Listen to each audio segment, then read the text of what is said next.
Hi guys, welcome to the stream.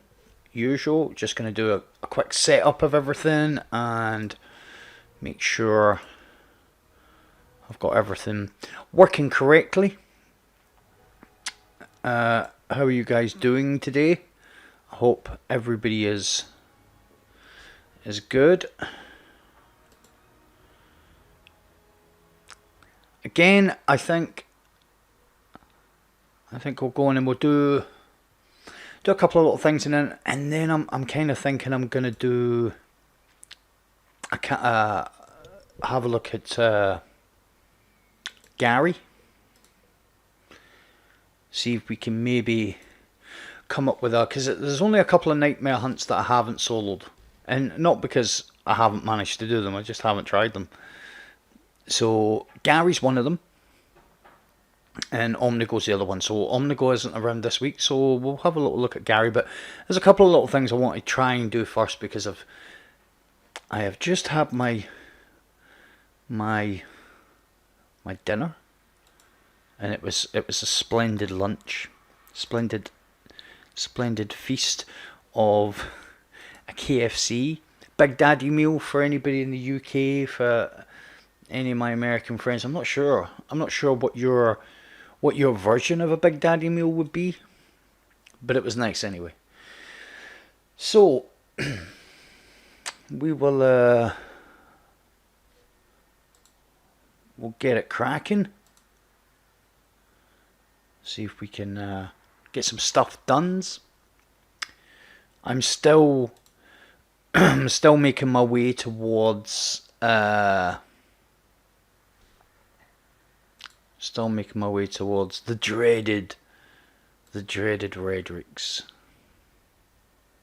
So I'm not 100% sure. I'm probably going to do a couple of Iron Banner matches first. Harold, how you doing, Lee? Let's get this down here.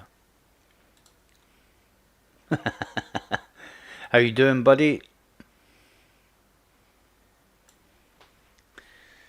So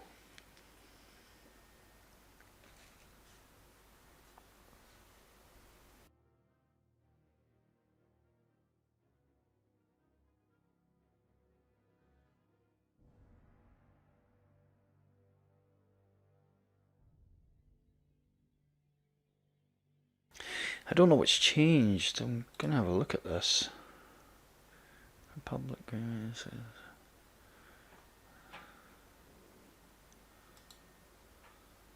don't know if I can change that on stream. My autocorrect. My stream used to tell me how many people were watching the stream, but it doesn't do that anymore. So I'm gonna have to find out what setting I changed, what I actually done to stop that showing. Just gonna recorrect my mic position, so apologies for any Nemesis. Can you join my clan? Normally, Nemesis, what I do is, before I commit anybody to join in the actual clan, I play with them first just to see what type of person they are. I'm not super particular about people. I hope you understand there are certain requirements to being a member of the clan.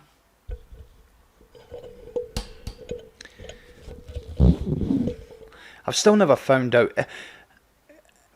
I've never found out how the. Is that better? Is that better?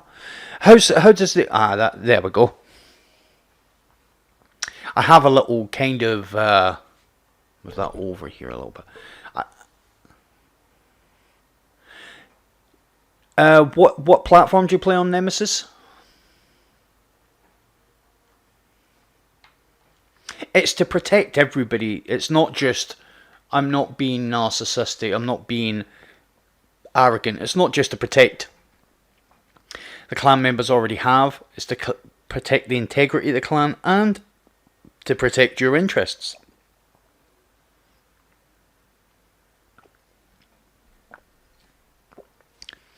Oh man, I would love to have you in the clan. I would love to give you a chance to join, but we don't play on PC yet. It will be the next step for me. I'm hoping in the next couple of months I'll be on PC, so I will. You'll see it if you follow the channel. You'll see when I do join, and you're more than welcome to send me a friend request, and we can play together and see what's happening, man. Definitely. Bunnykins, how are you doing, my dear?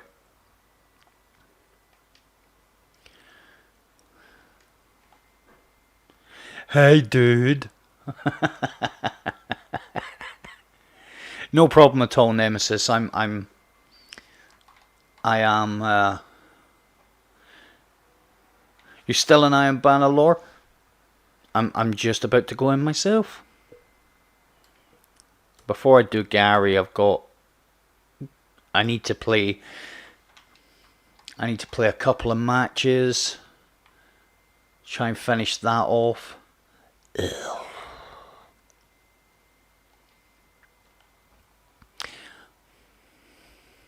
Are you still on, Lee? Are you still playing Mitt?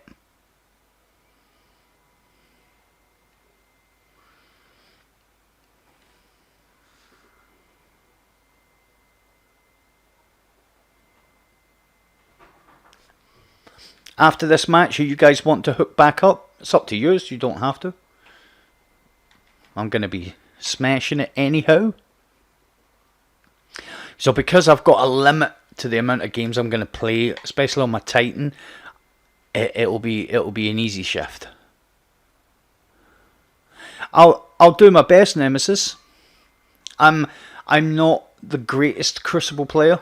I'm not the worst.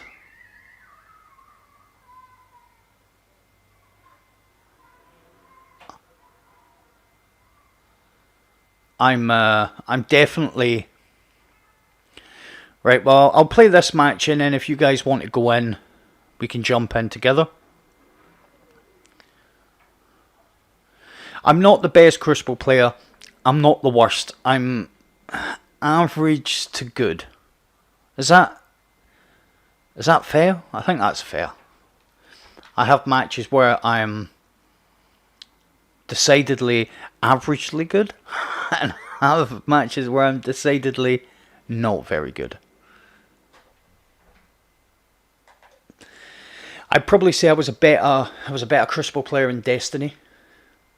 I cared more about it then. Don't really care about Crucible and Destiny 2.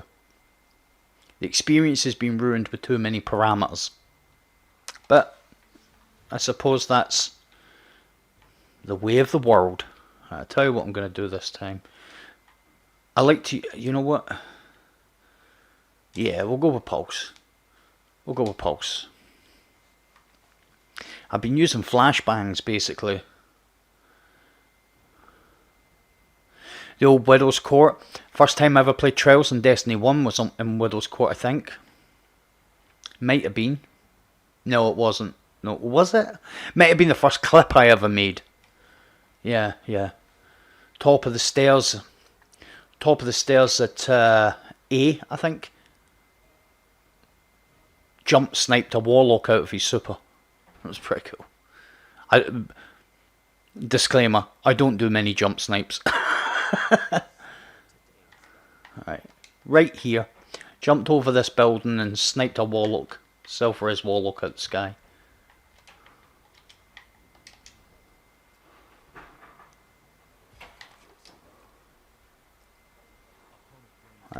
Let's get... Oh! Don't you just hate that? And the reason I never fired is because I had somebody, as is usual, it's probably my own fault, but you have somebody dodging in front of your sight.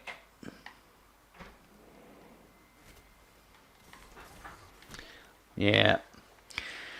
I already know it's going to be one of those matches. Oh, look. Soulless. Let's have a look back down here. That's better.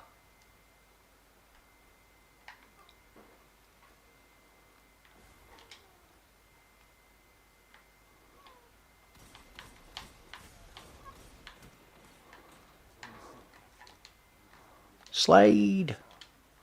So we know we've got one lagging hunter. And it is just one lagging hunter. What a surprise. Can he? No. Boy's backed away. He's clever.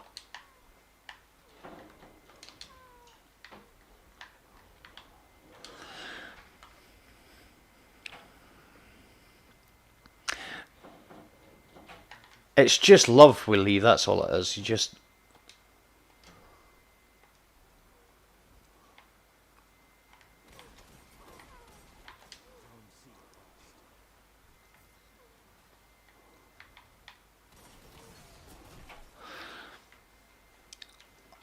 I don't know why I delayed my shot. I have no words for that delay, but we'll try and get a pick top of the stairs. Try and keep an eye on what's happening around the map. We're taking A. They've took C, so they're either going to contest. Obviously, they're either going to contest or they're going to push B. No. So let's see if we can get... Yeah, you see them over the back? Ooh, bit too close there. What's he doing? Oh. Hey! Shotgun and Hunter. Python, you're right, Lee. You're right. My good friends and colleagues, Lee and Laura, Lee did state. Oh, come on, one more time. One more time. Give me another shot. Come on. Nope. Nope, dude. If there's any hunters in chat, I apologise, but I don't like you. I'm joking. I don't like hunters.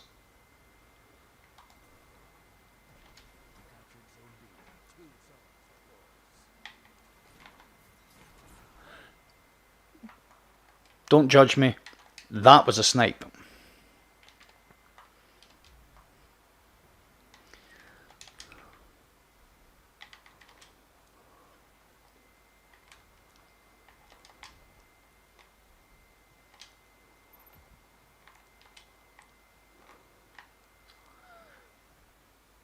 Can he get there?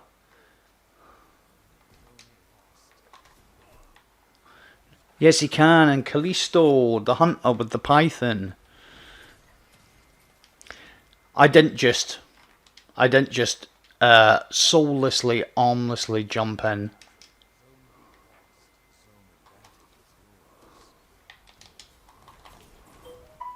That is ridiculous. Hunters, man. I hate hunters. And I have a hunter. Now, rule of thumb, I had somebody in chat a couple of weeks ago that just never got it. Thought I didn't like the fact that I was berating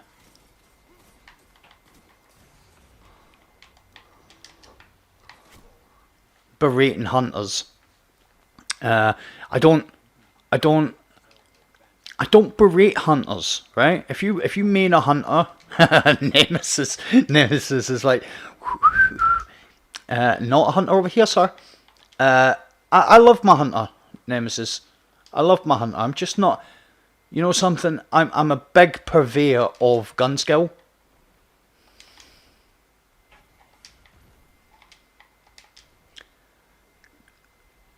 Oh, I was looking for it.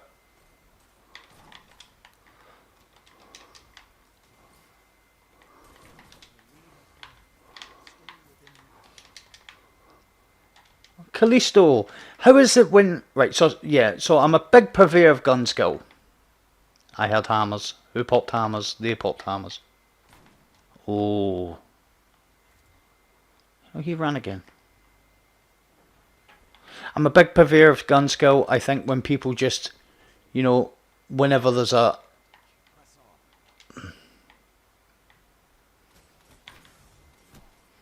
Oh, whenever there's a new thing out, you see all these part-time slayers. Oh, well, I was a Titan last season. I'm a hunter this season because they're broke now. You know, it really annoys me. Look at them go, man. Okay, we're gonna capture. They're gonna go for A. They're kind of team running, so I have to be careful because my super won't be effective if I just straight out attack. Kobe.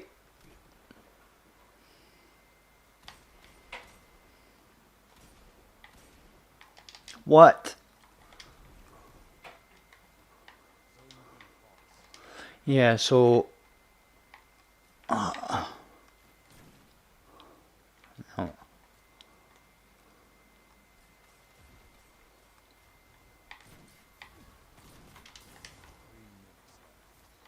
I didn't deserve that kill for the sweaty body.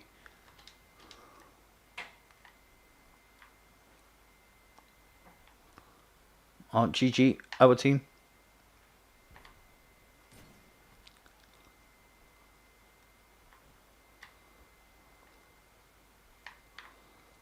I heard someone going invisible.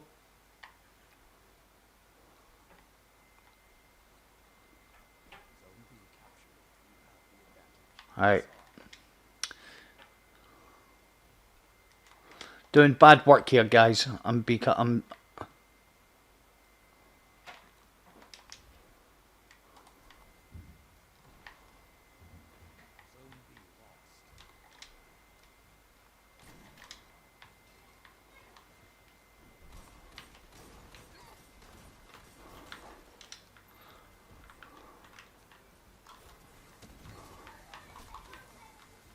now jump.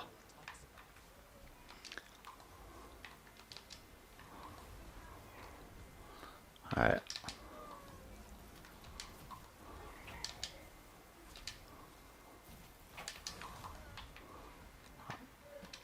He jumped to his death. I slipped off to my death. Fade, man. What's happening, man? You good?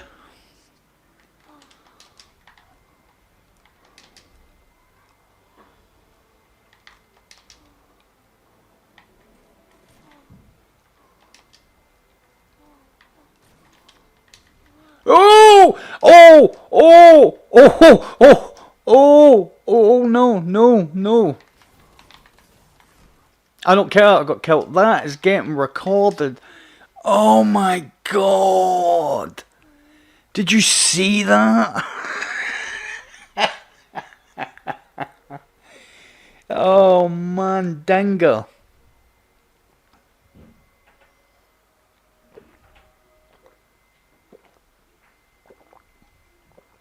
The damage though. That was insane. That's probably the best jump shot I've ever made. See, I've been playing so much Iron Banner that no, I'm just trying to make it fun now. That was insane though. That jump shot. Jeez.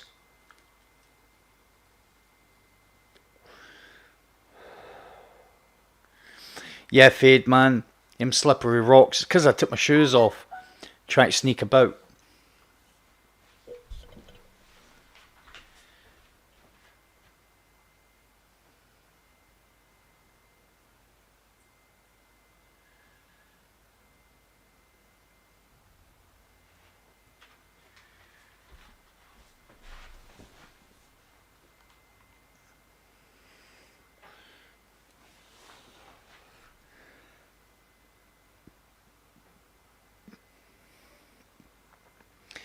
I wouldn't have tried to hit that shot, Nemesis, if you hadn't put that 360 no scope on. It wasn't quite a 360 no scope, but I need them Titan boot tracks, yeah. Need them ice boots.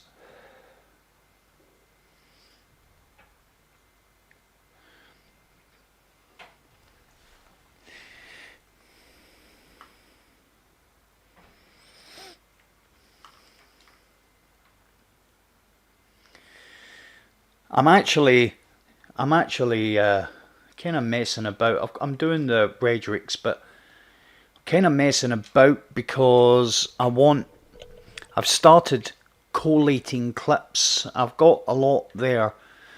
Just of, I don't claim to be a god in Crucible, but I figure it would be nice. Just trying to coach me.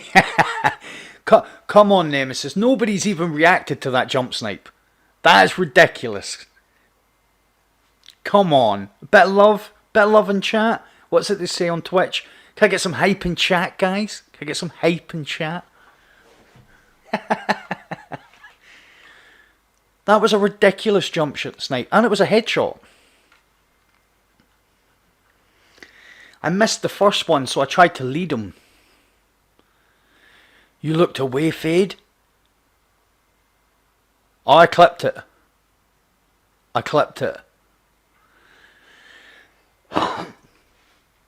Right, keep an eye on that. What we're looking at, 26 minutes. Fade, at some point, go back to about 20 minutes on this stream if you can be bothered. Not you in general. I mean, if anybody can be bothered going back over the stream, but take it to about 20 minutes. That was a ridiculous jump snipe. He was behind a wall running, and I led him with a shot, and he ran into my snipe shot. It was down at the cathedral. I'm even going to tell you where it was. It means something to me, man. I've always thought I was a reasonable sniper. It's probably what I'm most comfortable using. Hand cannon sniper or what, and pulse. I don't care if people say it's a dad weapon. I'm a dad. You know? Oh, people get kills with it because it's so easy to use. Recluse. Not Forgotten. Lunars. Revoker. How come none of them are dad weapons? They're easy to get kills with. So anyway. Blah de blah. Oh. What we got? See, now I'm trying them all over the place. Oh! Frames seem to drop there. Yeah, it was alright, man. It's pretty good. The reaction could have been cooler. I could have went, yeah. Oh, we have a sniper here, ladies and gentlemen.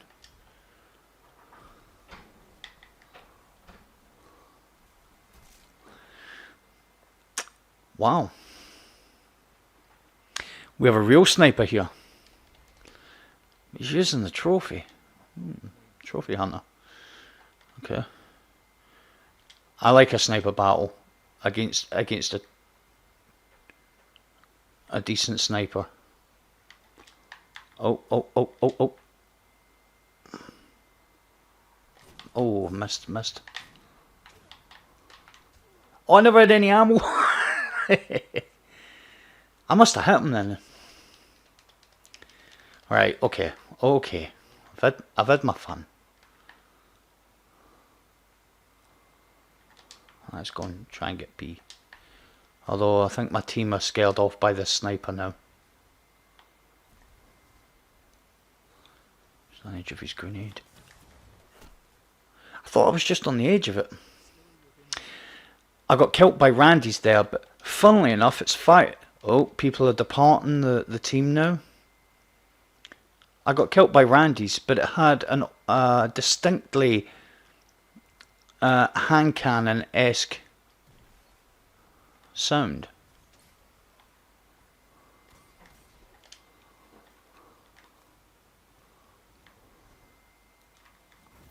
Yeah, I was waiting on that. Yeah.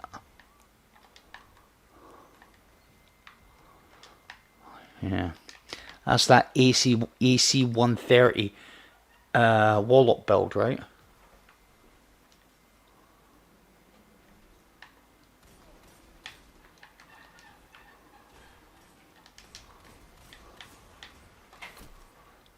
Oh.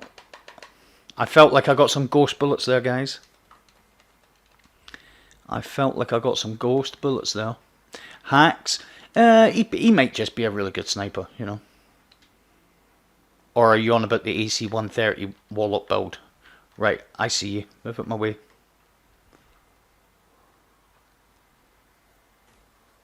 What are you doing?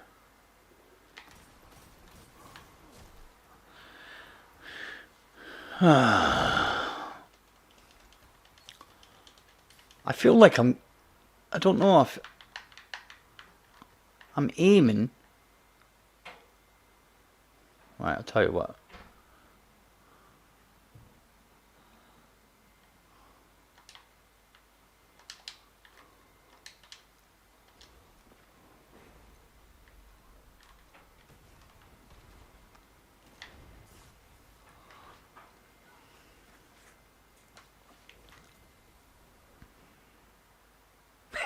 Yeah, Fade. Ghost bullets. That's a name I've not heard in years. I like it. I like it. Don't push me, dude. I'm trying to snipe. Don't you hate people like that? I play with people like that. Don't do that again.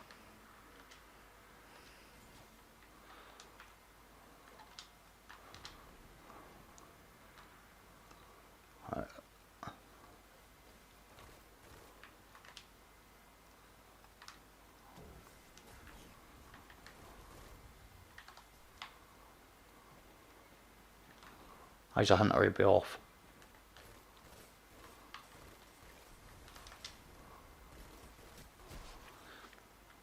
Yeah, because I jumped up and fired when he had no health. Crucible. It's the only game mode where if you're ordering a pizza while playing, you become invincible.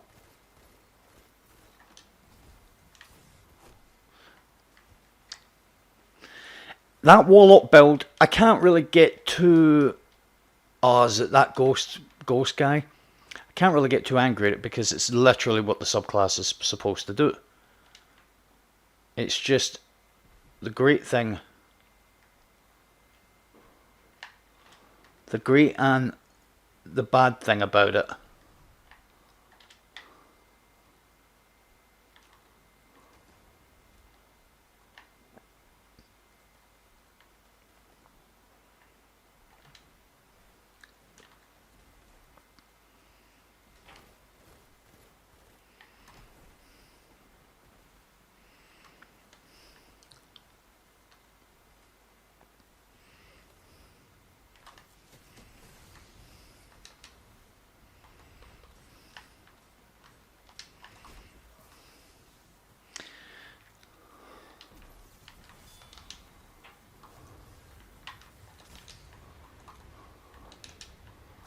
Yep.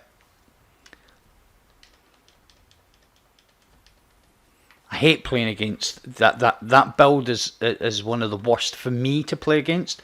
It's not a cheat, it's not any of that stuff. It's just the last place you're gonna look is up. Get down.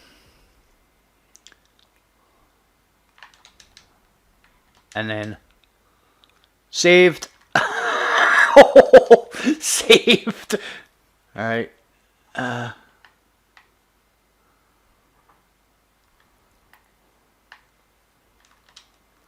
Okay. Let's try and attack them from this angle. Let's see what we get. Right, let's put that over there. We got some.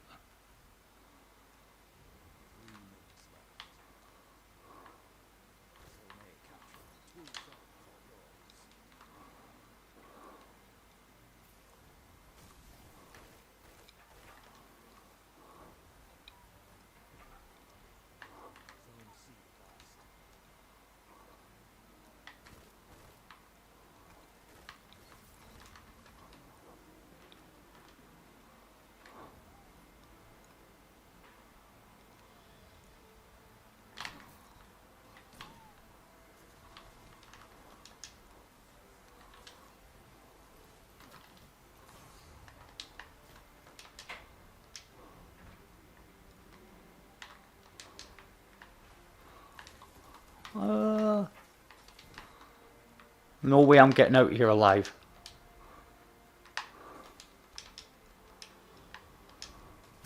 No. That just became a game of cat and mouse at the end there. Another weird feeling match. Played a few of these tonight where I feel like I'm playing against people from Uganda or somewhere. It's like, what's your ping? And they're like, ping? What's ping? Right. Okay, just for the sake of it, I'll have one match where I'll semi-try. I'm just getting to that point with this now where I'm not actually. I won't say I'm not enjoying it, because it's still pretty cool. I'm just getting to that point now where I want to change character, but I need to do the 25 matches for Redrix, because I've had the resets, so I don't fancy waiting next season to get 5 resets or whatever. And as you can see here, I'm building up my bounties. So I've got 8. I need 25. 25. I actually need to finish this.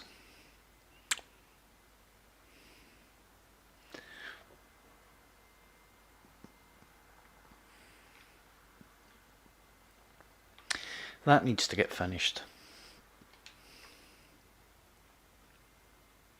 Oh, Lee and Laura, sorry, I've been just that busy doing the thing that I've just kept playing. So, if you want to just go in, if you were waiting for me, I hope you weren't.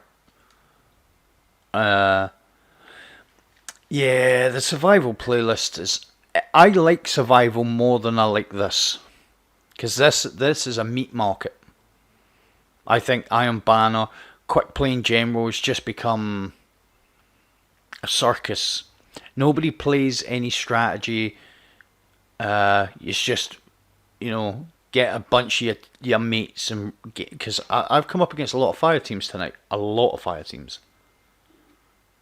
And you see them came up against one team. They actually were pretty good, and it was quite scary that they were two. There were 2 sets of 2. They weren't all working together. Maybe they were in a. I can't see it though. Maybe they can't have been. But the coordination was brilliant. 2 people on each zone, and they just, because the rest of us were just like, we're not running together, they just picked us off. It was a really good strategy, because they were double teaming on everybody that was coming against them, and they merced us pretty quickly, obviously. I'm going to actually make a concerted effort in this match, depending on the map. If it's a rubbish map, I should never have got that jump shot. If I hadn't have got that jump shot, yeah, I wouldn't keep trying it. Alright, we're good. More focus in this match.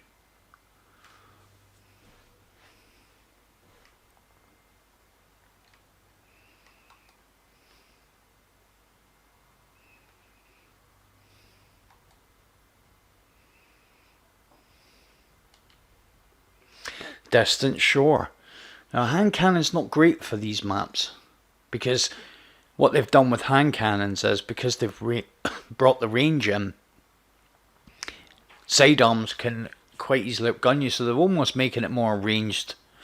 And then they've went and nerfed snipers for no double bodies, because obviously fast rate of fire snipers can just go pop, pop, and you're dead. Midnight Oath, I'm looking at you. I kind of feel like a lot of the changes that came in TWAB have come with some sort of PvP thing in mind.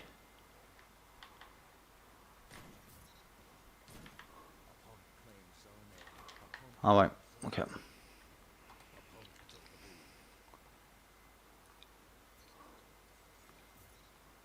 We'll take it.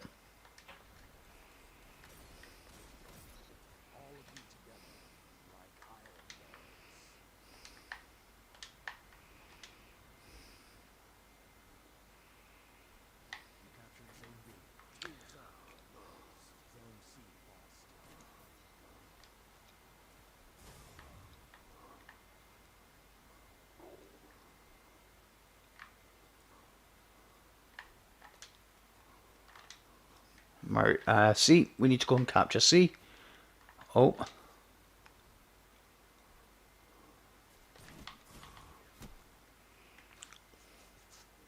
Now, sometimes I feel real bad for like doing that with my sniper, and then I realise I'm up against a guy using the Jade Rabbit who's basically doing the same thing I'm doing.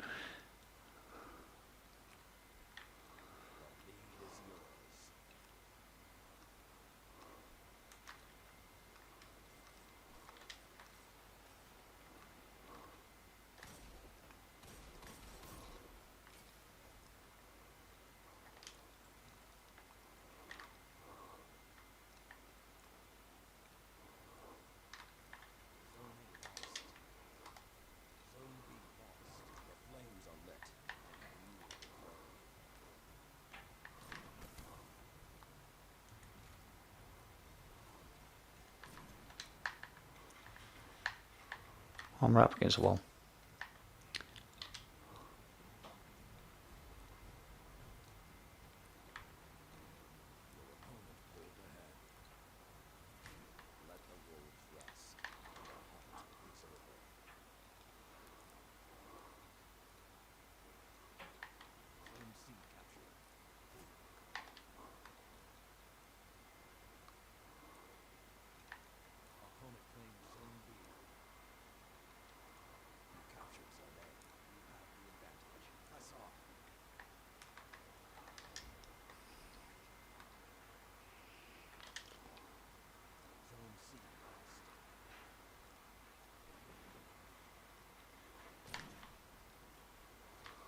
I feel like that should have been a hat.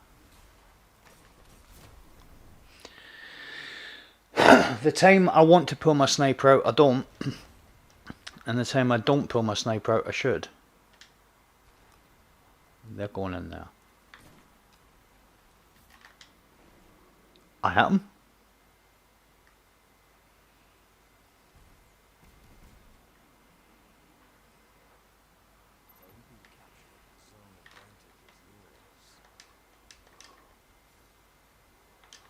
Let's have some fun. As he gets domed with it, using it straight away. Oh, I can't wait until that weapon goes away. I can handle... How you doing, Ewan? Nice to have you here, man. I'm still just trying to get snipes and stuff. I'm not playing properly.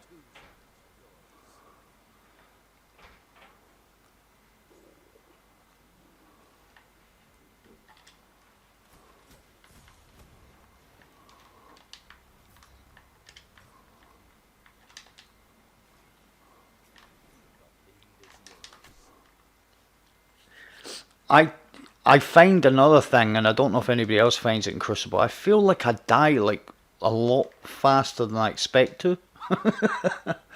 Like I'm dead before I feel like I should be dead.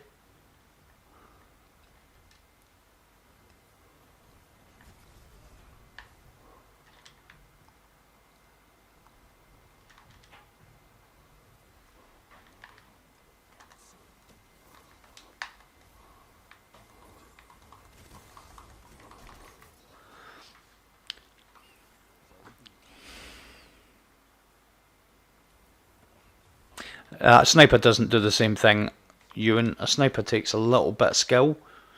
I'm not being... that sounds like a really facetious answer. What I mean is, a sniper will kill with one shot if you crit. The Erentale is in a place all on its own where it can't be challenged. There was somebody done a test on it, and it can kill with one shot from 120 meters. Now it is a controlled set of circumstances. Well, it is a controlled set of circumstances, but a one-hit weapon. Yeah, you can hip fire a fusion rifle. It's, you know, I feel like a lot of people have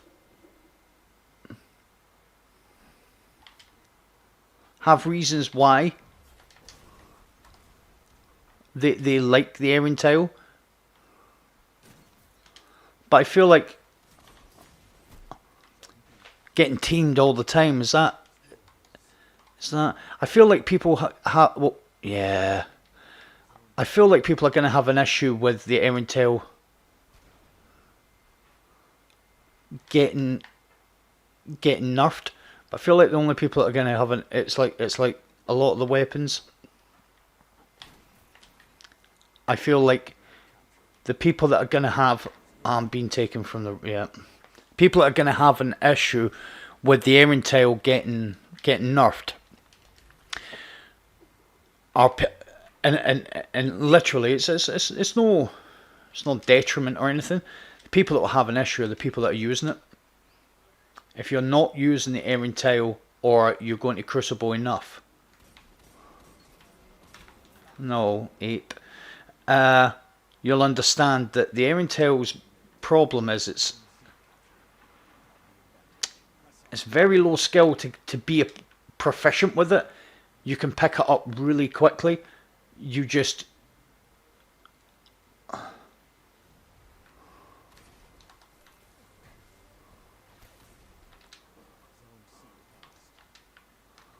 You literally just point the thing, and if you become used to pre-aiming it, it can fire so fast, especially with backup plan.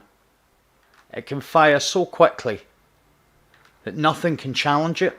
It can one hit from a range with zero accuracy, to be fair. It can one hit from a range that, you know, for fire rate and impact, a shotgun's the only thing that can compete with it, but it can triple the range of a shotgun.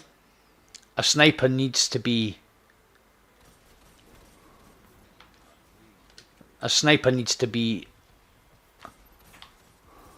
a critical shot, needs to be a headshot.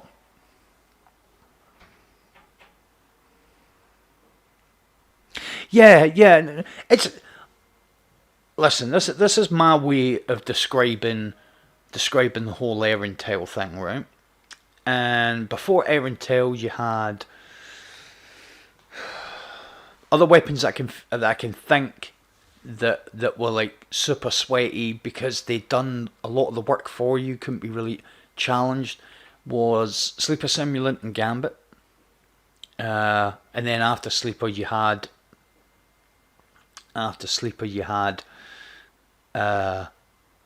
Queensbreaker and Gambit. Those were the last real kind of, you know, the Recluse was kind of bad, but not too bad because it had a limited range. But the Sleeper, basically, if you fired it and you were on your screen like half an inch left or right, the weapon would recorrect your shot and you'd hit them, and you didn't even have to crit them to kill them. That was in Gambit if you were invading. And then the Queensbreaker became a thing. Erentel's kind of something similar to that. Fusion rifles are in a really good spot at the moment, so are shotties. I feel like, because with the...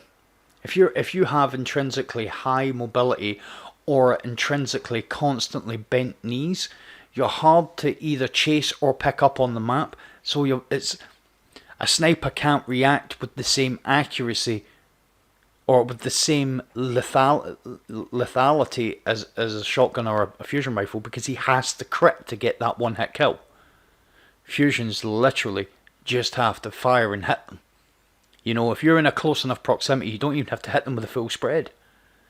You know, shotguns are a little bit different. If you've got a precision frame shotgun, it needs to be a crit really to do the damage, but stuff like Mindbenders with its crazy range and stuff, it's a little bit different. My problem with the Erentel is not the fact of how much impact it does or the way people play with it. My problem is that the range it has with something like backup plan, so you pull it and fire immediately.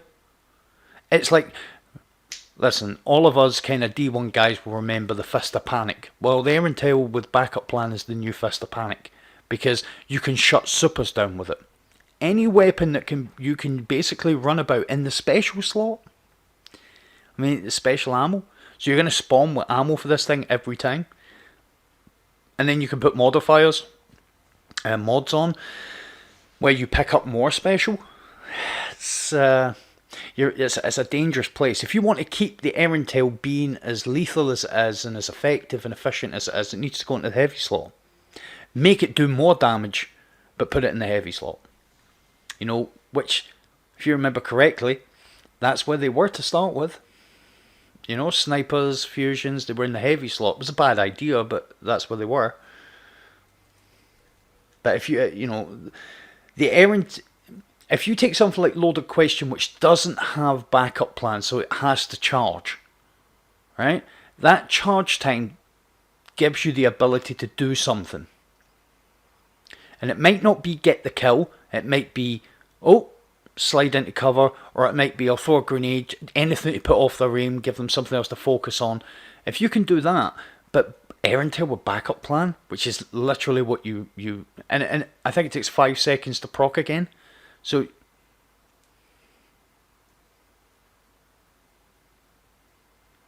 exactly, if you imagine, see, people get it wrong with fusion rifles all the time. They think range is what you need. The more stability a fusion rifle has, the more of that cone, so firmly planted is cool, which is why you see people crouching with it, but the more stability you can get on it, the more narrow the cone, the more accurate the shot. Doesn't matter how much range it really has, because by the time it hits its target, if you're firing it from a decent range, the cone, the spread has opened up to the point where you're hitting with X amount of the beams, X amount of the shots. The Erentail is in a real tough position. I feel sorry for people that have got used to using it, because it was always going to get nerfed. It was always too efficient. Always too efficient. Whereas something like Loaded Question, as I say, I think it was Cool Guy also that said that if you get rangefinder and something else on rangefinder something else with backup plan on a Loaded Question, it's going to be really good. It's going to be nearly as much of a problem as the Erentail was, but I think backup plan, they've changed that a little bit. It's not going to be the immediate fire, so it's still going to be good. That loaded main ingredient with the right perk setup is going to be deadly. Also, you guys know that the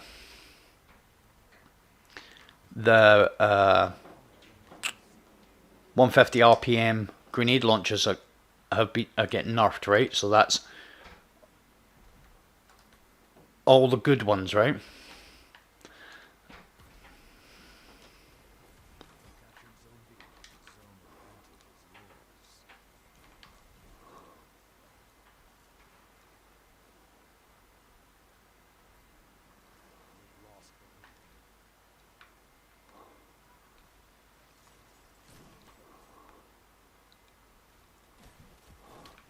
I literally knew that was going to happen. Here's a lesson for you guys. See what I was doing there? What I was trying to do was guard my control zone. Right?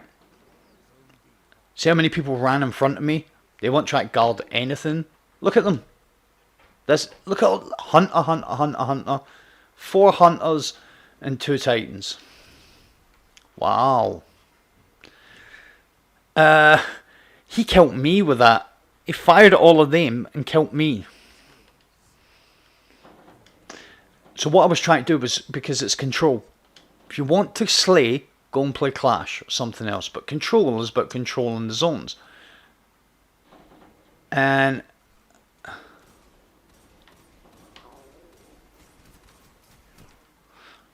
just gonna have to change that. And not because of I'm not changing it because of the people I'm playing against. I'm changing it because of the people I'm playing with, who are 5 years of age and forget that their weapons shoot just as far as the opposition. So if you get, if you want to play attacking against a team that's playing together,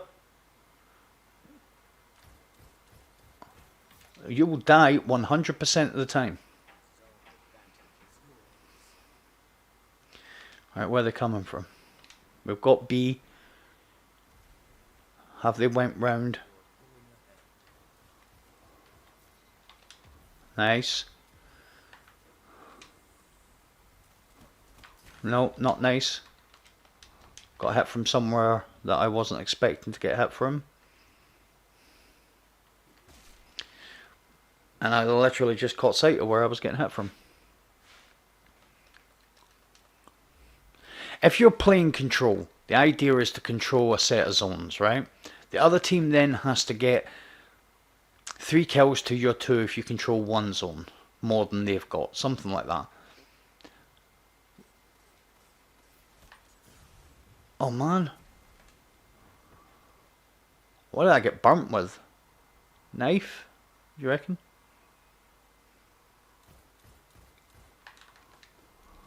Yeah.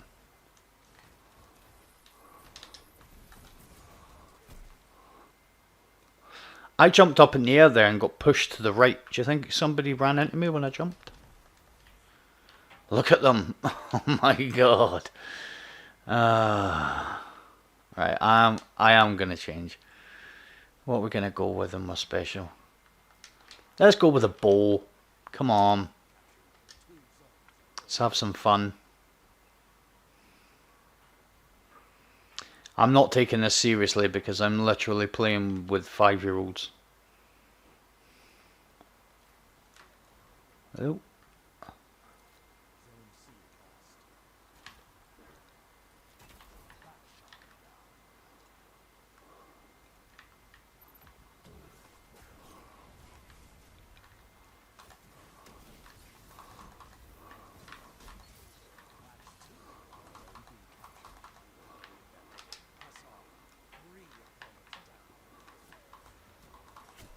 What was that? Lunas? Well done.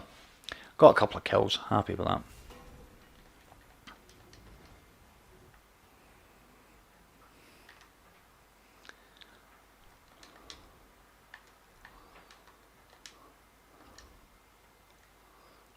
Yota.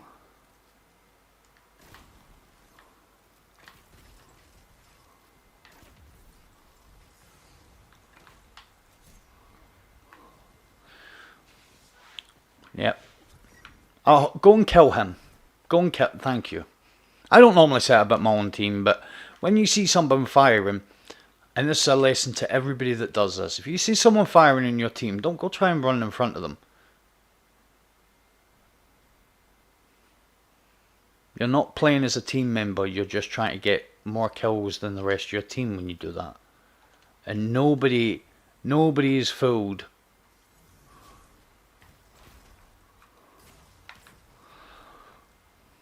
Sunshot? I don't feel like I was only getting hit by the sunshot. I thought I had something else hitting me. Oh well. It's because I am using a bow as well. I'm using a bow because I'm sick and tired of actually trying to try when you play with complete idiots. Look at them. Let's push closer. 1 kill.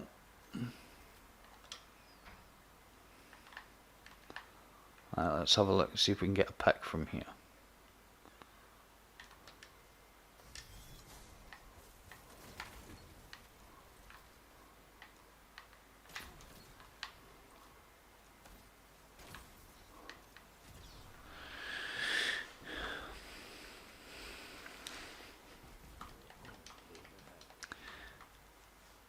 It's why I've said it and I continue to say it.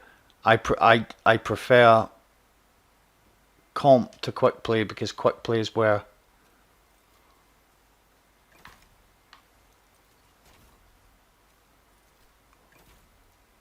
look at this. What are you doing?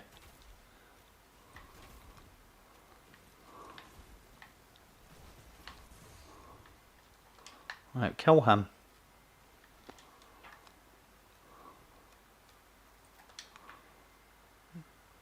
I was going to say he didn't.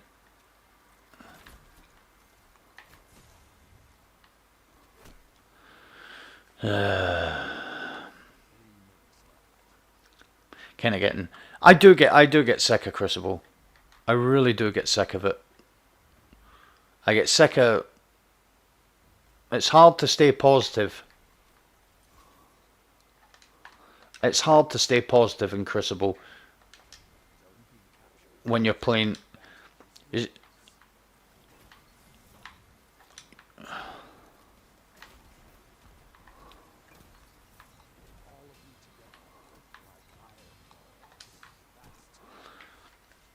there's a, I have this thing as well. Look at them. I have this thing as well that when I get annoyed, not angry, when I get annoyed, I play so much better. And I'm getting annoyed. I always get annoyed at Crucible, but it's not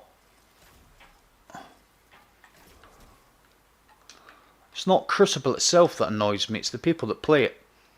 The reason why things get nerfed is the minute something is just... It's a sidearm. Oh, I tried to get a melee off after the second bow. Something works. It's, as I say, it's the problem with hunters. The minute hunter works, oh, I'm going to use a hunter.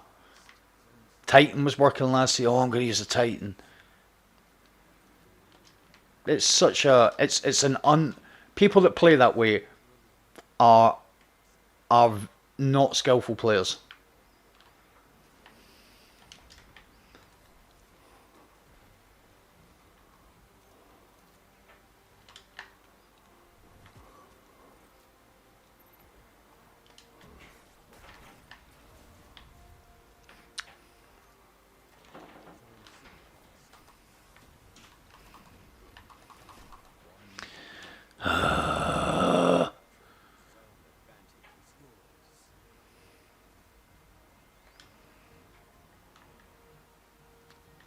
Was literally always going to lose this match the minute I seen... none of them have even bothered trying to change weapon.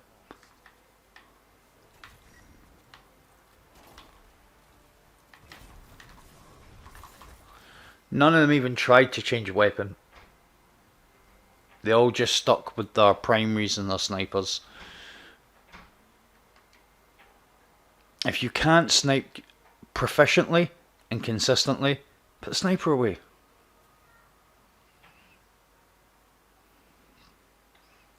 They were all using snipers, and only one of them done more damage than me. Put the sniper away. So, I'm going to stick with that bow. I was enjoying that bow. If I'd have started with that bow, I might have... yeah, I felt like there was a group of people working together. But I tell you what, there is a bow I like the look of. I've used it before quite a bit. I haven't used it very much recently.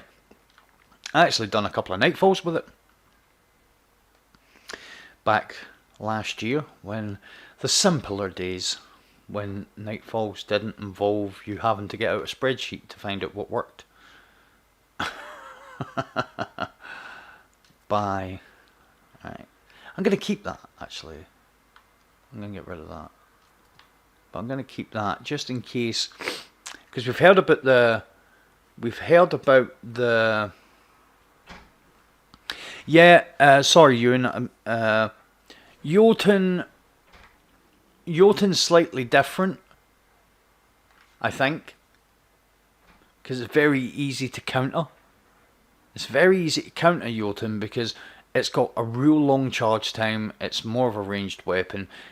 And as a shotgunner...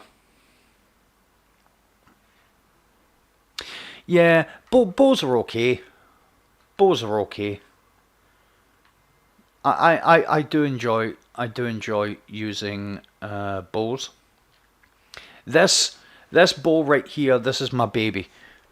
I will always keep this archetype of bow. Rampage, explosive head. Once you get one kill, it's a body. It's a body after that.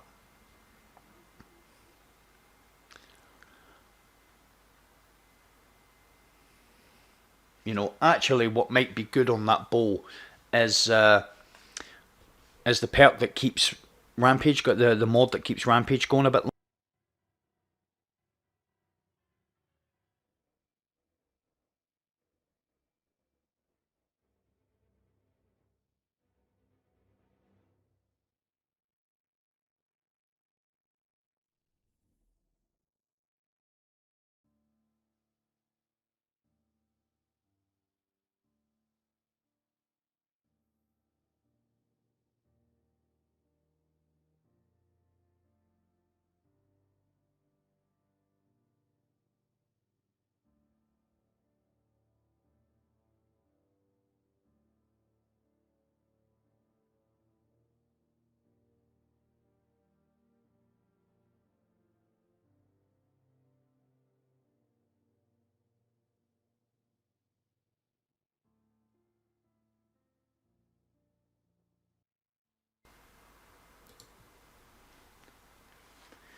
I don't think I've got anything I could put onto a limb or not. Jotun. Jotun's in a different spot, I think, for Crucible, as I say.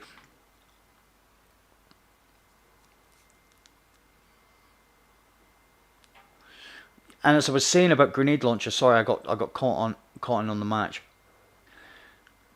The 150 archetype's getting nerfed. This is going to be the new boss, the Wendigo.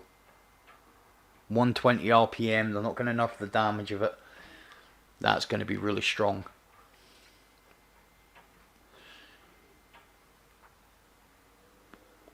But I think either linear fusion rifles, which are long overdue, it's either going to be linears or rockets are going to get a buff. They have to give us something in the heavy slot. Whisper will also be very strong as well after the buff, I think, after the nerf. I can see Whisper coming back into play.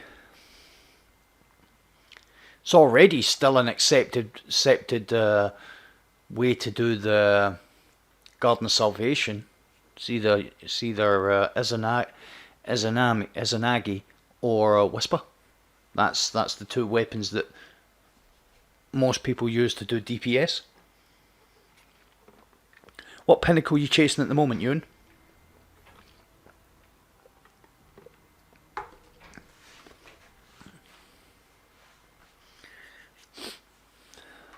Let's try, you know something?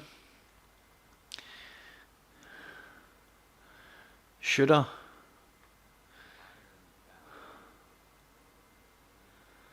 No.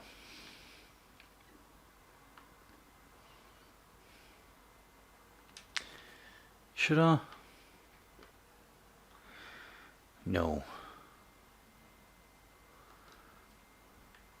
Yes, I will. Yeah. Don't like using shotguns, but if I'm going to be using a bow, then it makes sense. I'm going straight for B.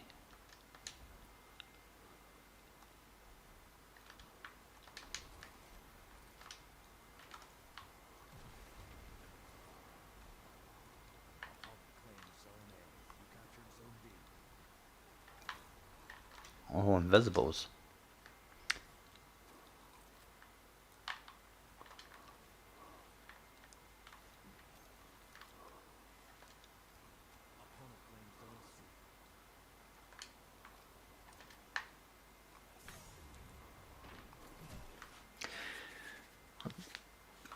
Right. Remember, you're using a bow. You can't push like that with a bow. If you're going to push, get the shot yet.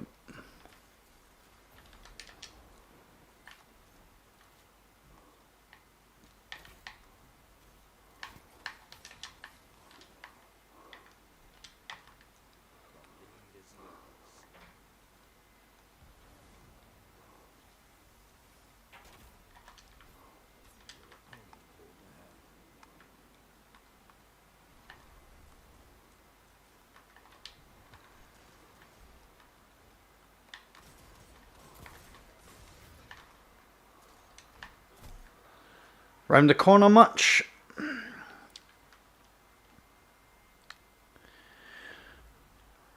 Alright, all of them then. I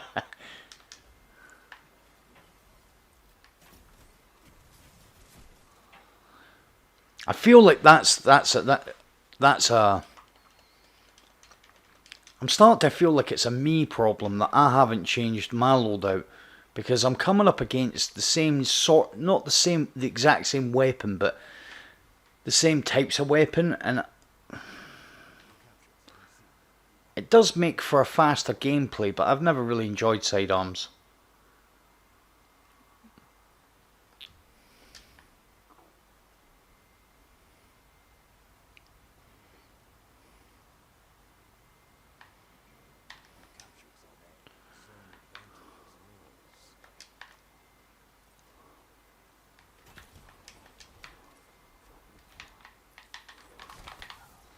Yep.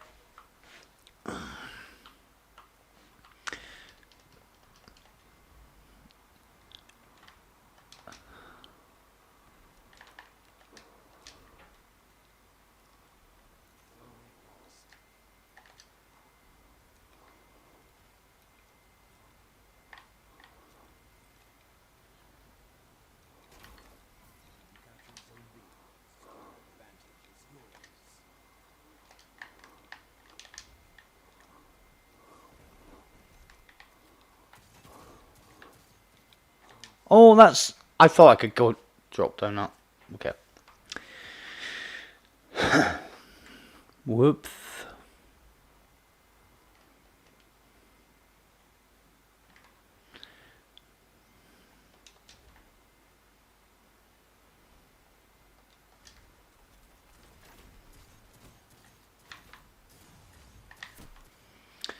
Spare rations. Okay. Oh, I feel for you, man. I feel for that boy. I don't know. Whenever I hear myself talk about Crucible, I'm like, oh, I remember the days when people used to just use primaries. That's not what we've got now. So stop moaning about all the weapons. Right, I'm gonna get melted here, but I'm gonna enjoy it. I knew I was gonna get melted, and the annoying thing is, I got melted without getting a kill. Yep, I should still be on lore.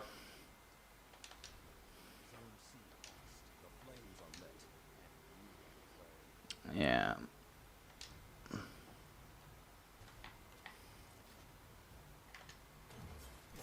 Oh man.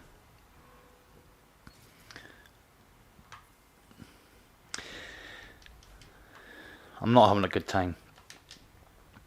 But I am having a good time. That's a lie. I'm having a good time. Oh, dinged.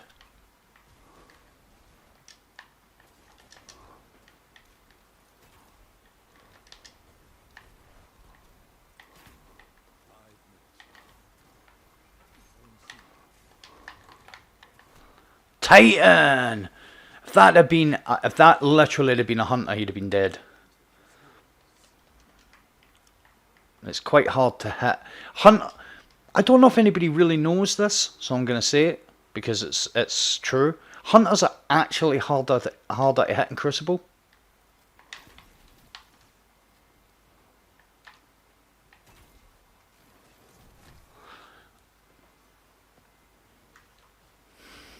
I don't know what to say about that. I'm pretty sure that was a Titan. He should be ashamed of himself running with a Hunter. Don't embarrass yourself by running.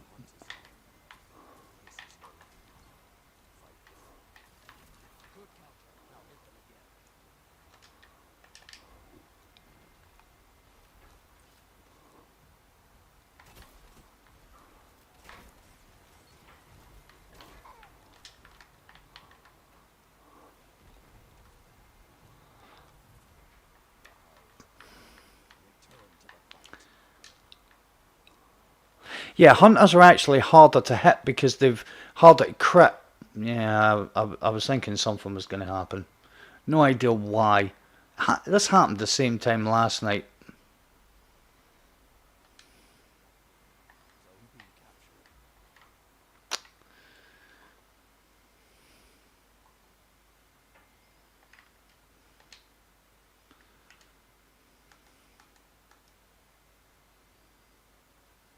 And as you can see, I don't know why I just got kicked.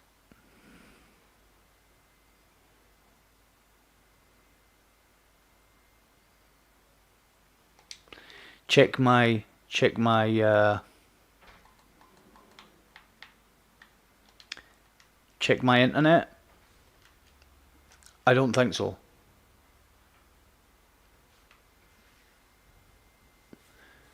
I literally checked my internet before I come on and was getting 52 meg download and 26.5 meg upload. There's nothing wrong with my internet. I've been getting kicked for the past 3 or 4 days.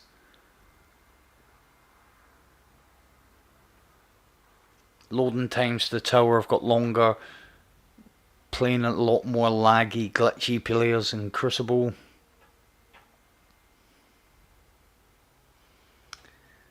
It's not good.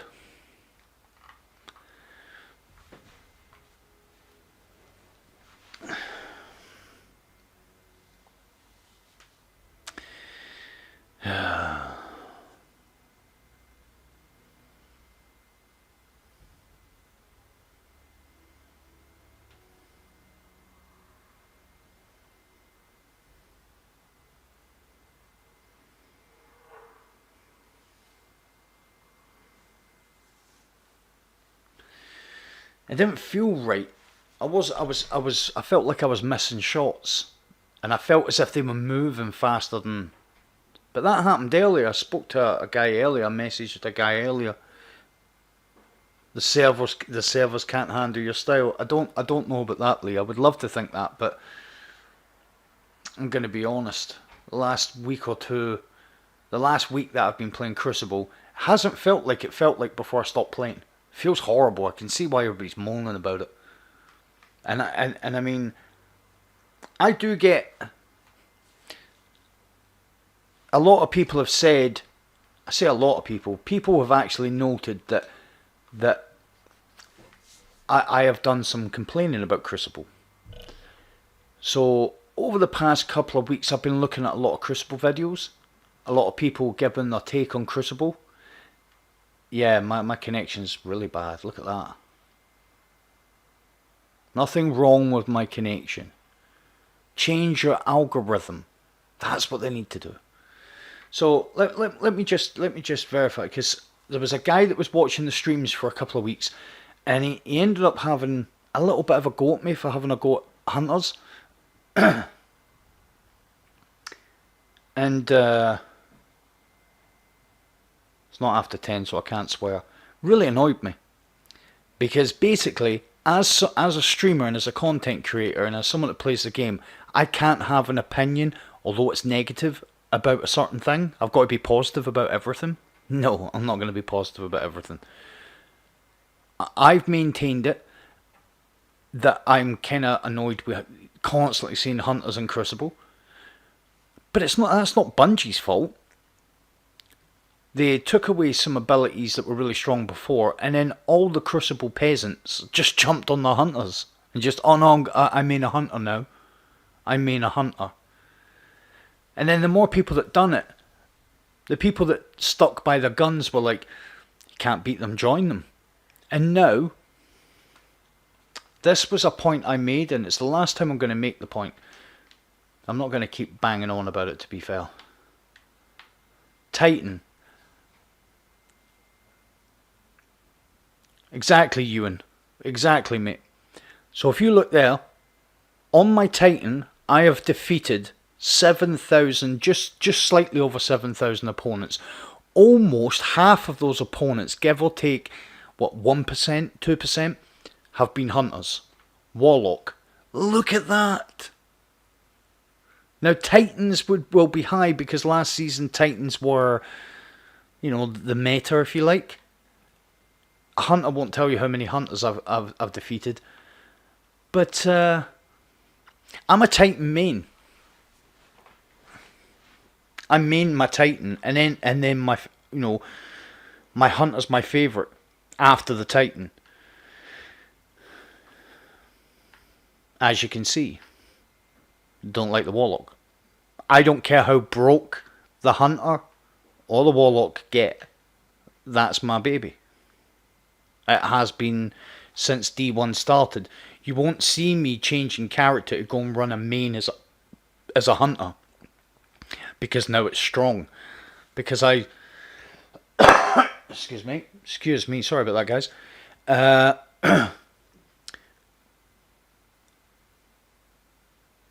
I won't change my playstyle because something works better. Which probably will mean for a couple of weeks I won't do so well until I come up with my next weapon. And because I don't play Crucible so much, I don't test weapons in Crucible to see what works really well. Yeah, they will be, Ewan, because Hunters are everywhere in Crucible, and it's because too many people, you've got Hunter mains who are like, yes, now it's our time. Although it has been Hunter's time since probably about May 2014, because ever since Destiny's been out, Hunters have been super strong in Crucible. If you go all the way from what did we have? Blade Dancer, then there was the Year of the Shadow Step, which lasted about 18 months, and then there was Blade Barrage, and then Spectral Blades, then Arcstrider became really strong, and GG, they made it the 6th shot. You get more time on it, and super energy back on kills. So yeah, it's because the minute something, I'm not sure if that's a bad thing though. The minute something starts working a little bit better, the people who need the most, that feel like they're not doing so well, they just jump on it and act like, they jump on that class and then act like it's all cool. Whereas it is all cool. Of course, you've got 3 characters. You can jump on whatever you want, but don't keep running one character and then, when it gets nerfed, act like a lot of people get kind of salty when something gets nerfed, right? The only thing I ever got really salty at when they nerfed was the Whisper. That really, really annoyed me. It was the first truly difficult quest mission that came into Destiny. People spent 4 weeks or something getting the catalyst and getting that done, and then they nerfed it. But I felt like they nerfed it to preserve the integrity of the Crown of Sorrows, which could be one of the statistically lowest played raids, because it was convoluted. They took encounters and stretched them out to make them seem like it was a big encounter, but it wasn't. It was just the same two or three things you had to do 6 times to get past it. It was like 6 times. You could have halved that and it's still been a decent length. So they nerfed that to preserve the integrity of not only that, but also the bosses in the menagerie. No need to nerf it. They done like a double nerf on it, because they took it from being you get your ammo back to you don't get your ammo back. Then they put the reserves on it. Oh no, that was the nerf they done on it, wasn't it? Yeah.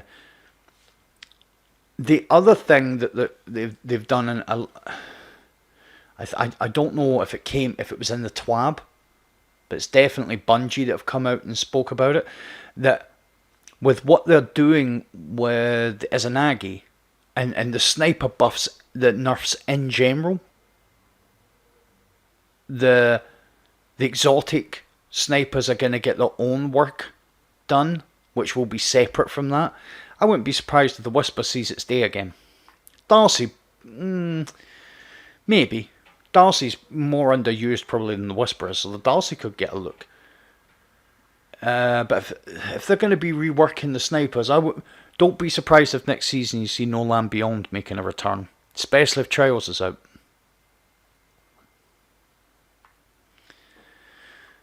NLB. I'm sure my son Scott would be happy with that. He could fire No Land Beyond, which was an exotic primary sniper. He could fire that like a 150 rate of fire scout rifle. It was just like chung, chung, chung, because he learned how to do the reload cancel animation, and he was so accurate with it. He would like that. Right, let's play one more, and that'll finish off these matches for the Redrix, and then we'll go and look at something else. I'm not sure what else. Gary maybe.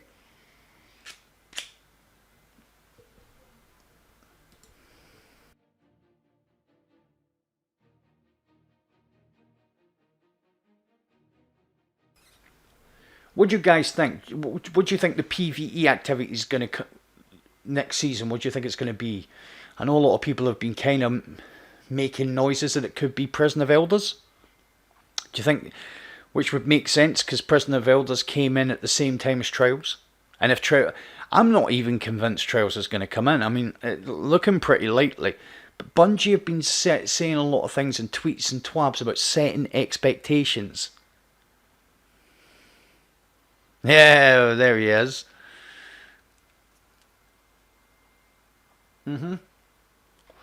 I wouldn't argue with it, because you had to be really good with that weapon to be effective with it, and you come up against people using it who weren't so good. You came up against people like you every now and again, and it was just like horrible. But most people that used it for the status more than the efficiency, because you really, really, really had to be on top of it.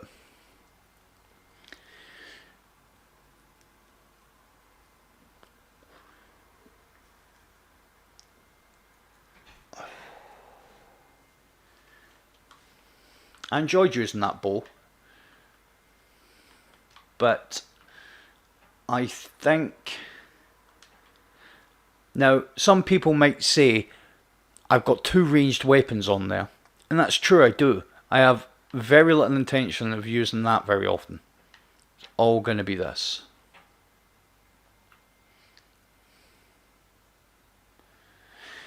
I got my 2 god rolls, which are my personal god rolls, because I'm not too fussed with Kill Clip Outlaw. Hold on, I'm just readjusting this. Sorry guys, sorry. Readjusting this mic because I want to move it away a little bit. Yeah. So yeah, I mean, these are my god rolls. I have a thing for this. Any weapon I get with Outlaw Rampage, I keep, regardless. I'm not too fussed on Kill Clip. The reason I kept it is because look at the range. I take it back. I might use the sniper. It is very good. I'm just trying to... I think it's almost time for a new mic, I think. This microphone annoys me. It should pick up my voice better. Is that still a decent volume for you guys?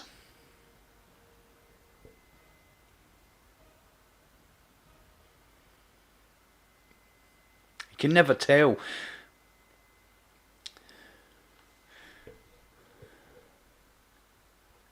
Yeah, that's good then. Komai. So just a roll call, first time tonight. You know I love my roll calls, guys. That sounded a little bit more feminine than I wanted it to. Who's in chat? Give me a show. Obviously Lee, Scott. I know that Ewan said he was going to jump in and out. Right, this is suicide.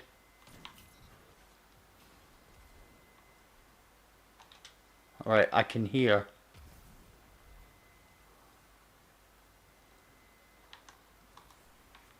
You're not coming down those stairs, are you?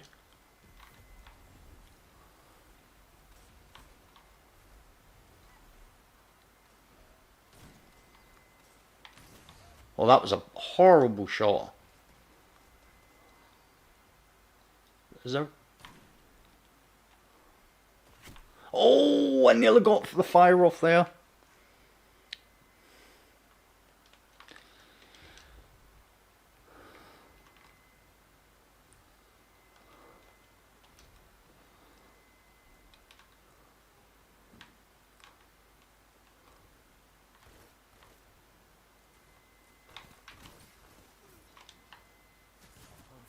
What was that?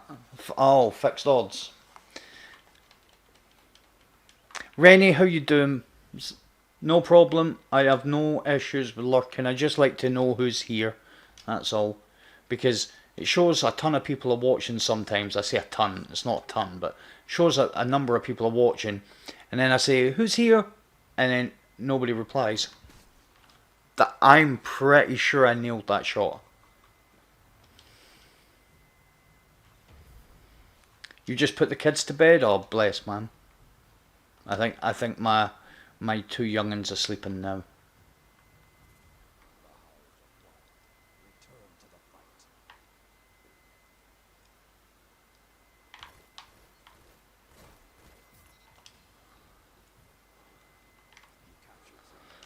You know something? Even though that was the guy that domed me, I feel for him. Got to get down here. I'm going to get pushed.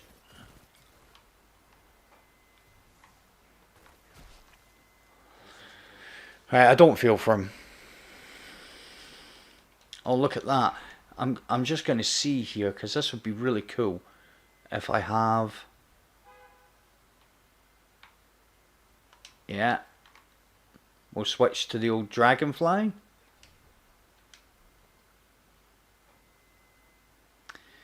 Alright, definitely going to push from here. So I'm just going to crouch and put that up there.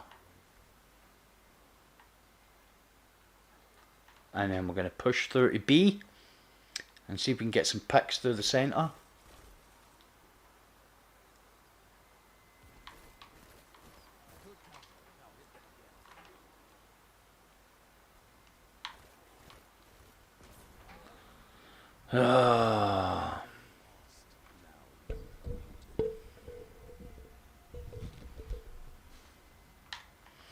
Ooh.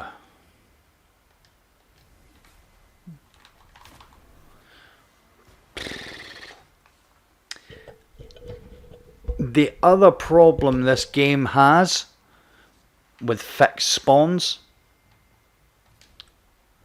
these maps like these have fixed spawns, so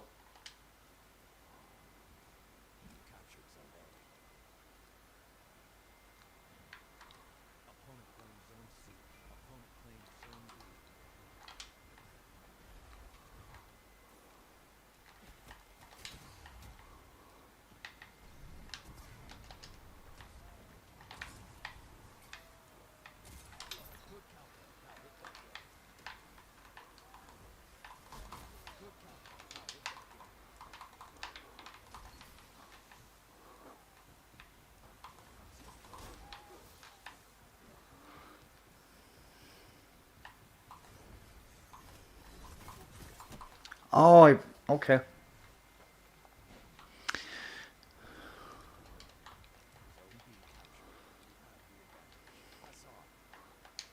So I've put this sniper on because it's got dragonfly. So I'm hoping one headshot, especially. Oh.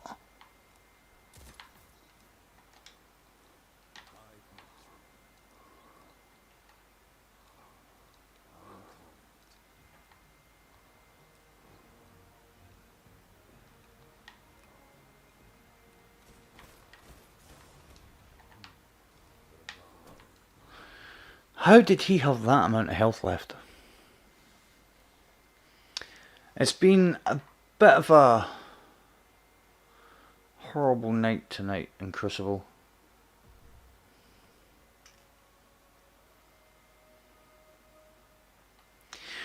And there comes a point where you kind of can't blame. You know, it gets a bit old to blame or, you know, speak about your teammates. So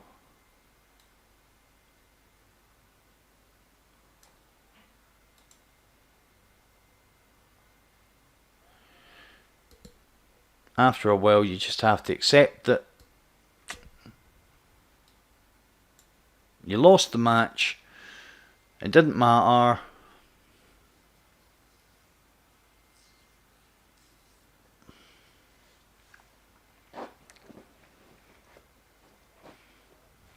It does matter.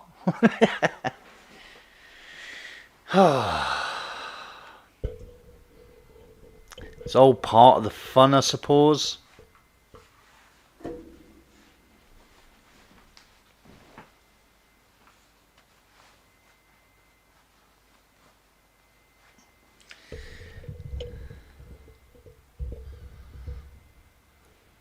So just to let you guys know, I've lost comp score about 3 or 4 weeks in a row.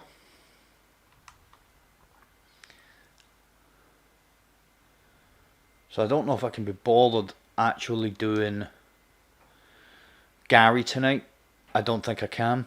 The plan for the tonight's stream was it was always going to be like a short one, because I'm just easing myself back into actually streaming, because with there being kind of little content, I'm not really in the mood to stream because there's nothing worthwhile to do. I'm just like cleaning up and stuff. But I obviously want to give you guys something to watch. Do I do it? Do I do it?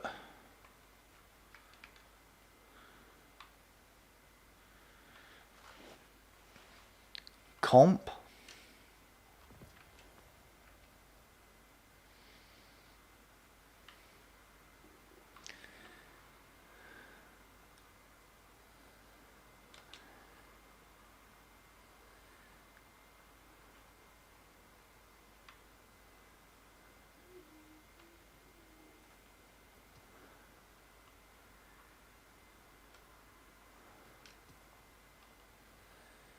Lee, are you still about?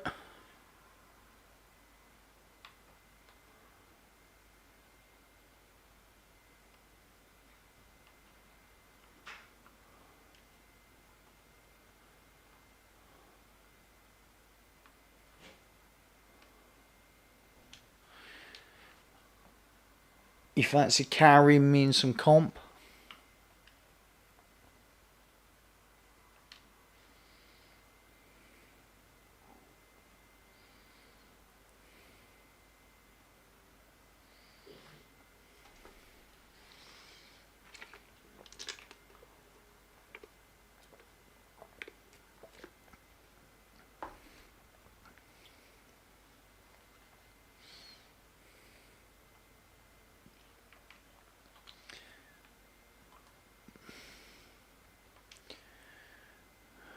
Are you playing Banner?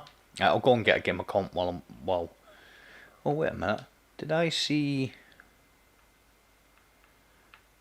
Oh, I thought I did.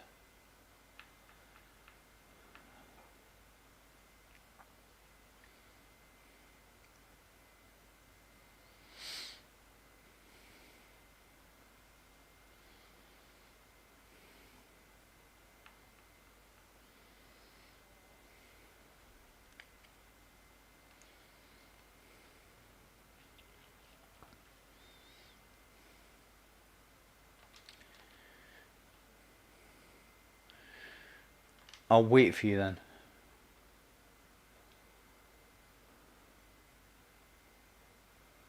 Well, I'll tell you what, I'll go in and play a match while you're finishing that.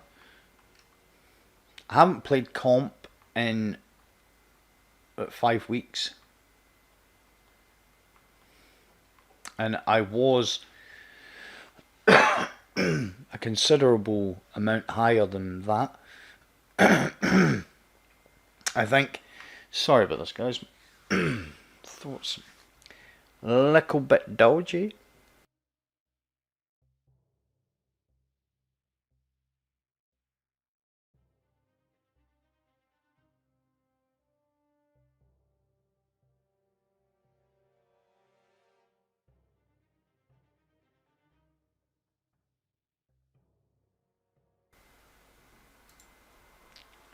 Yeah, I've lost about a full level with the amount I haven't been going in.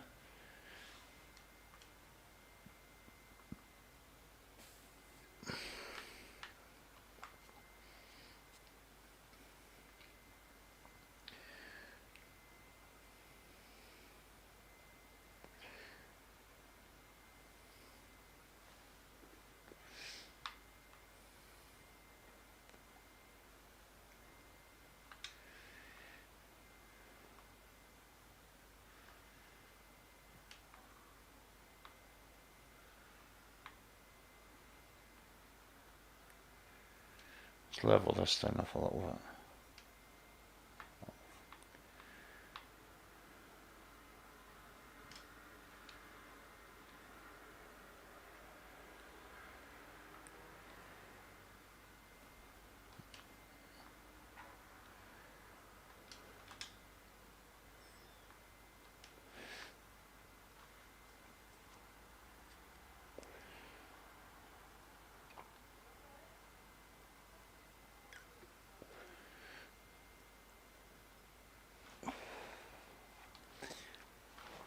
Yeah, you were saying that surprises me because you're like Mr. Crucible.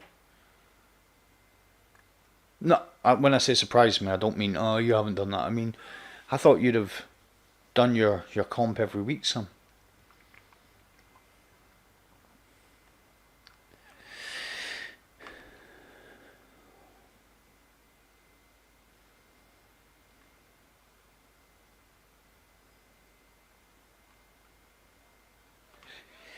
Let's hopefully get a couple of these matches knocked out.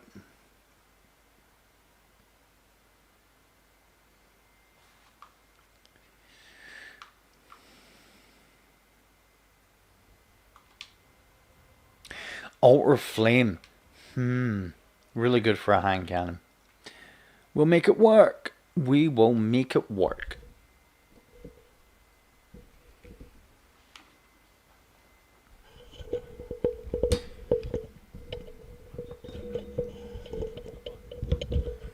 Survival. Something that I will try to do. I'll try.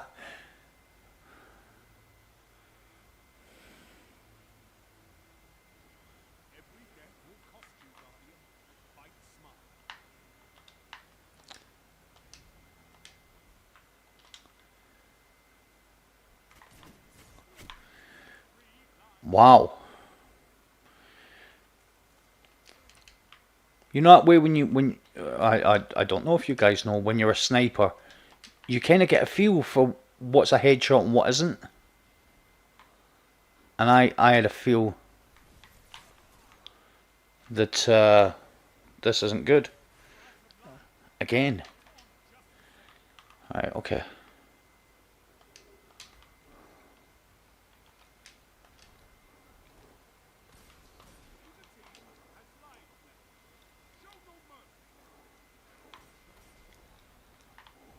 Right, don't push, don't push.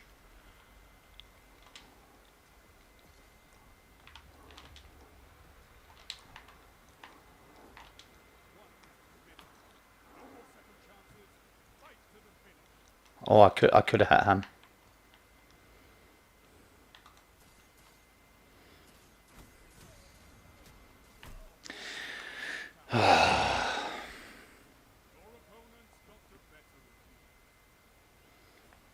Okay, I kind of sat back and relaxed, and now I'm gonna have to move again because relaxing isn't good for your hand-eye coordination and being on it.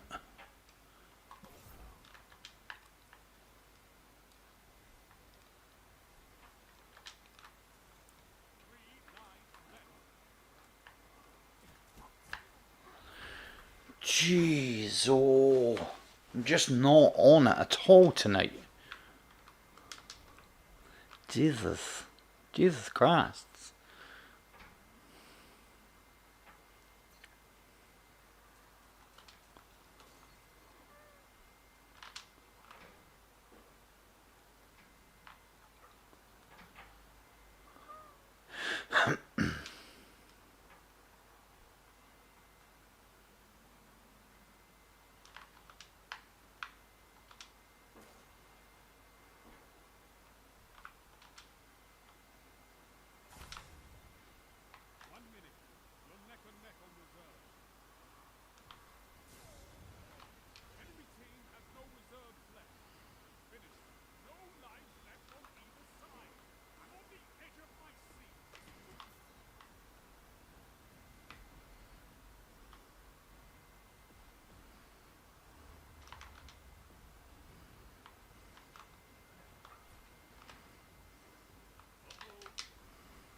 Now that was a good snipe.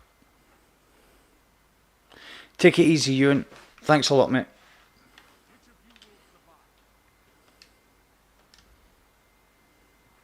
Feel like I've just got to concentrate a little bit more.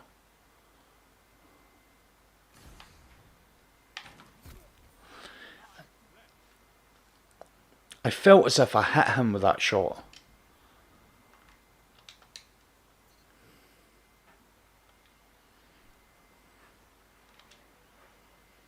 I felt as if that was a snipe.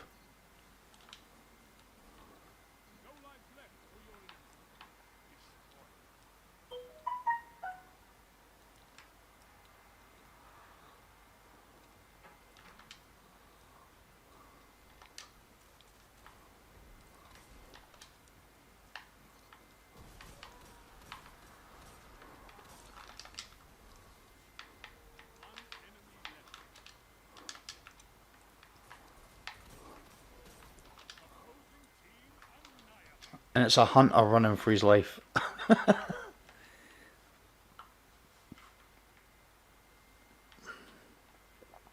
I pick up the pace here, guys. I'm being carried. I'm not used to that.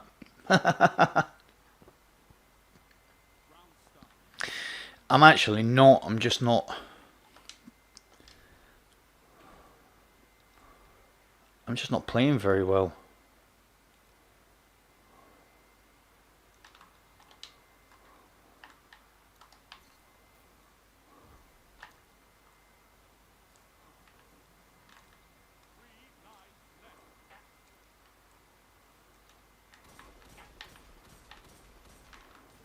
Yep, I knew that was going to happen. I knew I'd pushed round too far.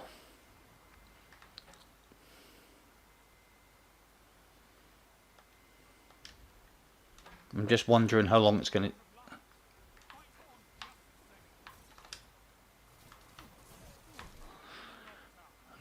to... Sidearms. So sick of sidearms.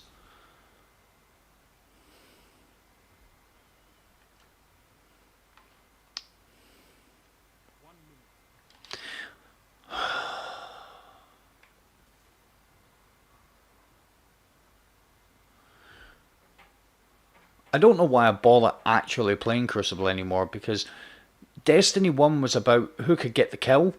Now it's about who can move the fastest, because literally running away in Crucible is a staple of playing Crucible now.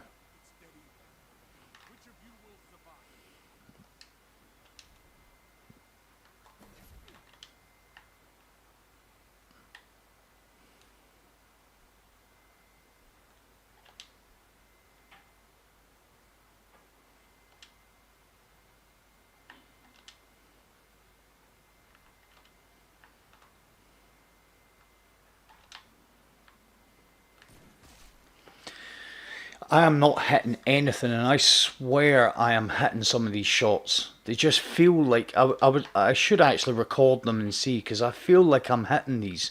That felt like that should have been a hit.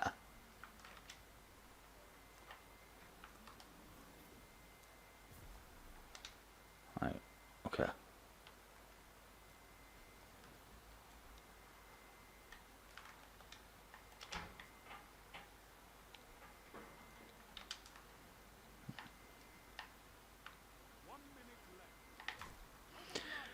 Jesus.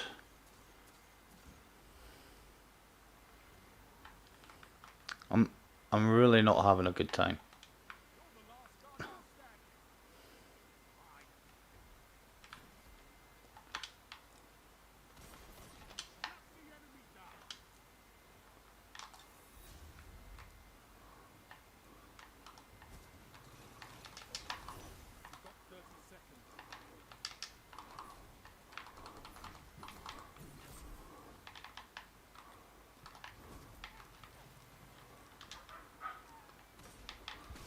That is ridiculous. That is ridiculous. That hunter just kept jumping and jumping and jumping. You should not. If he's got that much mobility, he should have went down with a body. I don't care what anybody says. I don't care if there's hunters in here. That is ridiculous.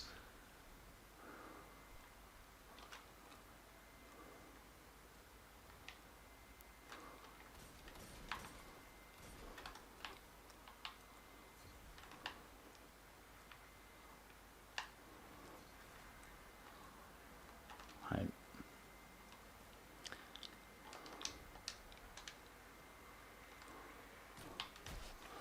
He hasn't missed one shot on me.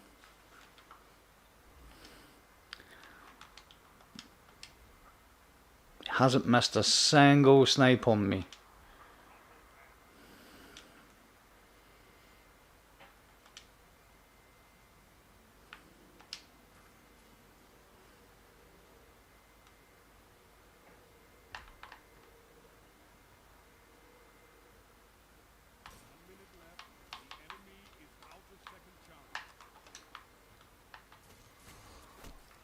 Oh my god.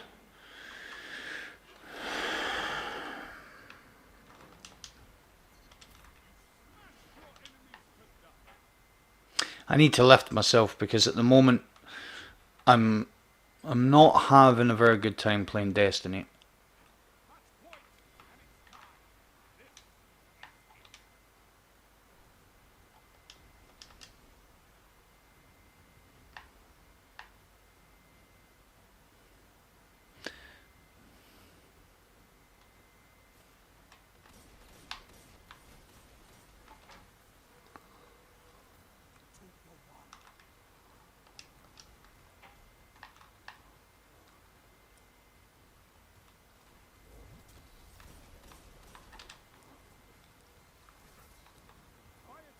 Nice, nice.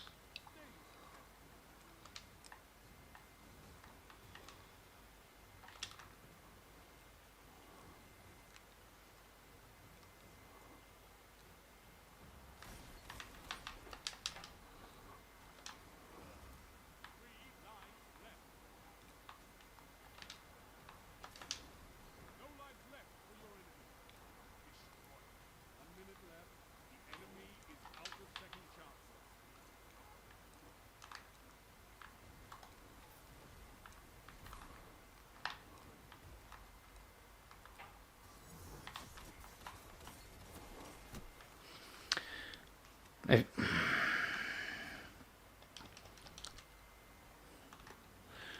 oh, God help me. I started this match off really well, and then all of a sudden,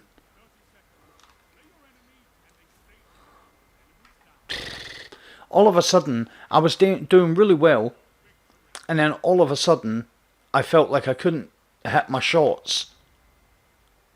And even when I was shooting them with the hand cannon, it just didn't feel right.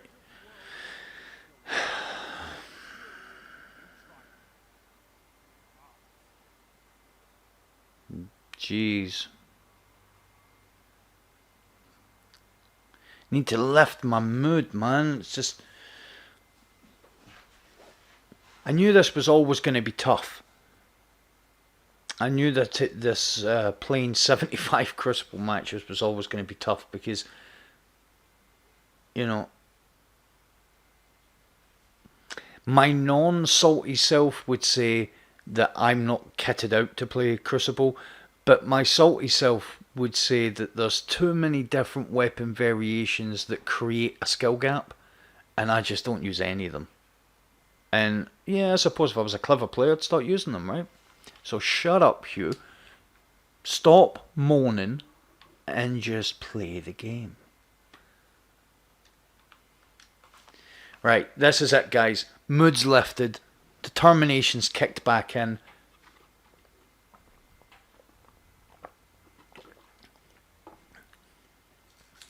Bit of encouragement, chat. Bit of encouragement. You can do it, Mondo.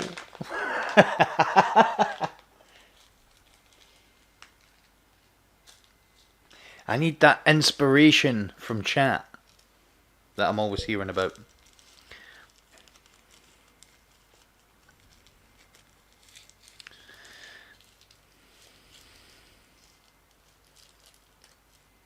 Thank you, Lee. Appreciate it.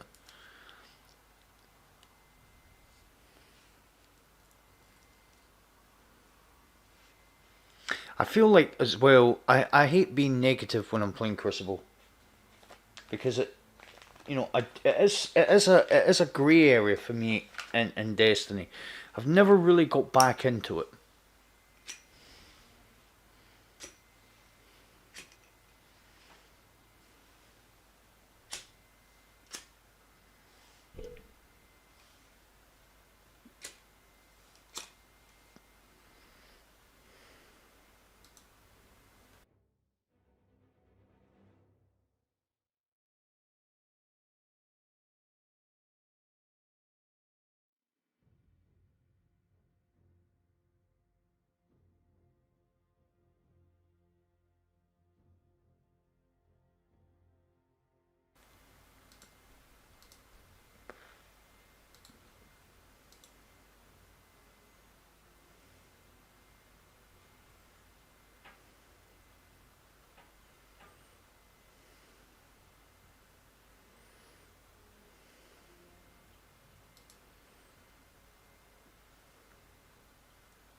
Thank you, Scott.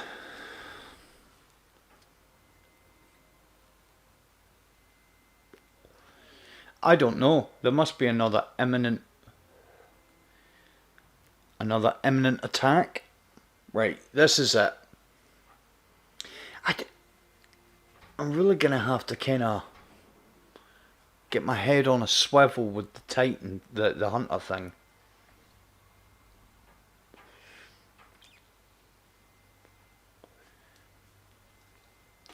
Gonna have to... Chat's kind of quiet tonight.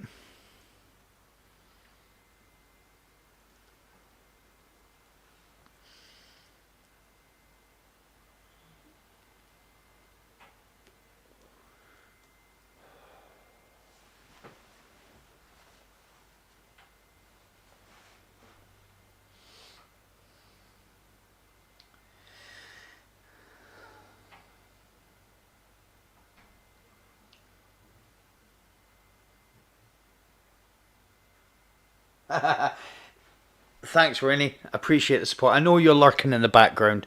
It's all good.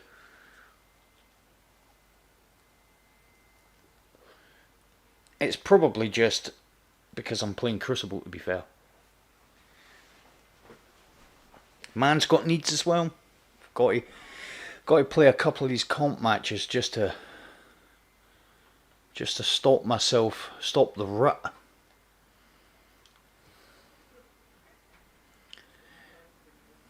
That's not bad. I put a wee cheeky bit of recovery on that. That could be good. Could be a good chest plate. What you're looking at there?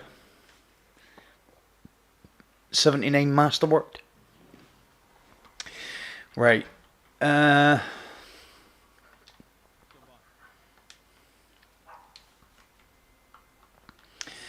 going to go scout on this. We'll start with a scout, and if it doesn't work, depending on what I'm up against, there's some snipers about. I'm not too bothered about snipers. If I'm hitting my shots, I'm okay. I'm going to push up. I'll probably get picked off here.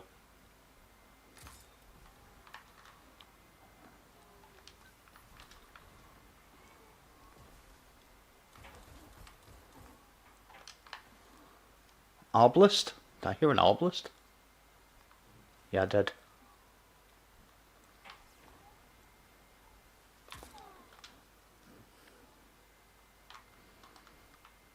Oh. Yep.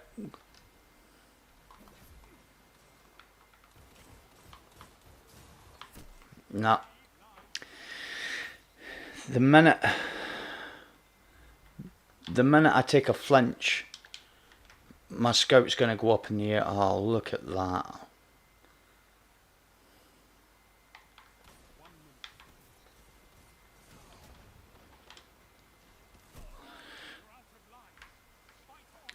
It's ridiculous. It's ridiculous. Right. It's not. Oh, nice. Nice what we got. Got an invisible.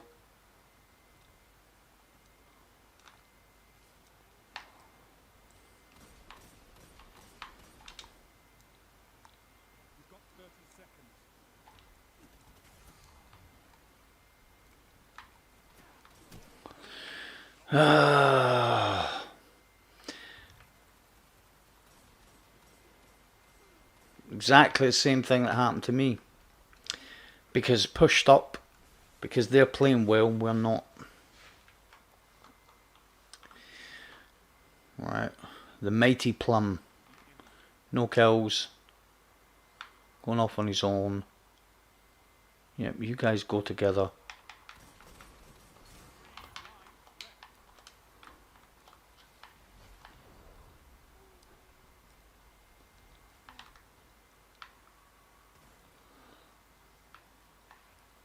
Right, I'm being chased. I want to be chased.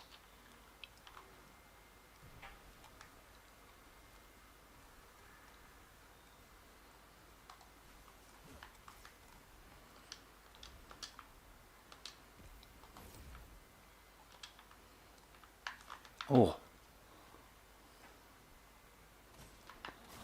Oh. Thank you. Oh, he saved my bacon there.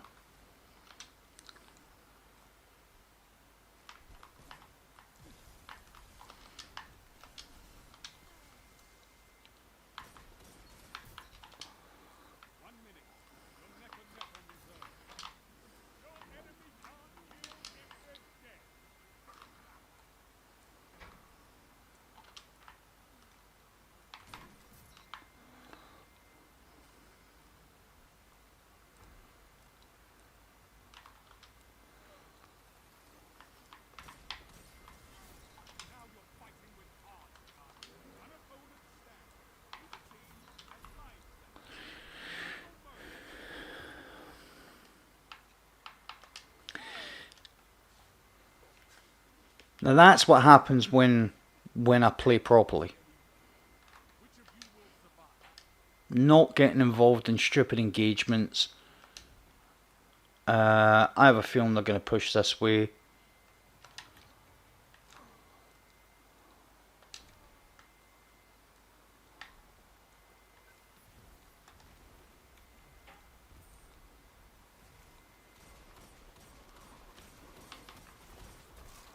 Oh man! Nice, nice, nice, nice. Well done, well done. Right, yep.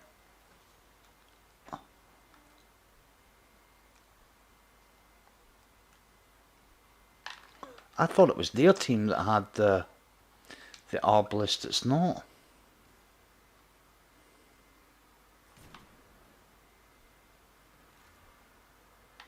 Yep, run, run.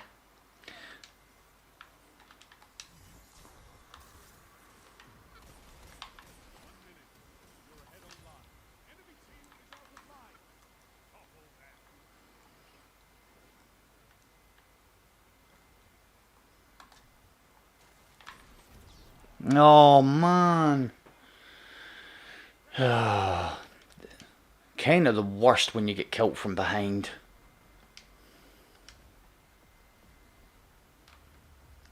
Alright, they've pushed up.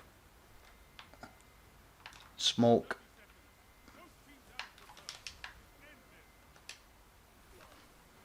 What? What?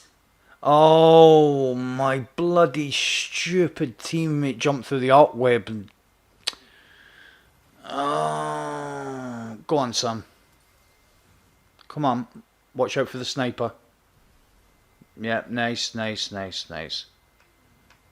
It's just a 1v1 now. Right.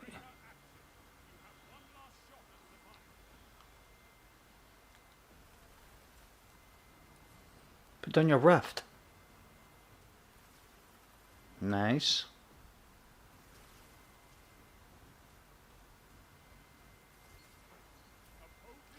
Nice work. You done well there. And he listened. Because he could hear me.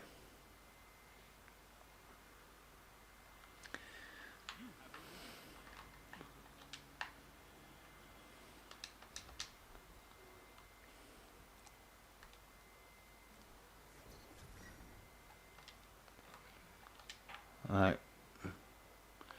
Run, run.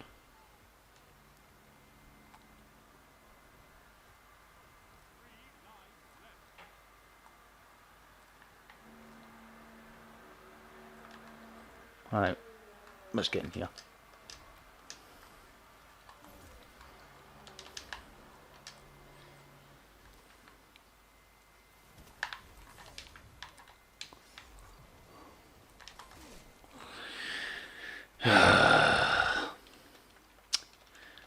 Okay, okay.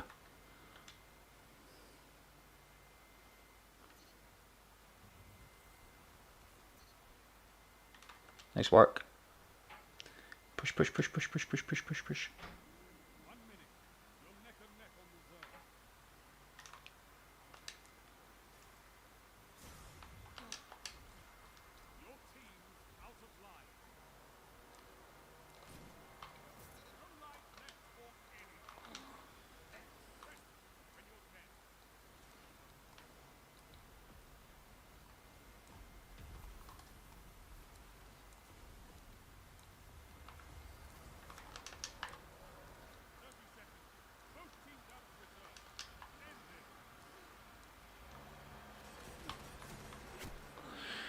Come on.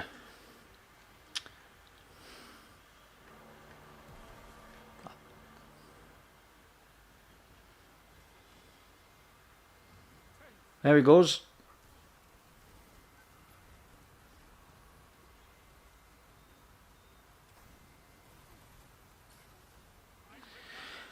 I feel really bad for this Impros because we are letting him down.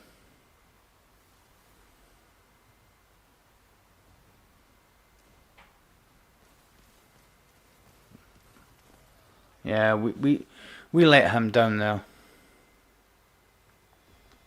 No problem, man.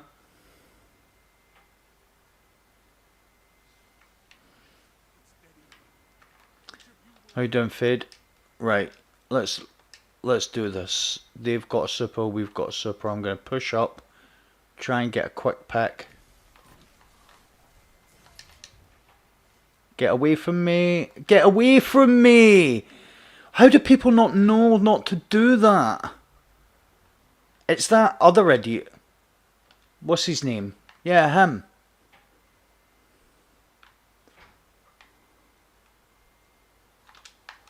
Really is a plum.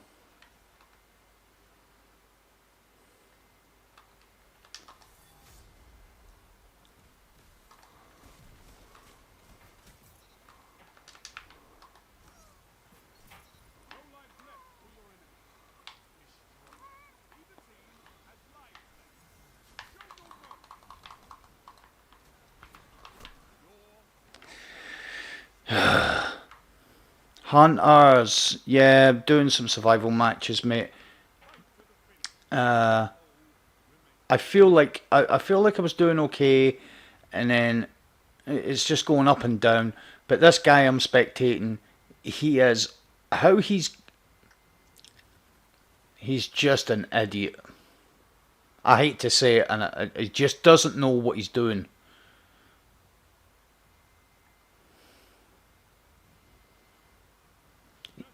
He's nearly got me killed a couple of times with the arc web. In fact, I'm lying. He did actually get me killed with the arc web.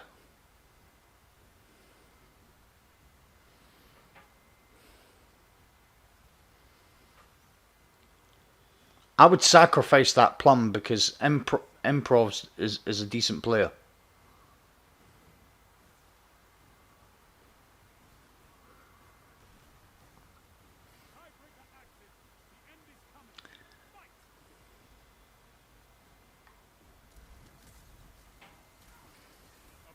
Nice work.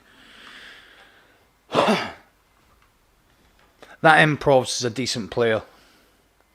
He's I've kind of let him down the last round or two. We're going to change that. I'm going to try and stay away from Plum as much as possible.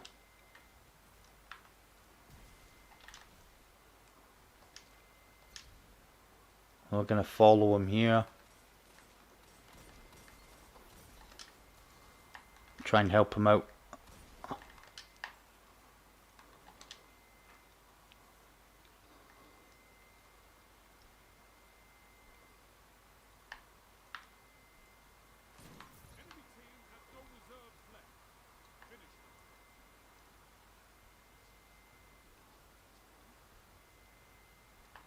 Gotta watch out we don't get flanked.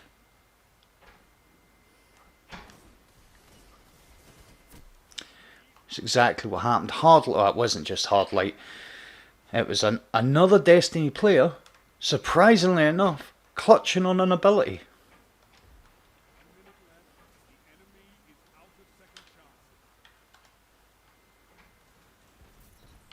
Whoops. See, I can clutch on my grenade as well. My grenade's nowhere near as strong as yours. Oh, Plum, get out my Don't be Plum.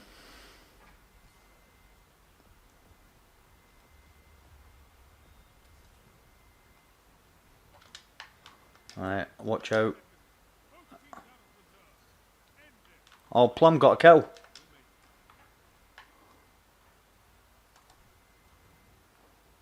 Ah, not smoke.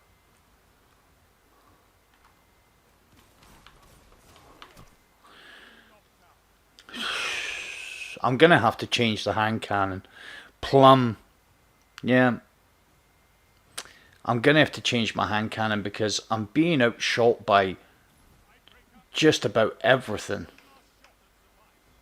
Oh, it's Plum.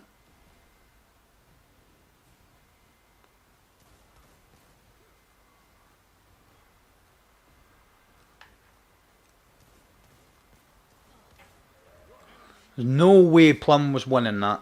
He is an absolute... Alright.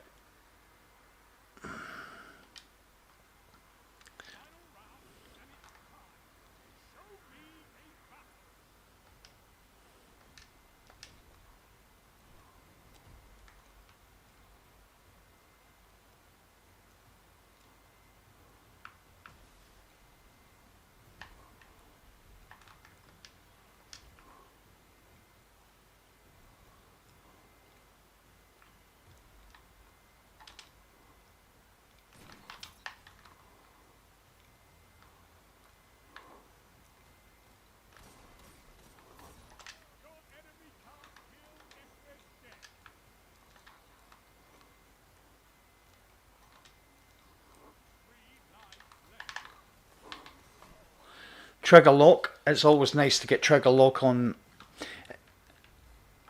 Yeah, yeah. He's a plum. Right, I'm.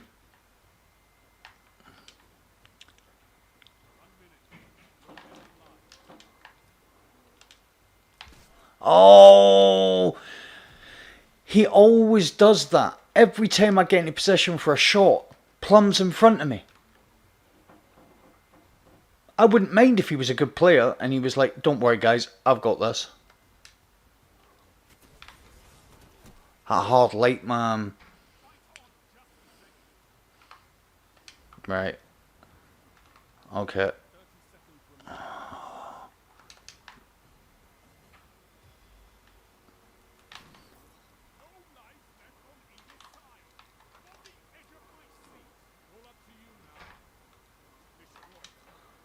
How many are left?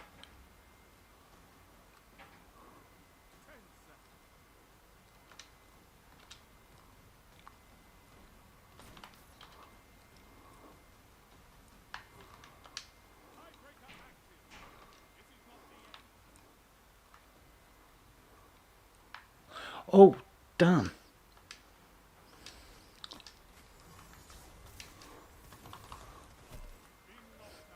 Who does that? Who takes a tether into Crucible, into comp? Him. Sidearms are good. No, I'm going to say sidearms are good. Sidearms, they're strong. Yeah, Plum left, which is not really a surprise because we had that match. We did have it. But as you can see, what's happening, it's that matchmaking where they're taking the KDs and they're averaging them out. Now, I don't have a great KD, but it's not bad. You know, I think my all-time is just nearly a 1.2. My efficiency is almost a 1.5. It's not amazing, but there's no way that Plum should have been in with us. He was jumping about. I would say he was a child because of the way that he was moving about. Because I don't know about anybody else, but if you're moving around a lot whilst trying to get into an engagement with a precision weapon, you're an idiot. Now, I'm not saying you should be totally focused and straight and standing.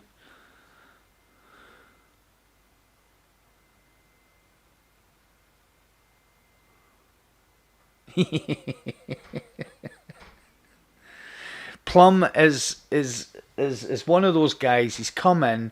He's probably going to talk about it. Although I have a feeling you'd be lucky if you got a couple of kills. But he just kept getting in front of.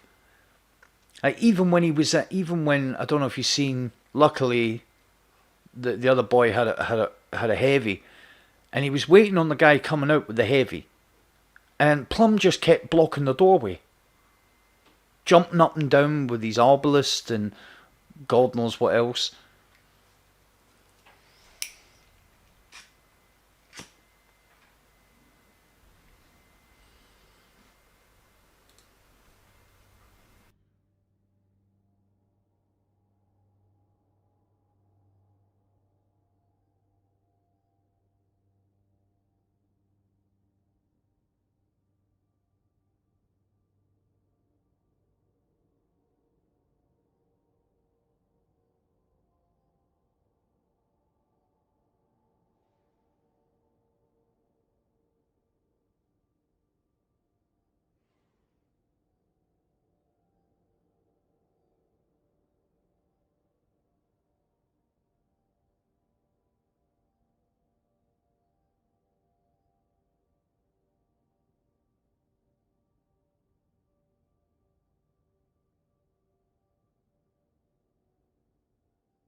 The way that comp kind of sets itself out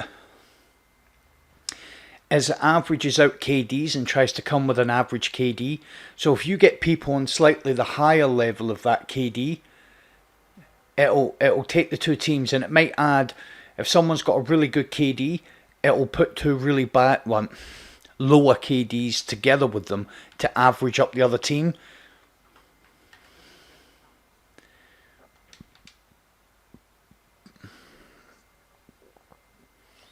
Right.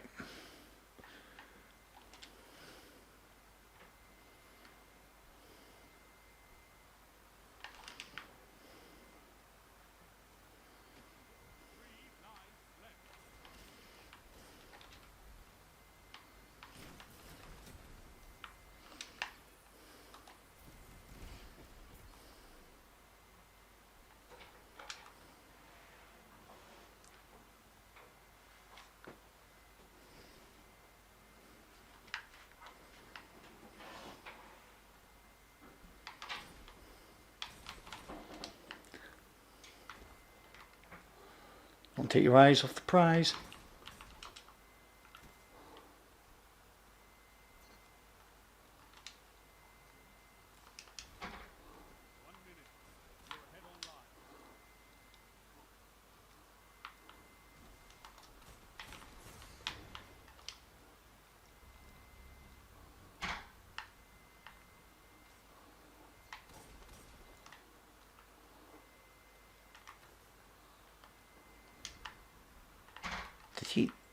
What's going on?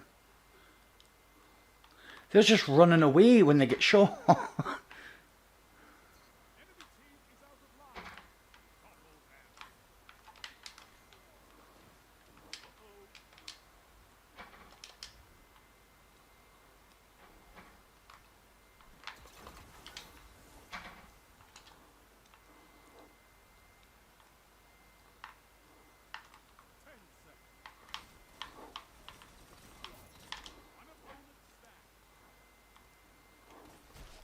Good shot.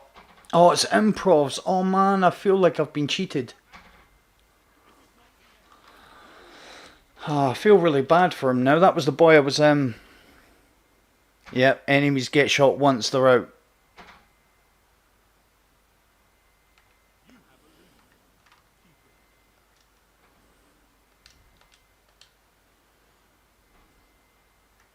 I feel really bad because Pro is the boy I was playing with in the last matches in the opposite team.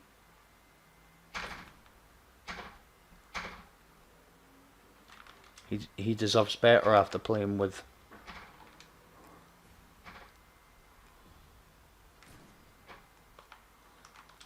Come on, get him to chase you.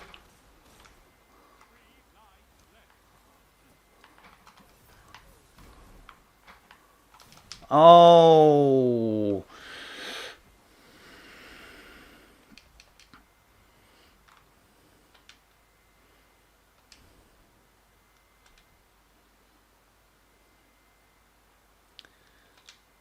Got to kind of try and protect that heavy a little bit.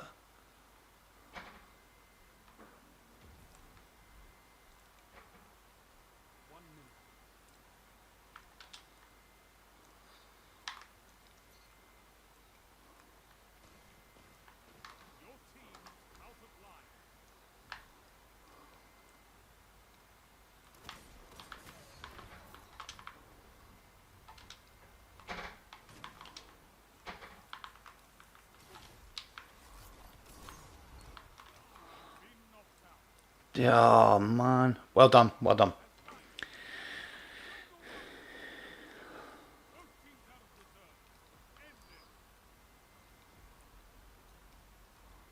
Oh. Man. We is going to get beat here, boys.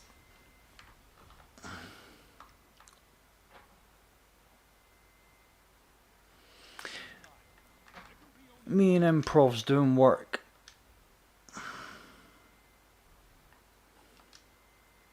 Right, I'm gonna burn my super. See if I get it back again. One of them almost went Stormcaller.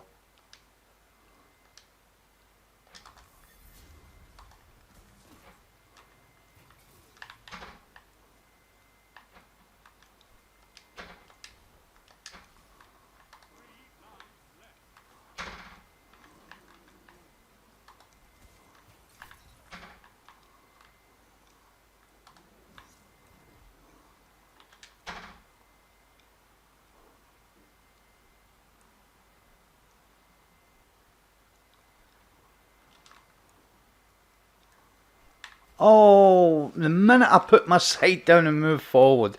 Yeah, yeah. Yeah, I'm getting there. Oh, please don't let Improv's going to go for that heavy. Yep. Yeah, I'm not.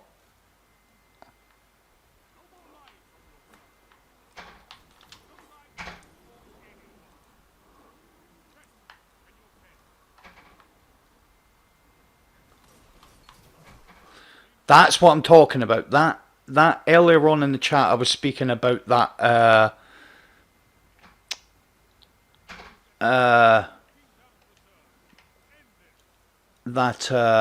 backup plan, high impact fusion rifle. You can't compete with it, and I think if people are using that, I mean, it's just my opinion, but if you're using that because you can't get kills with anything else, then you need to question yourself. I'll never use one of them. I just can't. But again, I am starting to think that that's more to do with me than the Crucible Sweats that think that's... You notice I can't even be complimentary even when I'm trying. Right. Not this time. Improv.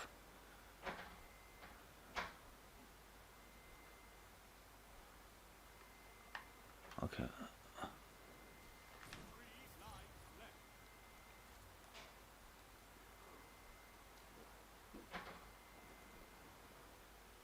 Look at him.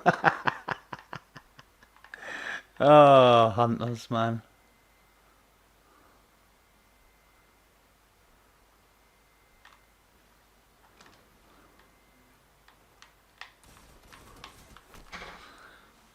Hunters. Hey, Laura. Right. I'm gonna take this route. Improv's got heavy.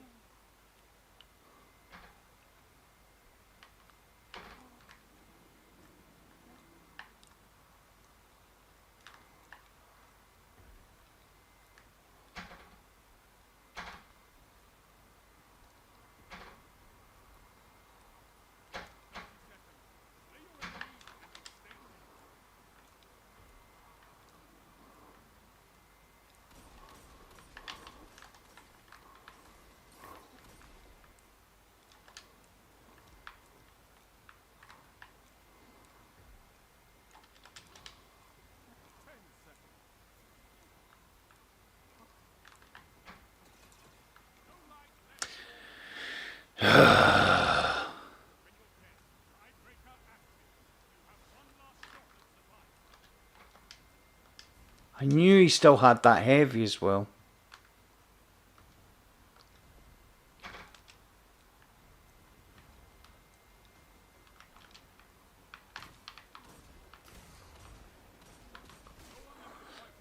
Oh, Improvs, you've kinda let me down there with the body.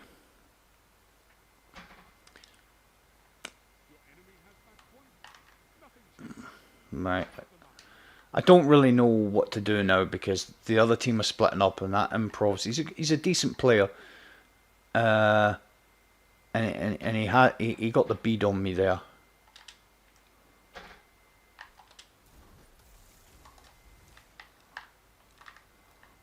Come on.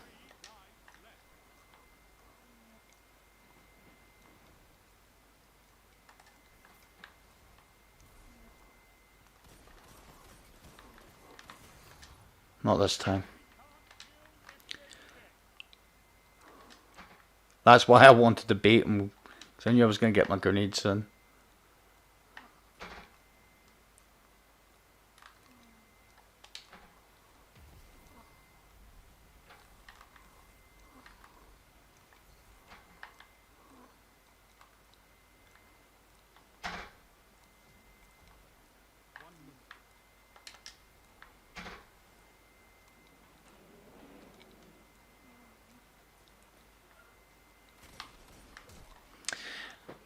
I'm pushing because they're playing so kind of slow and it's just not very fun the way that they're playing. Passively.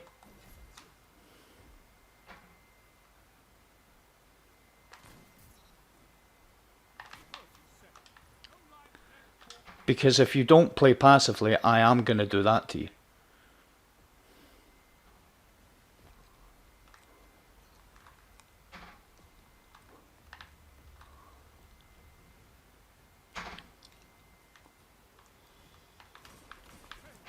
See, that really irritates me. It's just not like a shotgun. Because if I'd have jumped out the way, there we go. If I'd have jumped out the way, that'd have still killed me. Yeah, I'm not so much trying to do well. I'm just trying to stop myself from losing points.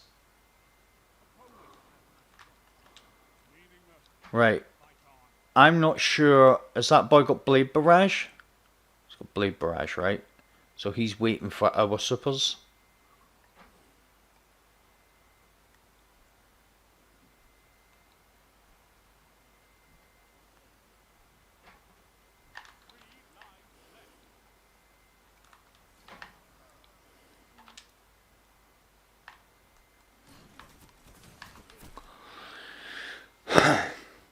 It's just all the sweat weapons.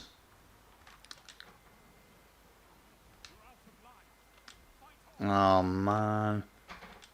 So they've got a tether now though, right?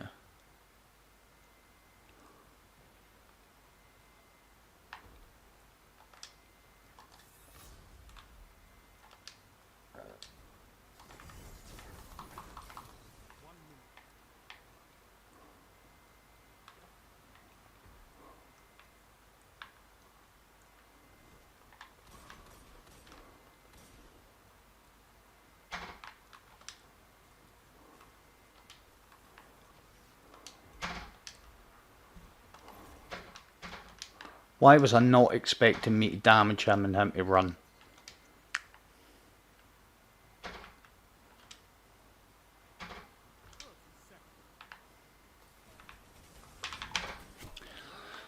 Oh, dude, if you literally killed him too... Oh, I hate playing Crucible.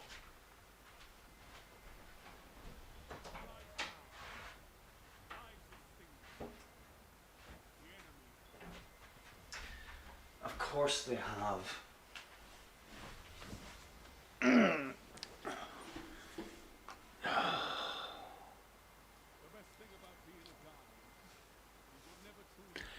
Now, this is what I was trying to explain earlier on, right?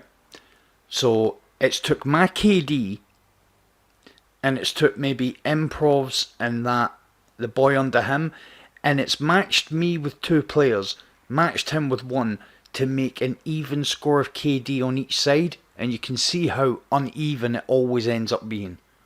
It's a really bad. That's why this season's matchmaking is much worse than last season's, because they changed the algorithm to make it more difficult this season.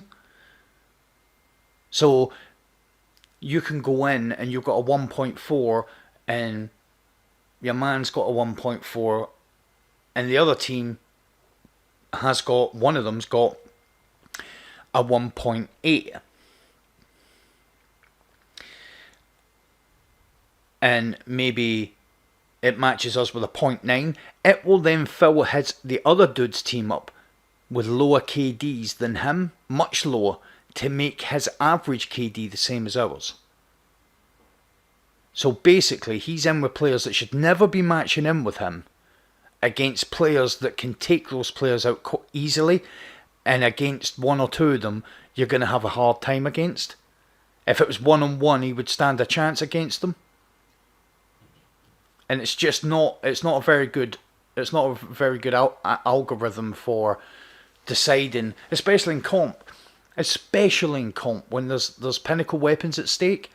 My son's a really good Crucible player, and literally he showed me countless screenshots of him getting 20 odd kills and his team getting 2 and 3 each.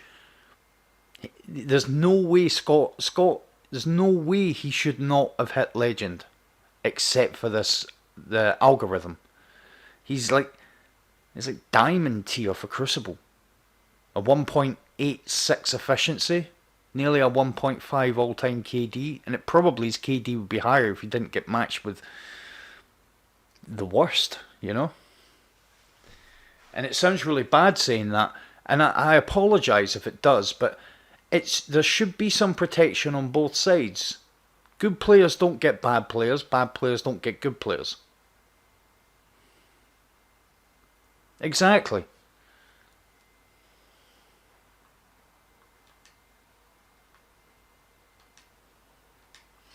I'm going to play one more.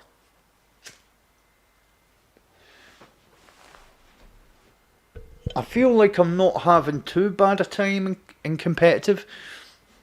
Part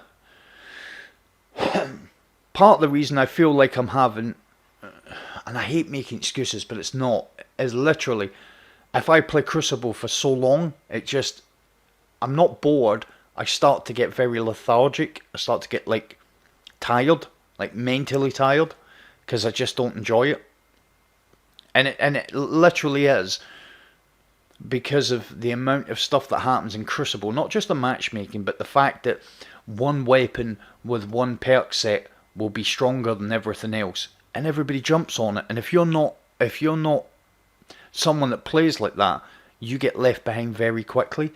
And let's be honest, the hand cannon I'm using, there are a couple of hand cannons out there that are much better than this, but as you've seen, Hard Light's really strong. So there's a few things that are pretty strong. I don't even have like hand cannon dexterity or enhanced anything on my armor.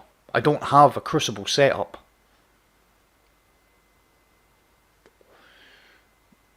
If I had like enhanced sniper dexterity or all that type of stuff, I'd probably do a lot better in Crucible. But I don't play like that.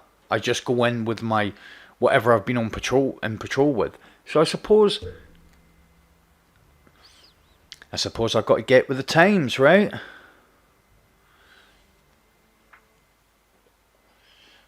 If you want, son, let me play this match and then we'll get in.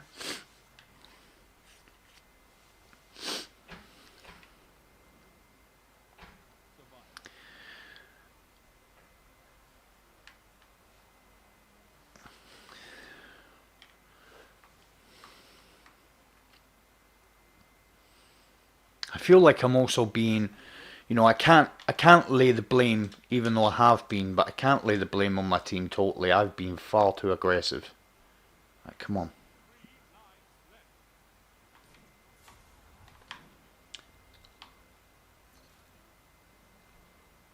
No. Nope. As a sniper, the one thing you've got to learn is you can't hog a lane for too long.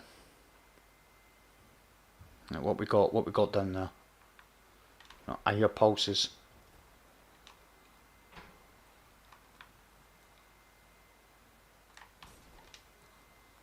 Oh, that was a crit. Oh wow, what did I get hit so hard with? Boy, push. I felt like that was a hit. Give me my health. Yeah. Oh Jesus! I'm up against the same team. And oh no, yeah.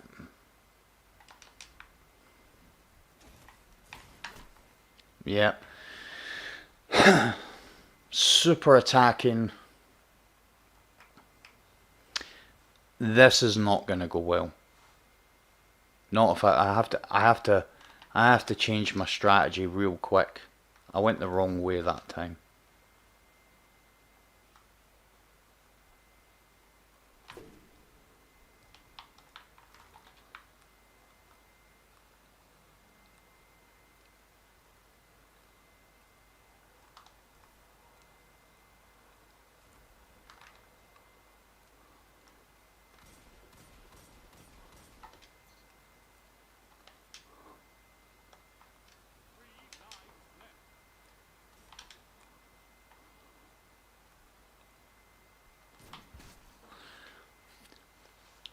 Now that was about as close to that wall as I could have got, I reckon. And he headshot me from there.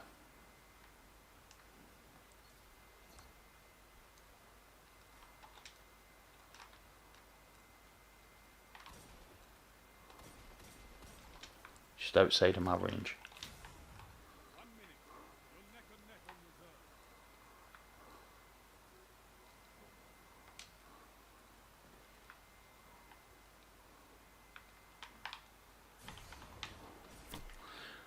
Oh, I ran right into the trap.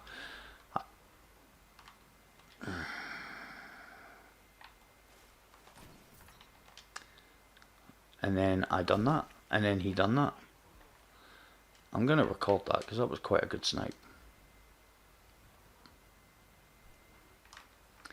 Right. He took me from up on the... He's panicked.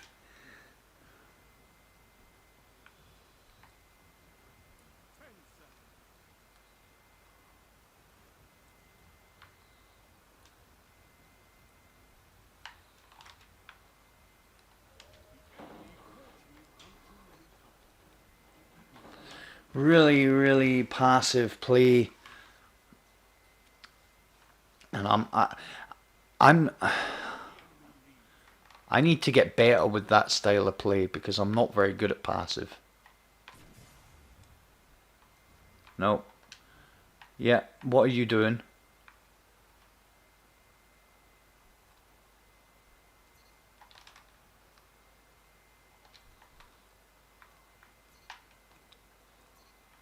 Nice.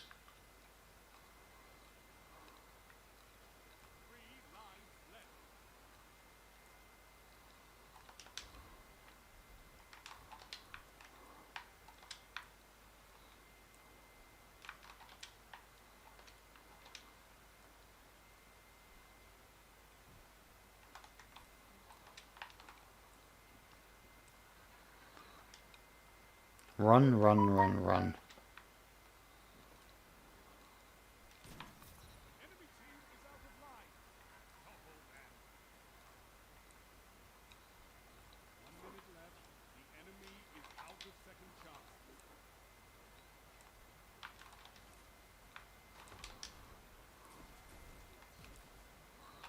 Nice, dude.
Too much hiding.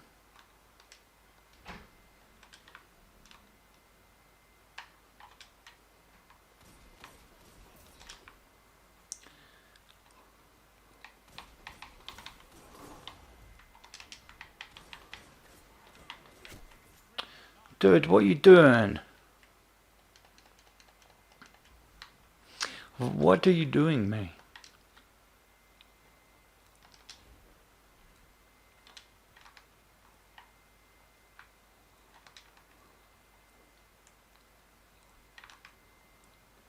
Playing very, very...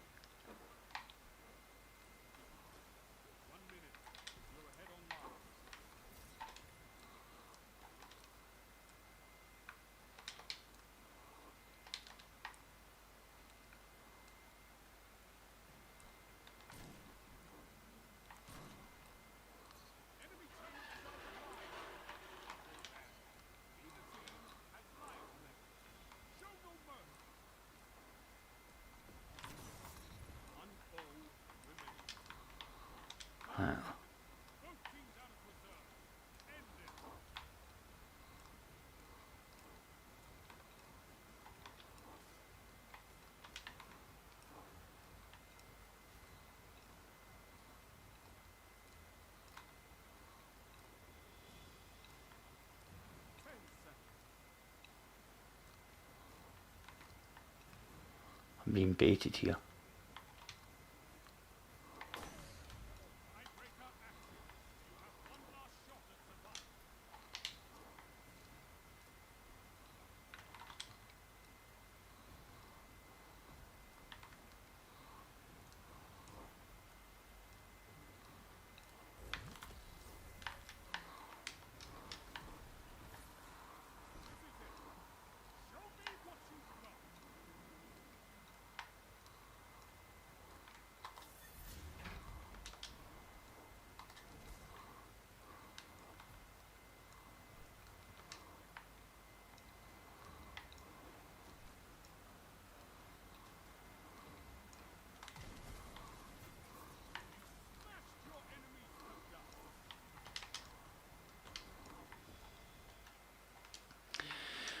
Big brain play there.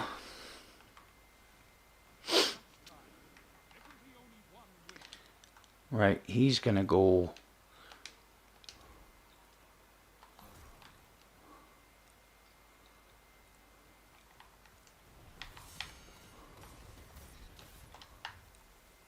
Big brain play.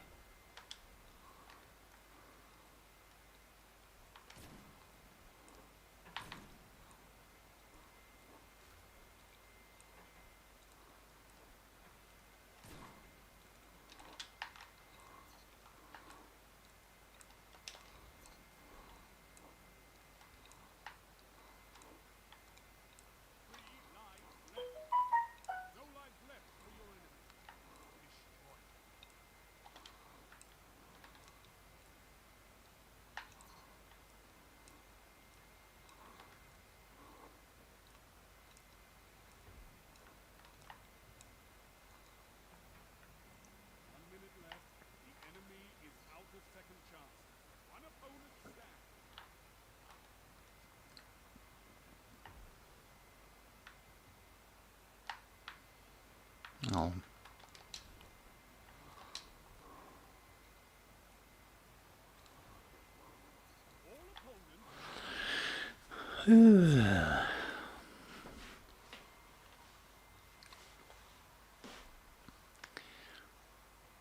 That Agent Bauer CTU is doing a job here.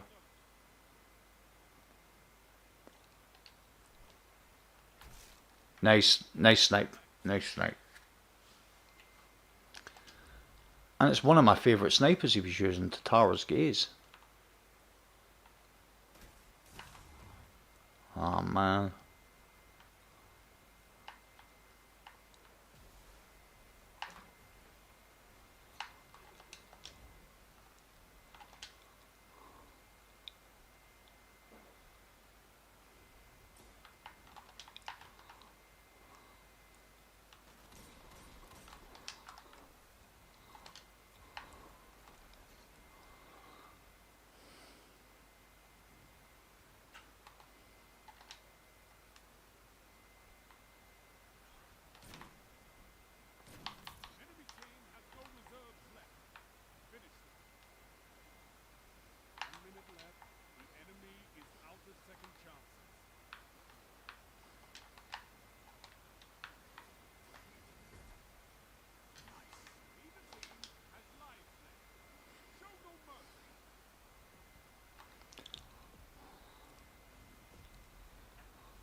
Oh.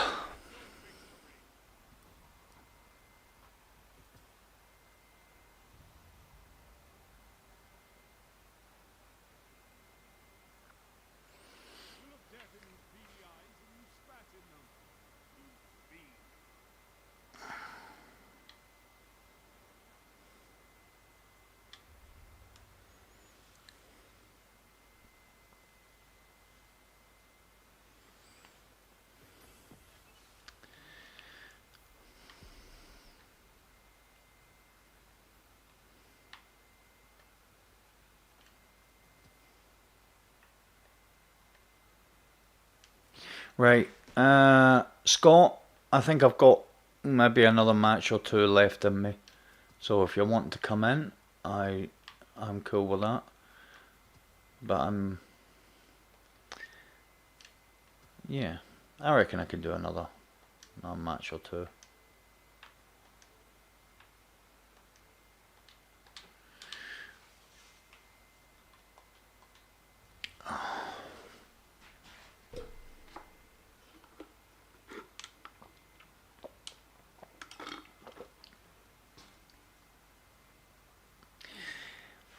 And if I thought it was bad before, now it's gonna get bad.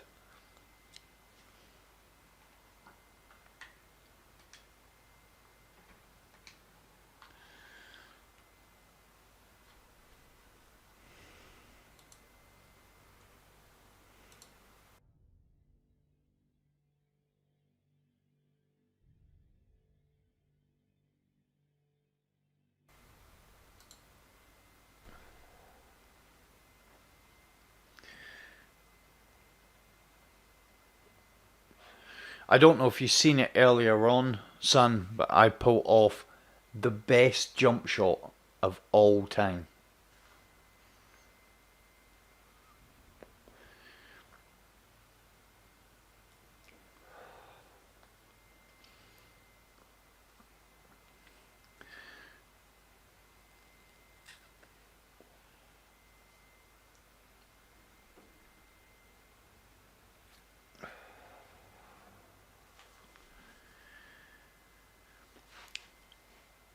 If you want, go back and check out the stream at a different time from 20 minutes on. It's in the first minute or two. On the Widow's Court. Yeah. I'm not going to lie, it was a bit special. It wasn't just a jump and snipe someone out the air. I jumped, they were running to go into the the cathedral, and I led the shot, and he ran into it, and I got a headshot out of it.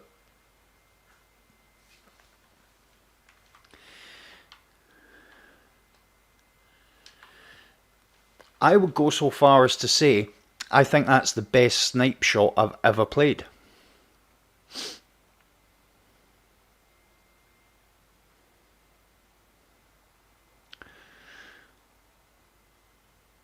Which I'm not going to say is a big it's a big boast, because I'm a half decent sniper, that's about it. I feel very comfortable with a sniper. More comfortable than I do with a primer, to be fair. That's not to say I'm as efficient with a sniper as I am with a primer, if I'm even efficient with either.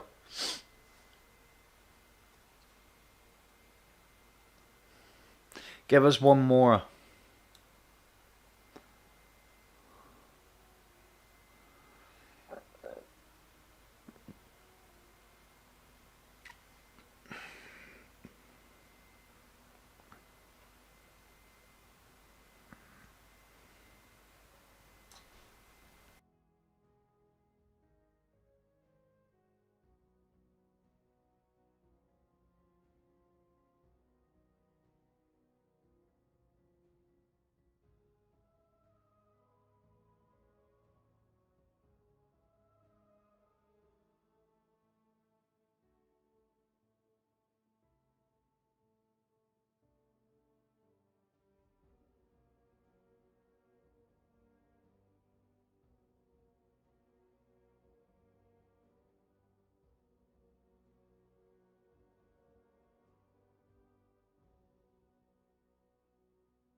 You're doing a forge lore.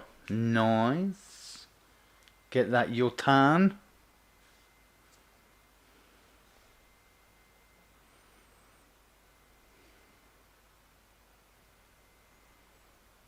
Cheeky Jotun.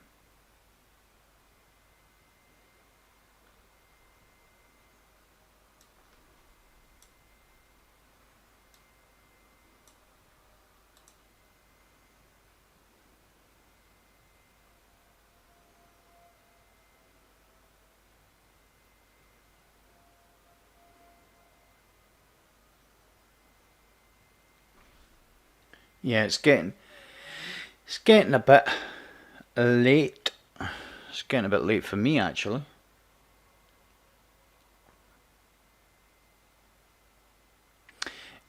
It will be the Gofanen. Because it was Volundr before Reset. So I think it's Volundr, Gofanen, Izanami, and Bogothia.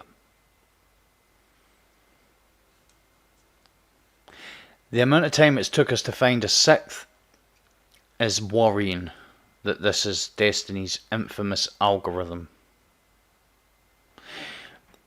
I got the Limonarch kills when it first came out. I only just, like last week, got the Izanagi kills.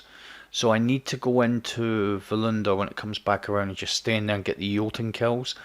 And then I need to go in and do a Crucible. I need to go in and do a Scourge because I don't know what happened. When I done Scourge, I got the threat level.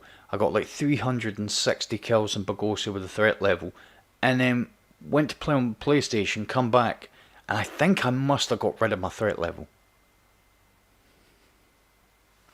You can't do it. I mean, for the next couple of weeks, apart from helping people clean up triumphs and titles and what have you, I'm literally gonna. That's what I'm gonna be doing is triumphs.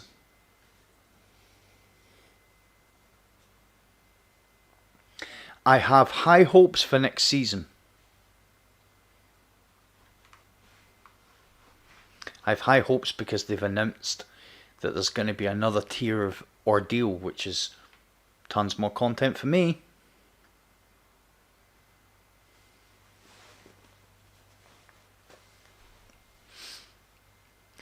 And if I'm kind of worried that they're only going to raise the power level the same as they done before, like 10 for the pinnacle.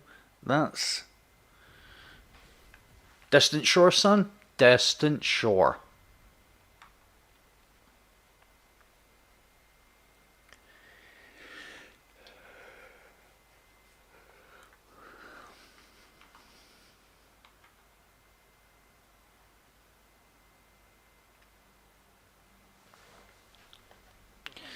Right, I think I need to tie an umbilical cord to you.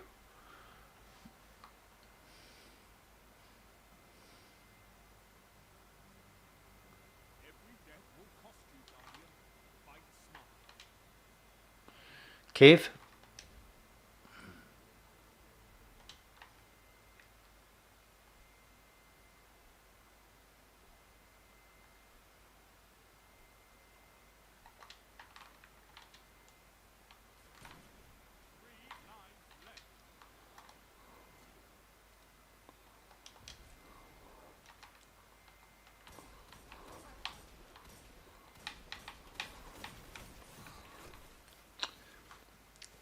Sidearm.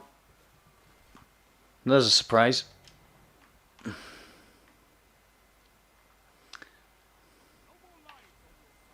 Oh, man.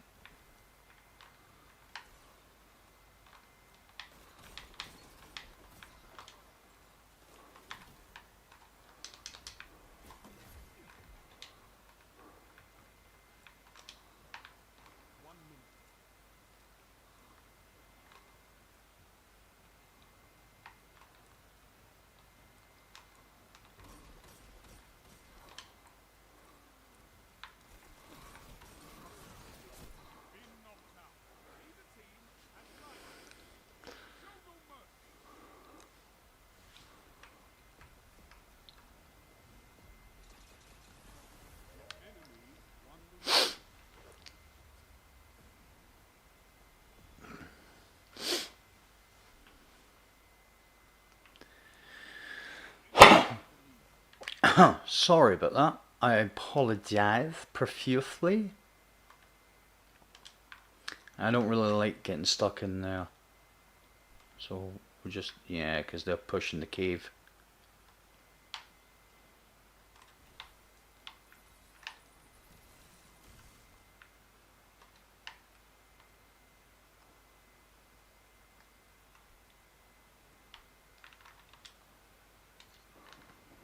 Nice work. I'm pushing him from...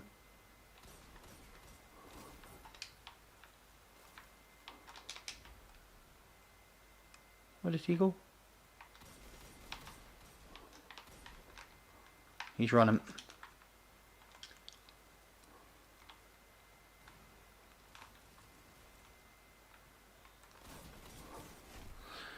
Goddamn sidearms.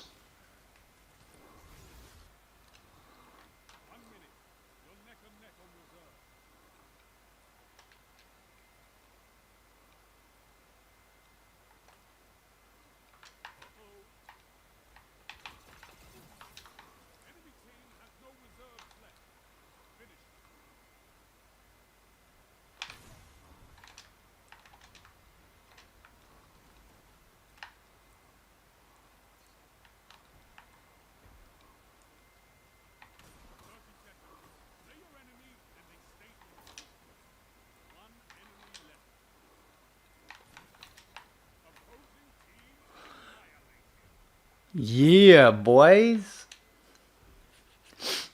Dirty snipings.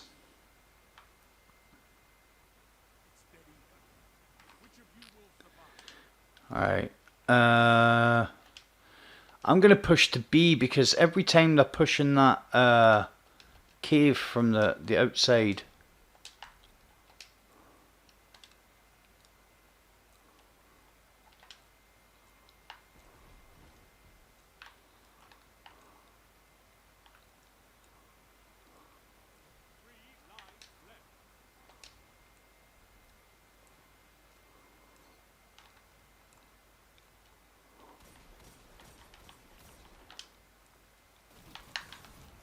Oh, I only pushed in there because I was pretty sure I had somebody watching the front of it.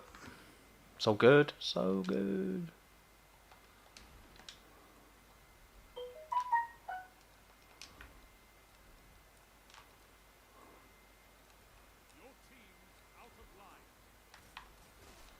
Of course, I was hitting him when he shot me there.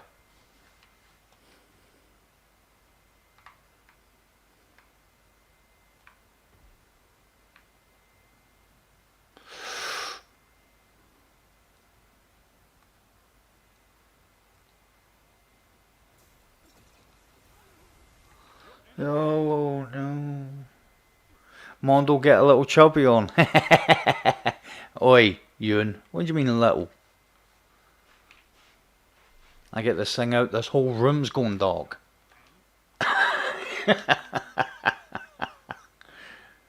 Ah, the old ones are still the good ones, mate.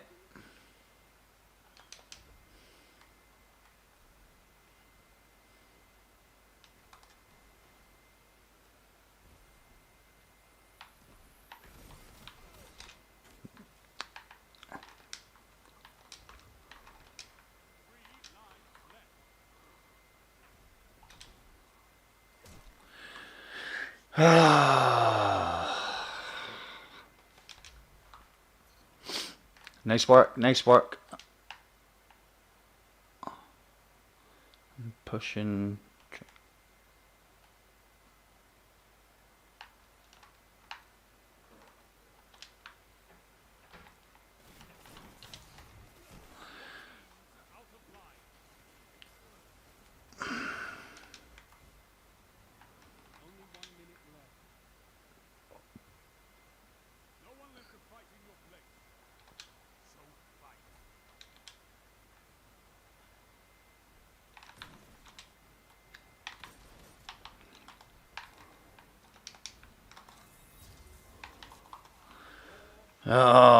Oh, yep. Nice to see the lagginess happening there.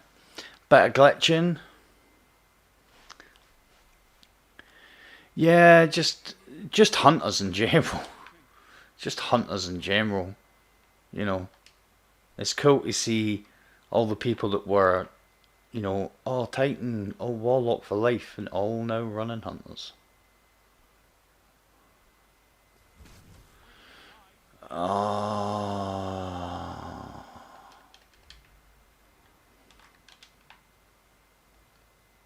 Not this guy.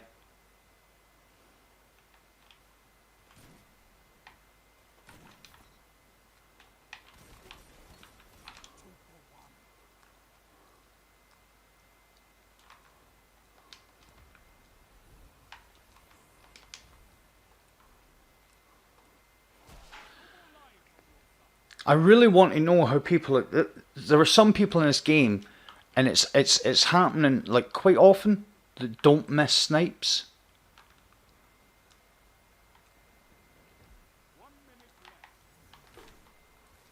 And that was a hit.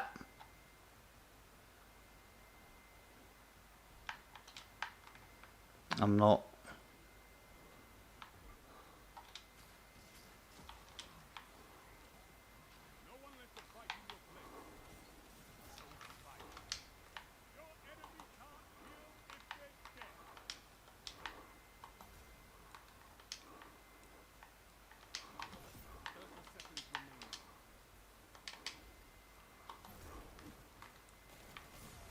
Ah, another sidearm. Another team of hunters.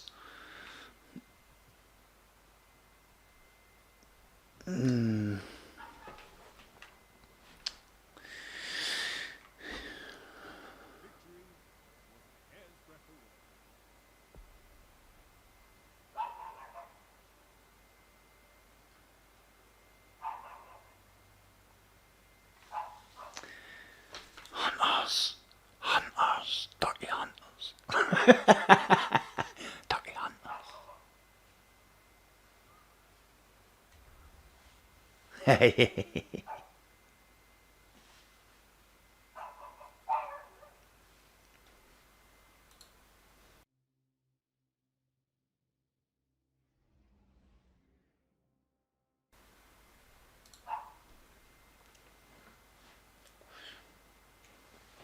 No. Let's go. I'm ready to do battle. Once more into the fray.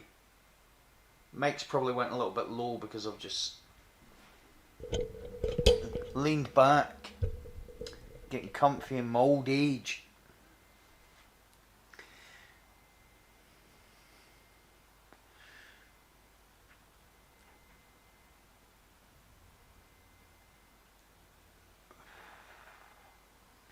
Are we going in to do Rumble?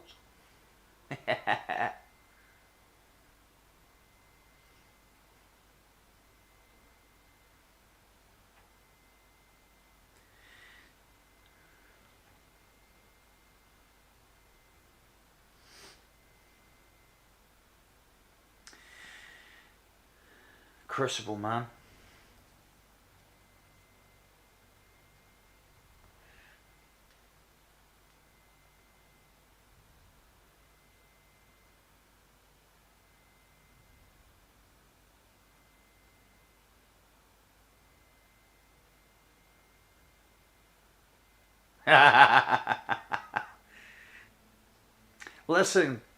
Listen, chat. One does not have a gaming chair, as I'm sure Ewan is well aware. One has a two-seater sofa, so I can lean back, and I don't need to lean back for the crutch scratch. I don't need to lean back for that. I'm leaning back because my back's killing sitting to the front of the chair. Gaming stool, yeah. If I get any more relaxed, I'm gonna do a gaming stool. Right, I'm back. I'm back up. Distant shore. Oh, he's so close to us now.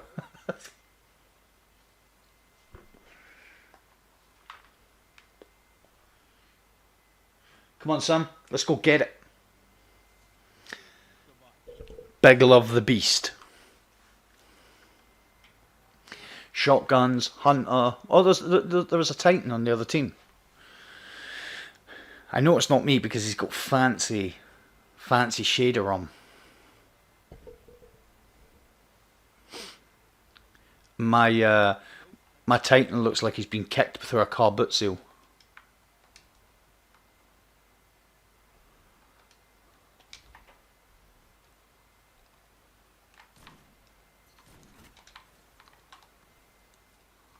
Oh, no. Well done.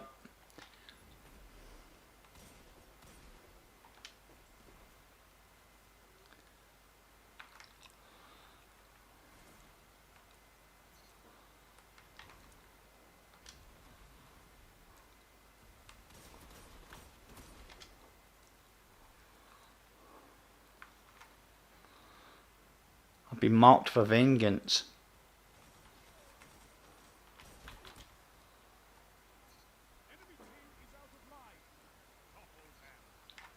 Scott's turned up. This should be interesting now.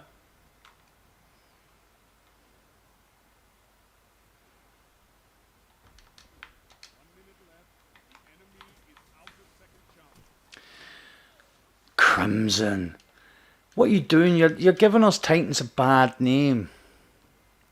He looks like Rabs Hines, but you look like Del Boy Trotter trying to play Destiny.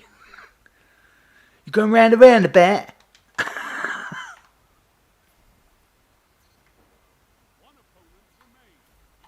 There we go.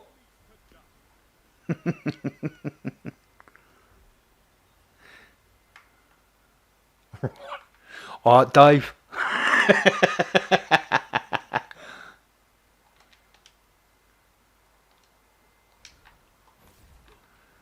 Alright, I'm gonna have a little peek in here. It could be dangerous, but yeah, luckily.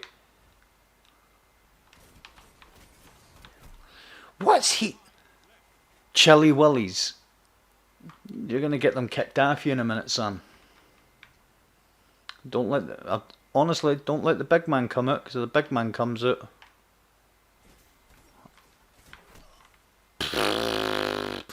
tons round. You know, yeah. Tons round, runs into a wall, panic. Yeah, I'm gonna have to play a little bit smarter now.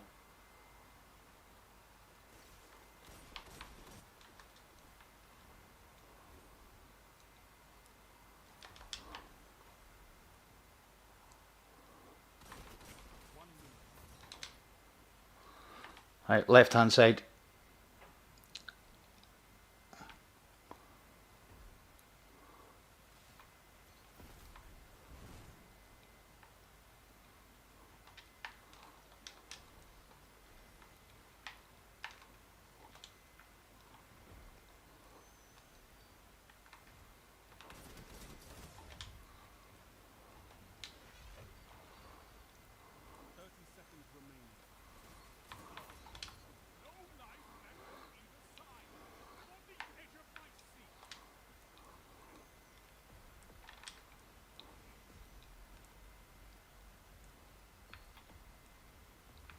He's went round. He's went. There's two.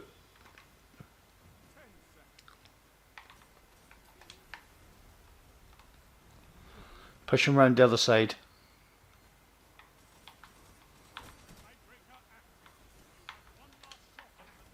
Oh God! Damn.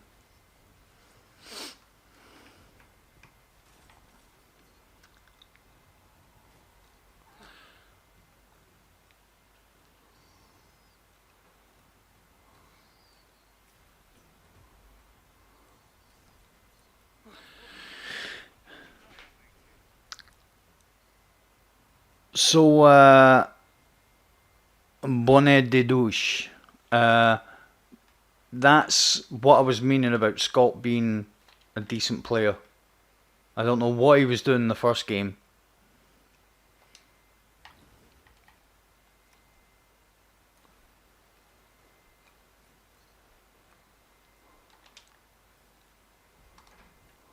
Oh.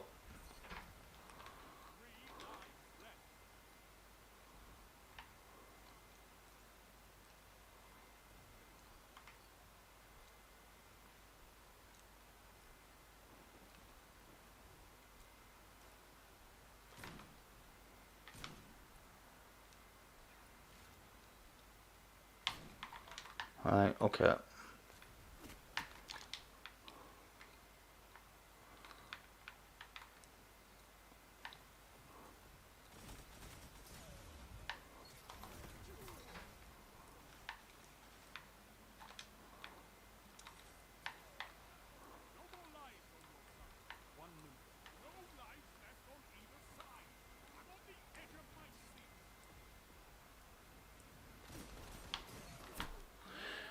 Last word.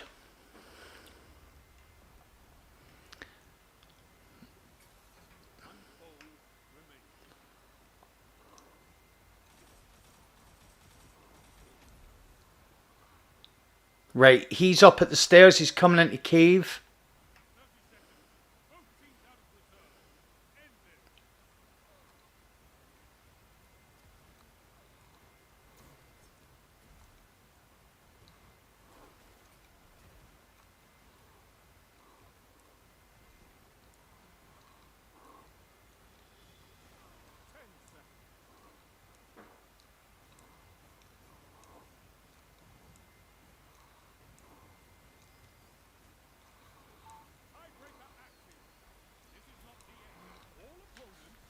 Booyah.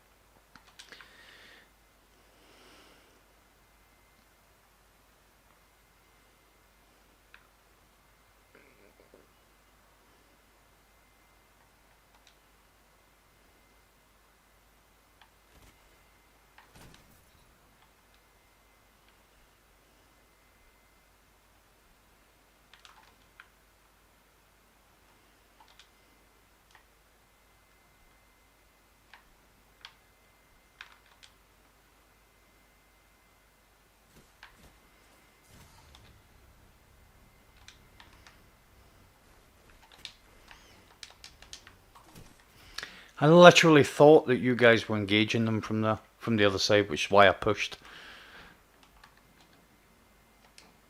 I'm gonna have to keep an eye on where my team are more.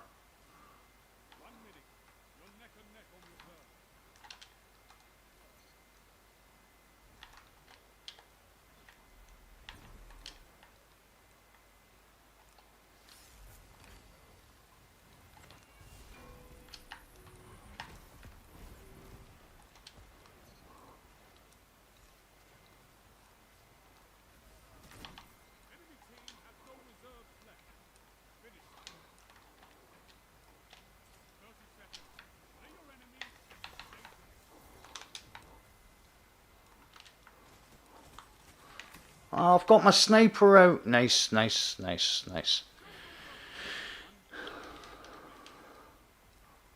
So I'm not going to need my... Oh, I'm the last guy standing.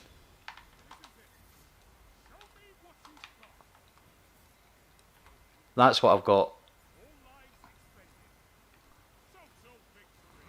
Yeah. Won it for us. That's Luna. That's that. Yeah, no, nice work to you as well, Sam. I was there in spirit, but the only question I have is where were you in the first match? What happened to you? Jeez, oh. I thought, what's going on here? Normally you're doing that. Normally I'm not doing that. But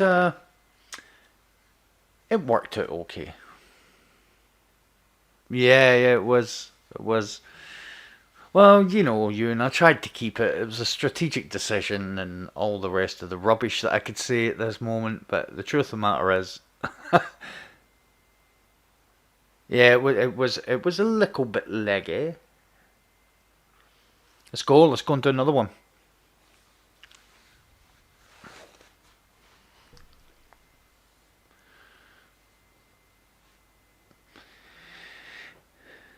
Yeah, I haven't got the Not Forgotten. I literally just have to hit. I say just. I have to hit. Oh, Scott's.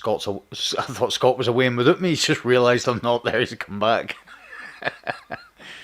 I have to hit Legend, and I have Not Forgotten.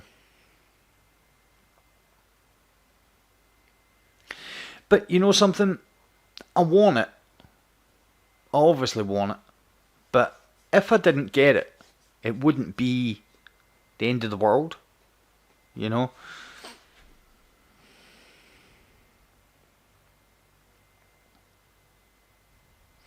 Part of me thinks, because there is a way I could get it. You know? I could get it very easily. And I'm still debating about it. Because when I've got it, I want to know I got it. You know, because it probably is the only weapon in the game that is in my mind, out of my reach. Every other weapon I've got. I'll be 100% honest. I got help when I was on PlayStation. Well, I've already said this before. I got help getting my Lunars.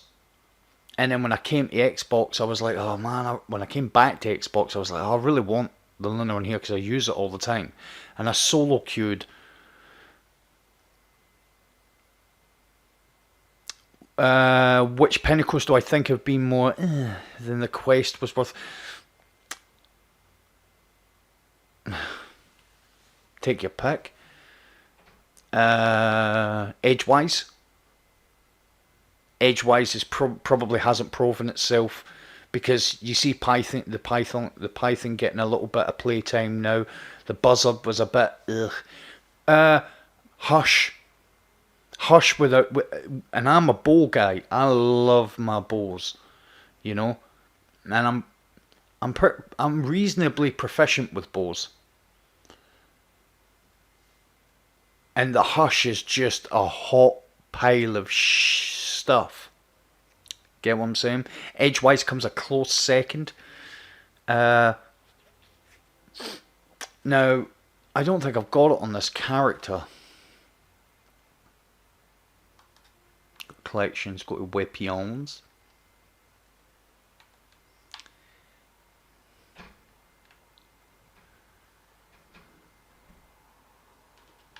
The oxygen was, it wasn't like, oh my god, it just wasn't very good. It is a lot better now.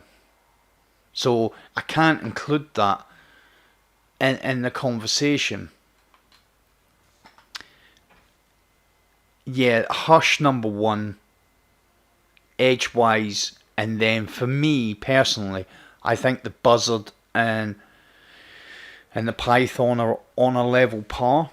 Python is the only kind of thing that stands in the Python's good graces, which obviously you guys know as the Gambit shotgun, is it's got overflow like the 21% delirium. That's it. So you can actually get 9 in the mag. You know that the Buzzard. Well, there's better, much better sidearms out there. The Hush is at the bottom of the pile for bows, and so is the Edgewise. The Edgewise was, I would probably say Hush. Exit strategy, well, the exit strategy is not actually too bad, but it suffered from being in a meta that the Recluse was in. Now that the Recluse isn't in there, but I think the point is, it's a good point, Laura. The exit strategy isn't a great weapon, but versus the grind, exit strategy was quite easy to grind for. It wasn't really a difficult grind. Hush is a bad grind. Like, it's a big grind, and then you get the weapon, and it's like, oh, this works really well on PC. You know, and that I'm not getting involved in the PC console thing. I'm just saying, its thing is, once you get a kill, a hip fire precision kill, there's basically no draw time on it. It's like, and every time you get a precision kill, you reset that. So you can basically rapid fire the bow. Yeah. I mean, I don't think to answer your question, it would be Hush. But to actually enhance the question would be, since Pinnacles have left the scene, what ritual weapons were actually worse? What ritual weapons were actually worth the grind? And literally, I'm thinking none.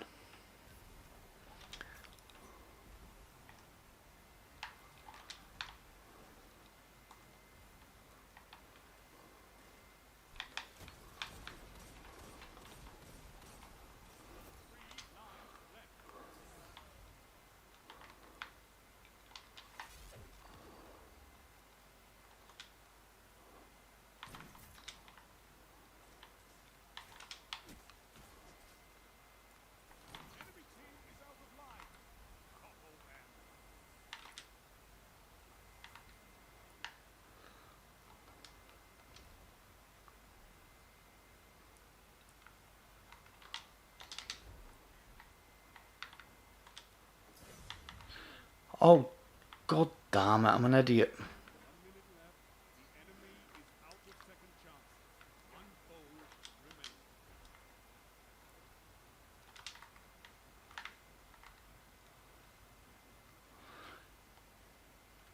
I literally thought that...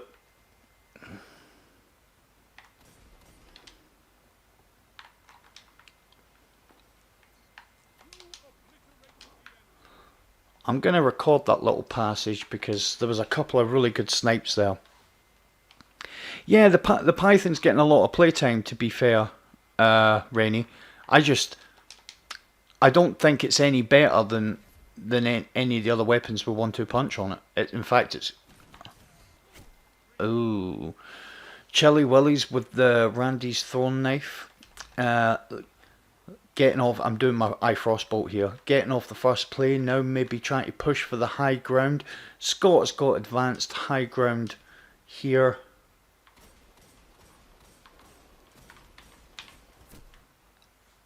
And then a hunter slides round with a shotgun. Totally unheard of in Destiny. Not really expecting that play. So now I'm on low ground. They're probably pack hunting.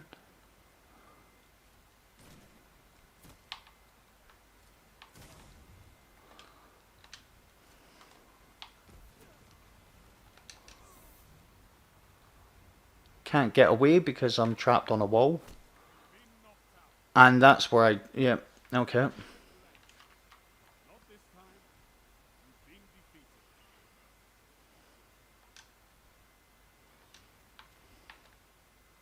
So a little switch of weapons, we'll see if that makes a difference. Although I'm not sure whether that switch was... Take it easily.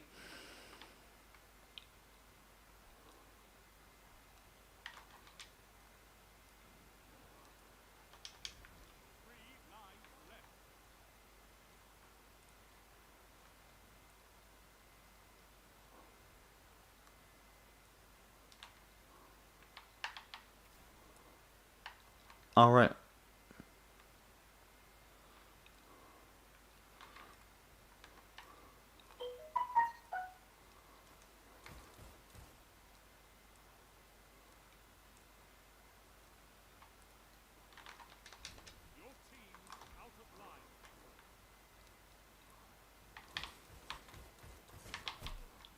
And that's why I didn't think... I want to go range, but the fact that they've got an invisible hunter...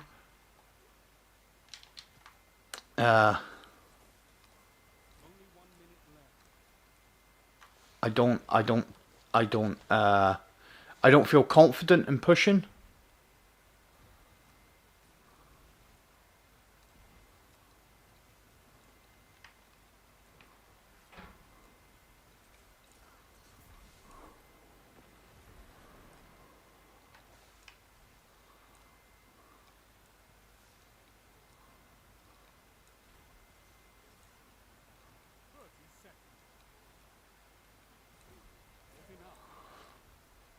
I never understand that. I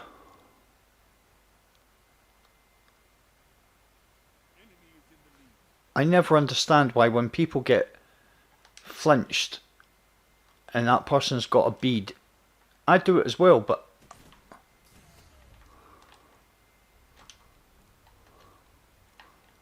you know, so I got flinched, I got hit, I'm marked for vengeance.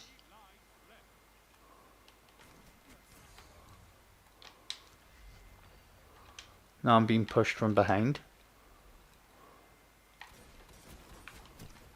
With a shotgun, of course, because he's got absolutely no genitalia.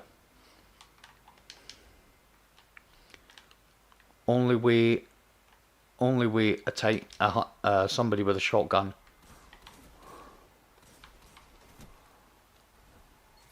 Really irritating. It's really irritating for a sniper.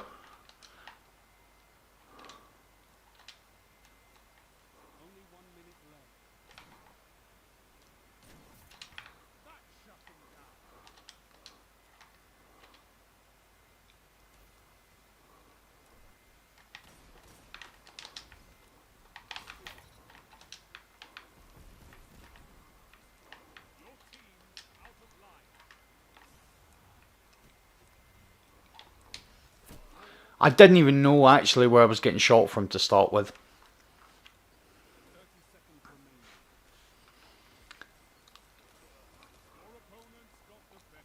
I feel as if we're being beaten through a lot of it is our own doing here.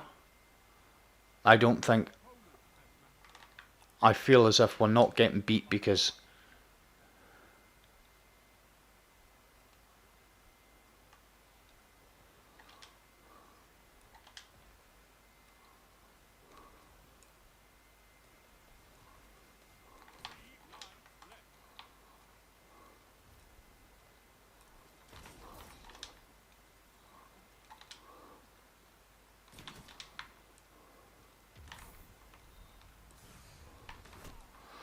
Shotgun and little.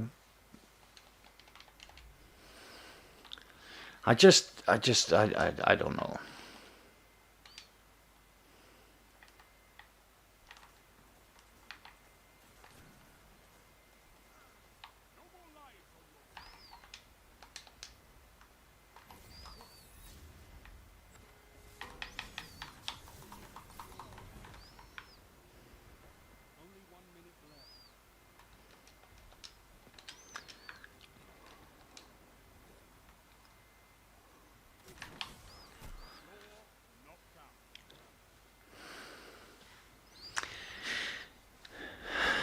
Yeah. Not the greatest. And for some reason, that Ice Chili's Not Forgotten is probably the most powerful Not Forgotten I've ever seen. But it's. What can you do? What can you do? A very good night on comp. It's 11:30. I know some people think that this is gaming hours, but when you get to my age, it's not gaming hours. Not anymore. So, I had a good night. I had a good night in comp. Won some, lost some.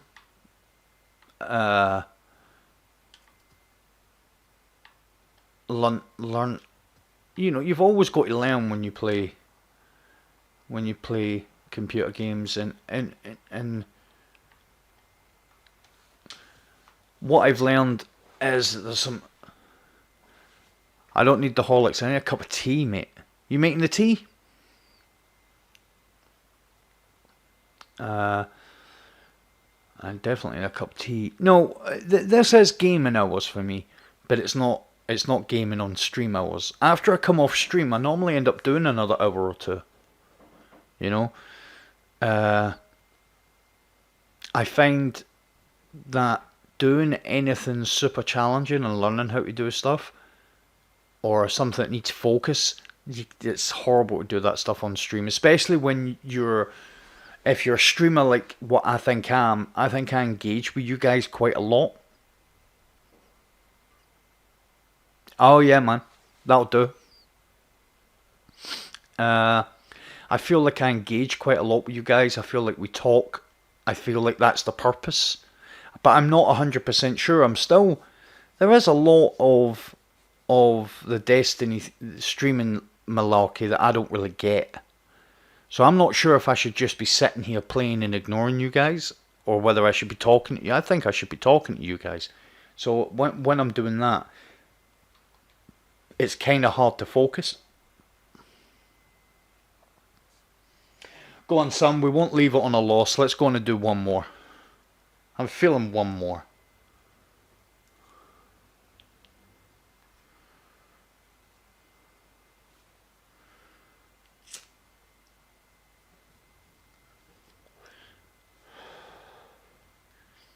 Yeah, but he's making me the tea. Yeah, you should be making me the tea, to be fair. And not because you're a woman, but because you're my friend.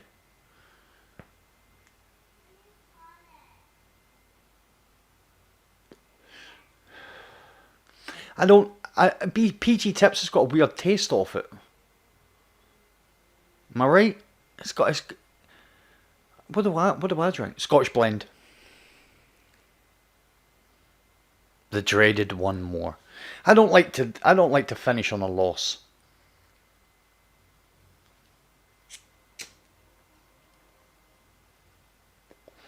I can't complain. I have complained.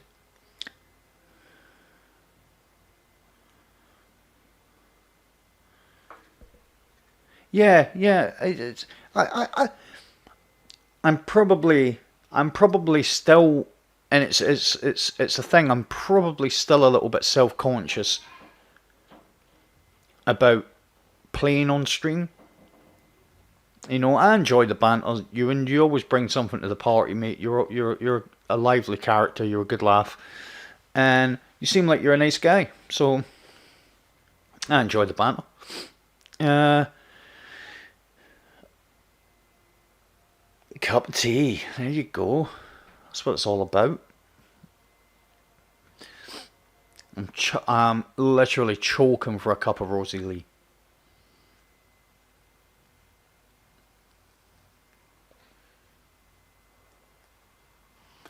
You see a lot of people when they're streaming and stuff that they're drinking energy drinks, and I don't even like energy drinks. Cup of tea energizes me.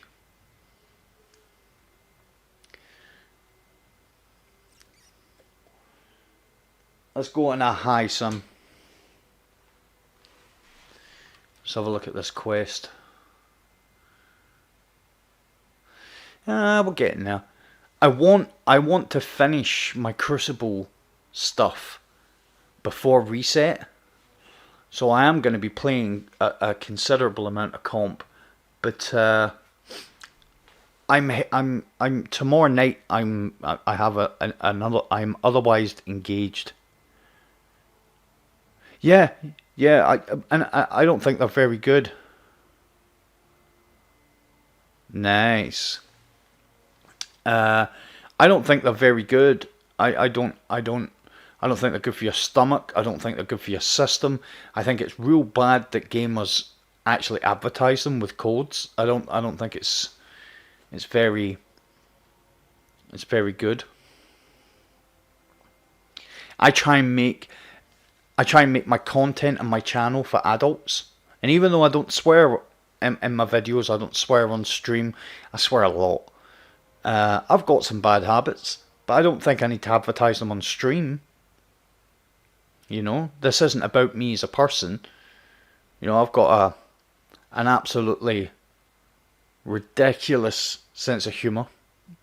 And I know it's ridiculous. Not many people share the type of sense of humour I've got. But you guys get the professional side of me. Maybe when we get the webcam up and going and you guys can actually look at me, that'll scare you all off. No, once we get it like that and we get the setup 100%, then maybe... I know it's because the gaming culture, you've seen them. I might have lost a little bit of weight since then, Ewan. You might want to see me in those Santa shorts next time. It was a bad angle.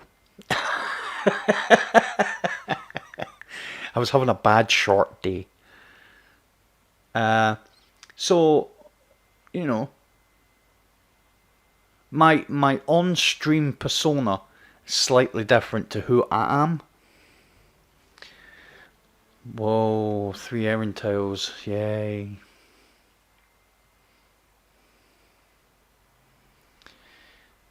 Yeah, 3 Aaron tiles. I've got a dirty sense of humour, really dirty sense of humour. But I'm not like a dirty person, I don't think. I swear like a soldier. But it's for now until I build up a kind of a following.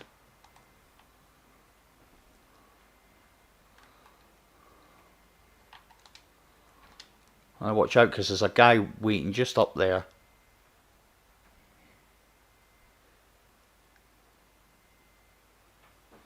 Yeah, him.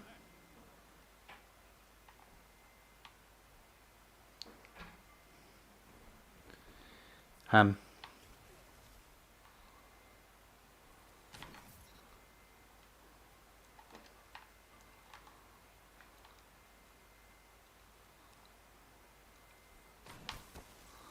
See, that's what I'm talking about. That range. Erentails are far too broken a weapon. The Erentail, for me...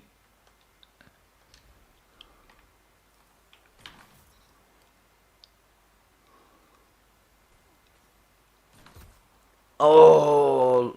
Leviathan's Breath. Big Daddy Demo. Big Daddy Idiot.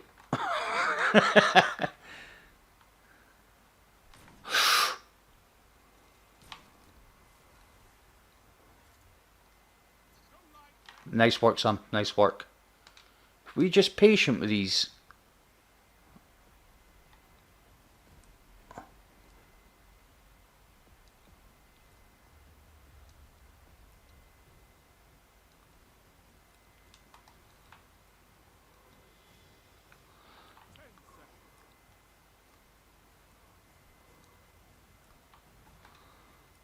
Watch out, we're being pushed.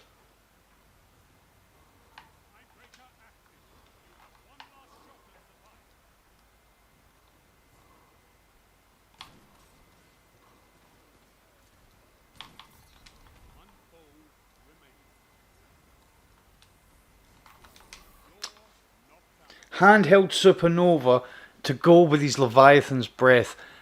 And... Yep. Now that is exactly the type of thing that has always annoyed me about long range, high impact snipers, fusion rifles. There's no... from the right range, there's no challenge in them.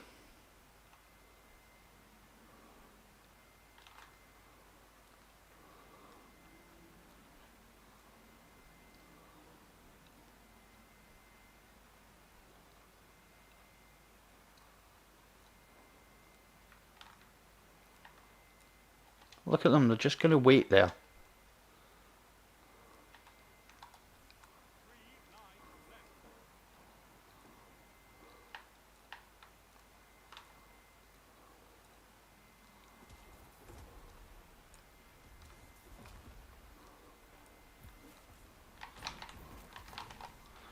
Yeah, I had my shot and I missed it.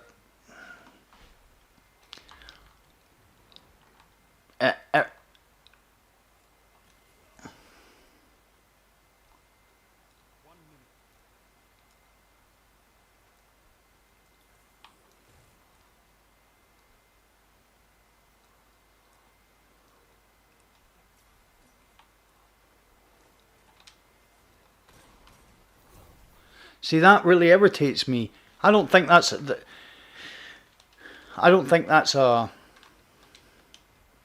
playstyle. We literally are gonna get beat. We're gonna get beat because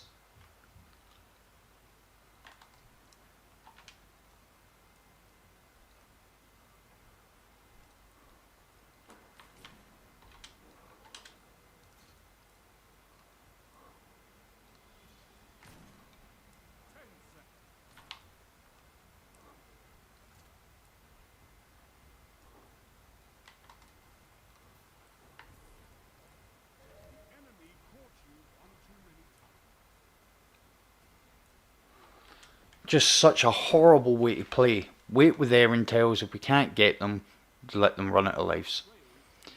And there are actually people who play this game that think that's you know, if they get to legend, they'll think they've done well.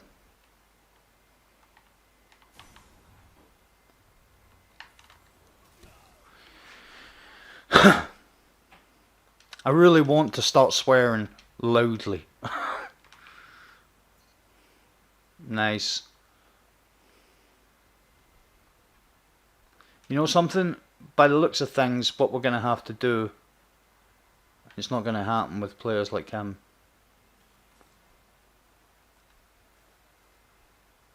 Got to be careful.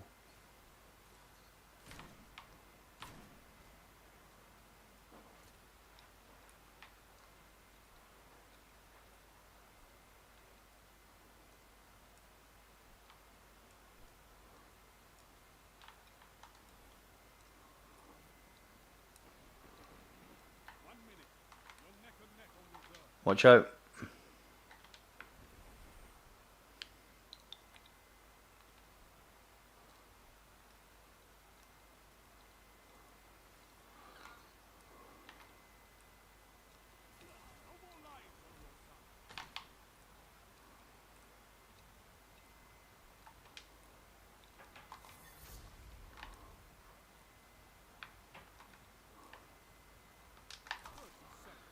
Oh, of course. I jumped. I jumped as I came round there, and he... Okay.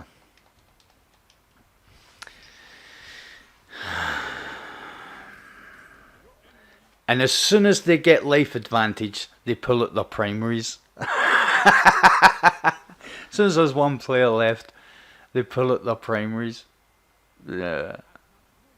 Well, I don't give two monkeys about ending on a win. I'm not playing after this.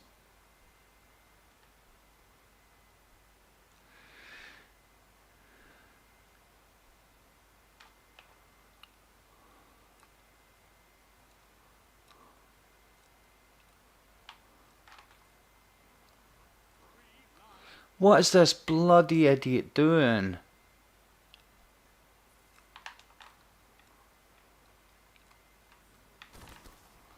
That's what. There's no way he should be able to map me from there.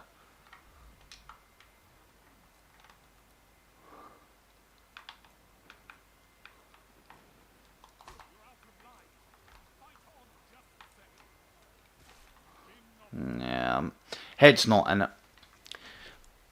I hate this type of play. Look at them now wanting to run. One player up, such a good team.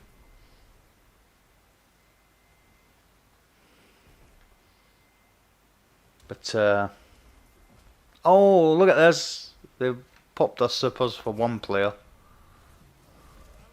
All three supers for one player.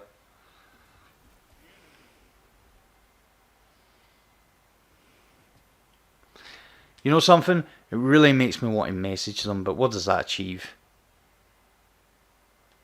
It doesn't achieve anything. It makes me want to message them and say really not nice things.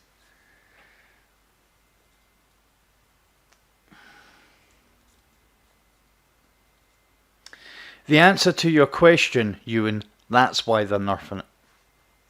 Because it's got easily an effective one-hit range with no precision hit of 30 meters. Easily. Shotguns you can't kill it from that range. Hand cannon, scout rifle can't kill it from that range. Sniper needs to hit a precision. They just have to pre-charge and step out and aim in the direction. That's it. And you know what's really...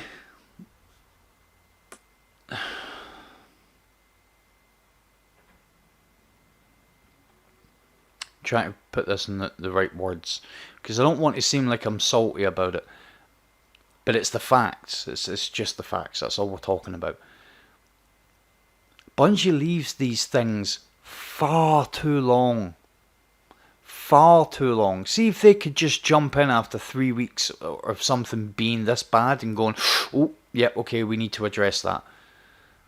Now, I was under the impression Bungie had a live team that monitors the game, you know, out in the wilds. And yet anything that gets broken in Crucible lasts for 3 months. Anything that gets broken PvE lasts a day. The minute they find out it's broken PvE, they're just like, nope, we're disabling that till we can fix it. Gets broken Crucible, yeah, no, on you go. Now, is that really the way it is? Well, if you remember all the way back to Destiny 2 Year 1, the Prometheus lens shipped with a bug. True story, you know it, mate. The Prometheus lens shipped out into the wild, out into the game with a bug.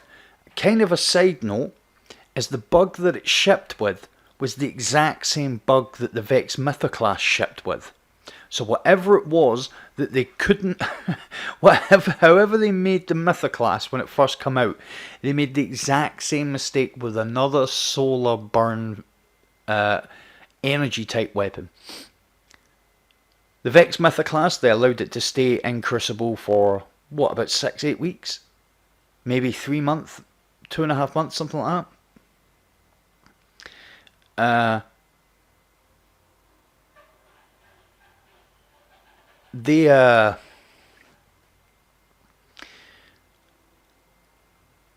it to stay in Crucible for quite some time, and it became legendary that one clip of this weapon could, kill a full fire team. And because we weren't used to that, because the Crucible in its kind of infancy was something unlike what we console hadn't seen many things like Destiny. In fact, it probably seen nothing like Destiny. World of Warcraft, League of Legends, they were like on the same par but a different animal altogether, I think. But console hadn't seen anything like this, so nobody was comparing it to anything else. It was just like, oh my god, we've got to get the Vex Mythoclast. Good night, Laura. We'll speak to you tomorrow. So nobody had seen anything like this. Fast forward 3 years, and the Prometheus Lens comes out, and it's melting people. So Bungie, they fixed it pretty quickly, but they decided, let's have some fun with this. And Xur sold it on the Friday, and it became laser tag trails that weekend. Now it was fun because it was a super powerful weapon, but everybody had one. So it was literally about who got the shots out first. So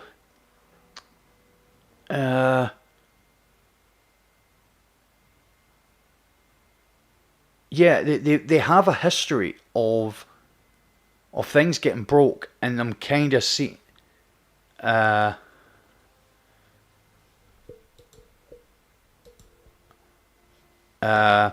have a history of putting stuff out into the wild, it actually being overperforming, which is what that's what I kind of classify OP as. I don't classify it as overpowered. I classify it as overperforming. And they kind of go, well, Spectral Blades, Nova Warp before it, Bottom Tree Striker, what they've done with Middle Tree Hammer. Yeah, I feel as if when stuff gets broke to a degree, Bungie just kind of leaves it out in the wild and thinks that people are going to have fun with it. Here's the problem with that sentiment. And there is a problem with it. A major problem. The problem with that sentiment is Bungie have created a game that they know people spend a lot of time playing. They've created a game that they've tried to gear it towards what they class as the hobbyists. So when you create a game that people kind of, it's their hobby, it's what they do to unwind. When you mess it up as much as, and I believe this season's probably been the worst 2 or 3 months for stuff going wrong that I've ever seen in Destiny. I've never seen it be this bad. It messes with people, and I honestly would like to see. I honestly wish I could actually see the working numbers of the amount of people that still play Destiny, because I think it's quite low. I think we could be looking at the lowest population of Destiny 2 maybe since year 1. Because this season, not only is it dragged on forever, and this drip feeding us content, which I don't really have a problem with the drip feed of content. I have a problem with the quality of what they're drip feeding us. This Fractaline farm thing, just a complete waste of time. 45 weeks of it. It's not content. I'm going to share something with you guys. I think that the reason why the content is threadbare, it's paper thin, weak, really weak content, must be because the majority of the Destiny staff must be working on D3. Now I know if you guys are learned, you guys watch, read stuff, you watch YouTube, you've seen the videos. Quite a few influential, should I say, known people in the community have said that there's no way there's going to be a D3. I respectably,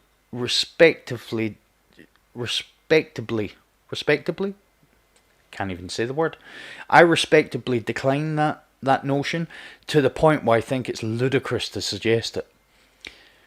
So the kind of the way that when they make the game, and I will go back to a Vidoc from year one, that they've got all these different teams, right? They've got live team, they've got the Crucible team kind of works on weapons as well as Crucible. They've got the World team. They've got all these different types of teams. Now they've got a specific team, and I just named them the World Team. I don't know what they're actually called, but that's kind of their tagline, I suppose, their nickname. They build the worlds of Destiny. So if you think from Forsaken onwards, there hasn't really been a new world. So we got Forsaken, and we got Forsaken, and we got the Tangled Shore, Mercury, Mars. They were all year one. After that come out, we did not get a new world, right? So if you go through the seasons, right? Now I'm not sure how Destiny builds their worlds. But from what it looks like to me, with the amount of glitching out the map you can do, when you glitch out the map, you see like a 3D model. All the worlds are actual living, breathing models. And I wonder, and not being a programmer, I wonder if they have programs that help them build those worlds. Because if you look at the DLCs, the seasons for year 2, they were all built within an aesthetic that was already there. So the forges were built on Earth, so they already had. It wasn't like they had to create a new aesthetic. They already had the aesthetic. We already had the Earth aesthetic. Same with Io, same with Nessus. Then you go to the moon. Now the Vidoc, when they were explaining why they went back to the moon, they basically said the reason why we went back to the moon was because one of our programmers said, hey, remember what the moon used to look like? Well, we've ran it through the new lighting things, and look what it looks like now.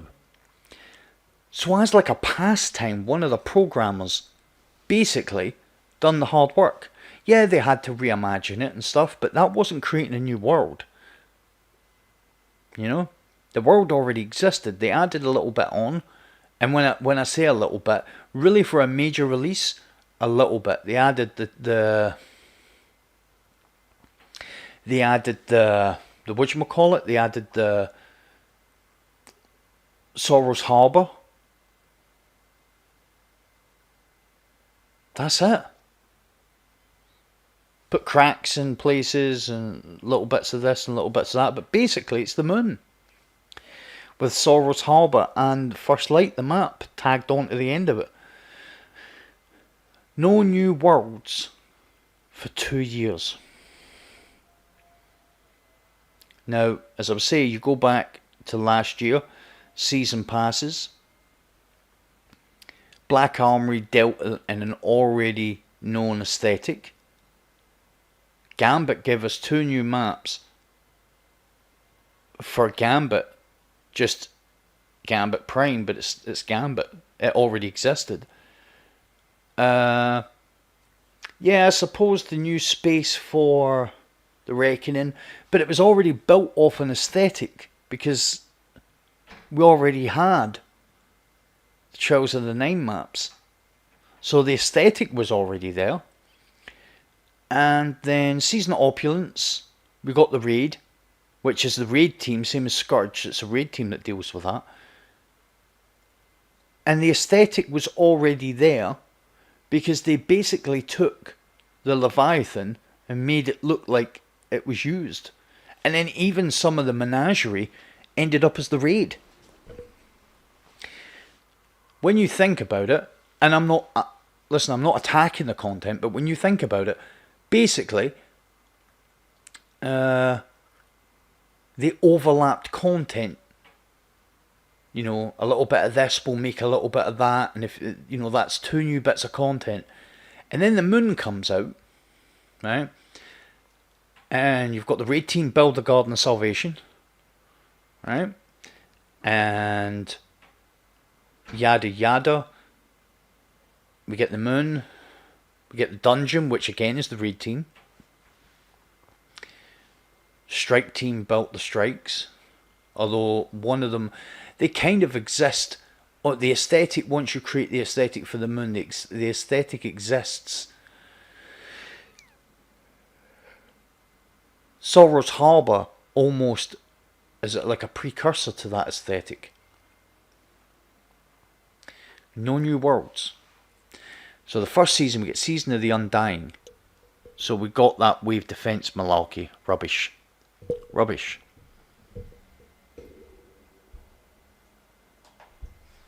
The big boss within that aesthetic was the Undying Mind, which we've already had. So that was already created. No new content. The actual area that they used for that, I can't even remember what. Does anybody remember what that was called? That PvE activity that you went to in Season of the Undying. I don't even remember what that was called. Well, that's part of the Raid. That's the same aesthetic that they used in the Raid. Now, it's supposed to mix in with each other, but it's also a way of making cheaper content. So this season, we had Vex Offensive, yes. This season we had the Saint 14 missions, which were cool. But if you look at the Saint 14 missions, there are other areas.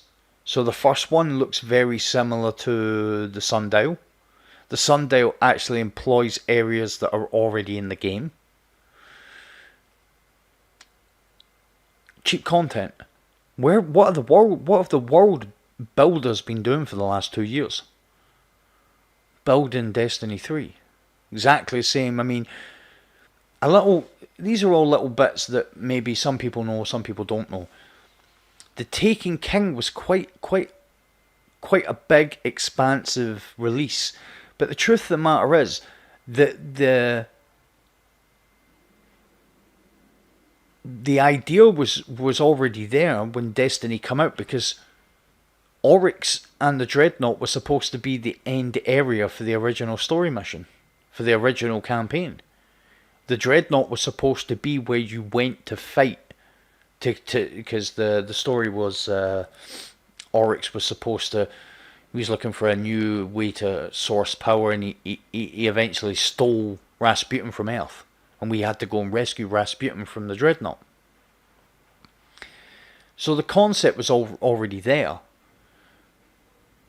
The idea of the Dreadnought and some of the concept art was already there. Now, it still needed to be built. It's still a massive undertaking. What they've done in Destiny 2 is still a massive undertaking. My point is, the first step to creating Destiny 3 is creating the worlds. You know, they would have had an idea where the story was going, because once you write the story writers and the concept artists and all that, once they've done concept for something, they're on to the next thing, right? They don't like stop working for a couple of months and then start working again. I wouldn't be surprised if the concept for Destiny 3 has existed for quite some time. We already have got little tidbits of information that it's going to be a race called the Veil that are actually kind of look what we are towards the light. They are the darkness.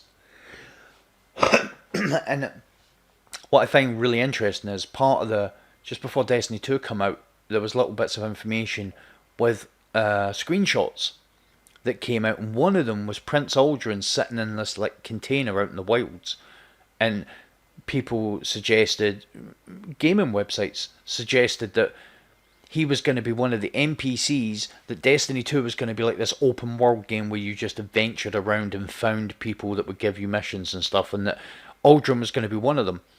Fast forward 2.5 years, now we've got a piece of lore saying that Aldrin has retreated. Now that he's a Guardian, he's retreated from the rest of the Guardians because everybody's mean to him and he doesn't know why. And he's retreated from the rest of the Guardians, and now he's out in the wild in this container. This is 2.5 years later.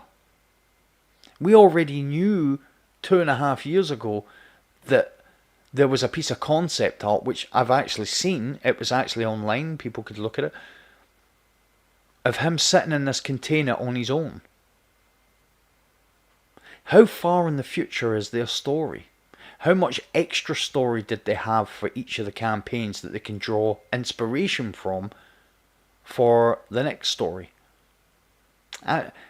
So you had people like, respectably, you had Datto, you had Rick Kakis, you had Paul Tassi. All these people saying Destiny 3 probably won't come.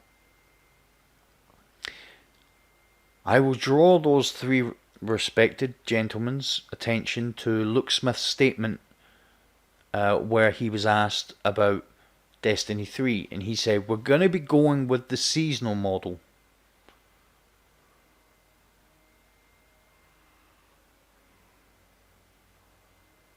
Yeah, that Wombles, how you doing, my man?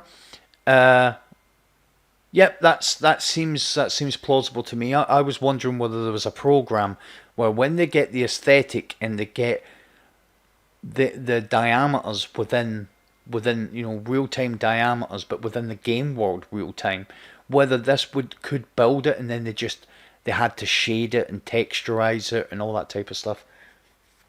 But it's like a wireframe model that they build on top of, like it's a proper model. Before when Shadowkeep came out, he was asked, just they done all those Vidocs about now we're in control of our own destiny. He was asked about, would there be? Yep, 100%. I totally agree with that, Wombles. I think that sounds very, very. So the point of it being is, once they've created a world, they can quite easily, or much more easily, add to that world because they've got the aesthetic, they've got the texture, they've got the environment. It's a little bit easier to make for it. Exactly. Luke Smith was asked whether there would be another major expansion at the end of the year, or would it be Destiny 3? And he said, now that they have total control over their own destiny, no pun intended, but also because they can make real time changes because it's a month to month model, or a season to season model. They said we'll see how the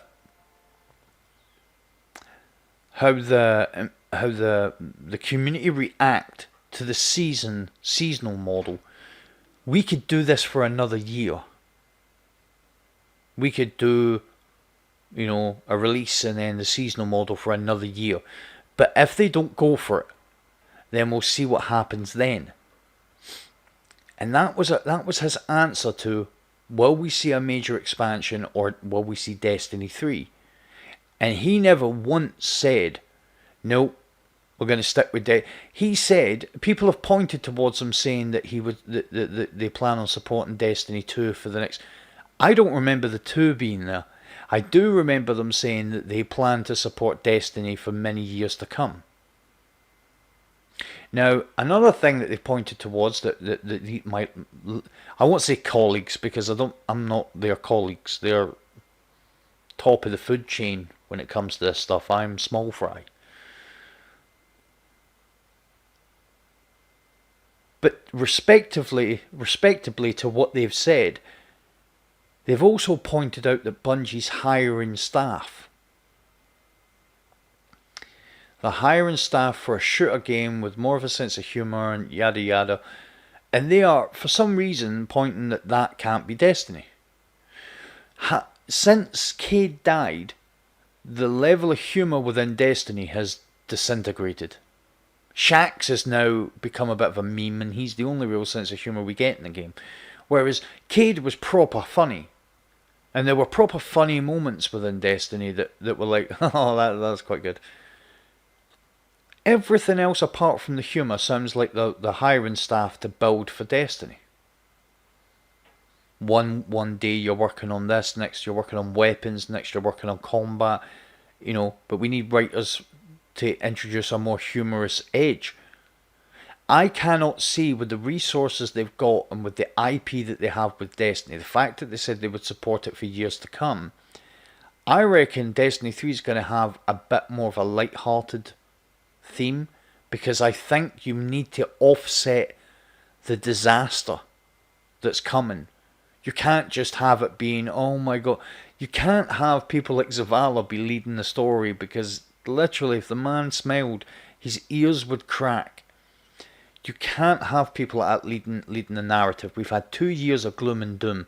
We've lost some important characters. It really has been hardship over the past couple of years. We are heading towards a new collapse. We are heading towards a real collapse of biblical proportions, where we might be one of the few people left on Earth. I mean, I literally can see that coming. You can't top Cayde dying. You can't just off another NPC, another member of the Vanguard, and expect that to be enough to keep people sated. This has to be biblical.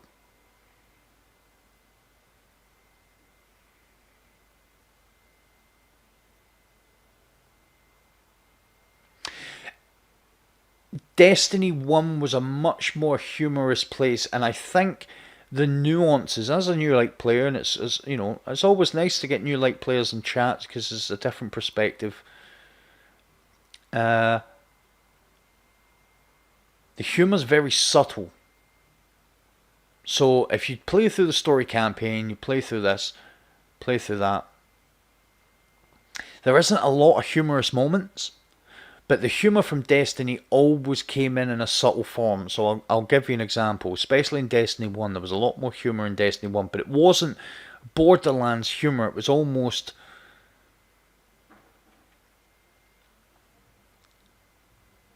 Yeah, well, I think when you've got a game that's got 25 million online accounts, you don't throw that in the bin very easily. They didn't really want to get rid of Halo. They didn't want to give up Halo, but truth of the matter was, that's how they got out of their... they agreed a 5-game deal with Microsoft, and I believe Microsoft compensated them handsomely for the rights to Halo. And it wouldn't surprise me if in the future Bungie don't revisit Halo.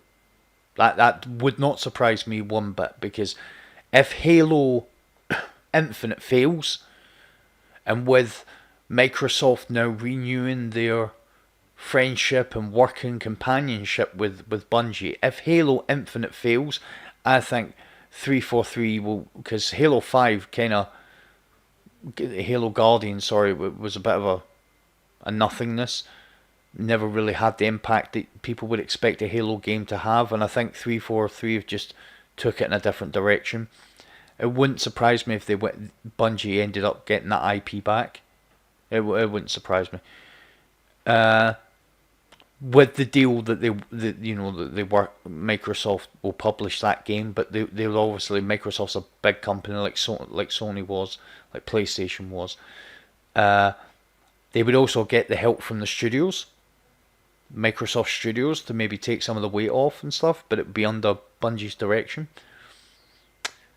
The humour, as I was saying, just to give you an example of the humour, you would go to like Cade. Eric, how you doing, my man? Yeah, but it's really, really, really, really, really, really, really, really difficult when you get such a groundbreaking franchise. Halo was truly groundbreaking. 1 was amazing. 2 was pretty good. 3 just blew it out the water. ODST could have really have been a DLC for 3, and then Reach was a masterpiece. Follow that. Give that IP to a company, a new gaming company, a different gaming franchise, and ask them to follow that. You can't follow it, and I think you can say a lot about Bungie, and I have. I am always critical of Bungie, but not because I like to criticize Bungie. It's because I hold them in such high regard. The stuff that they create, they'll never follow us. Well, here's the thing, Eric. I've got an answer for that, but I'll finish what I was going to say. I hold Bungie in that higher regard. I mean, this is the company that created. You can go back to Oni and Marathon and other games, but I'm really going to go with like Halo and Destiny, 2 groundbreaking game titles. It's almost become a staple within the gaming community now that every game that comes out is a Destiny killer, and not. I don't think there ever needs to be a Destiny killer. I think if a game's successful, it should be successful in its own right without constantly being compared to another game because it's got loot. But not one of them has managed to do it, because people go away and they play these other games and everybody comes back to Destiny because there's nothing out there like it.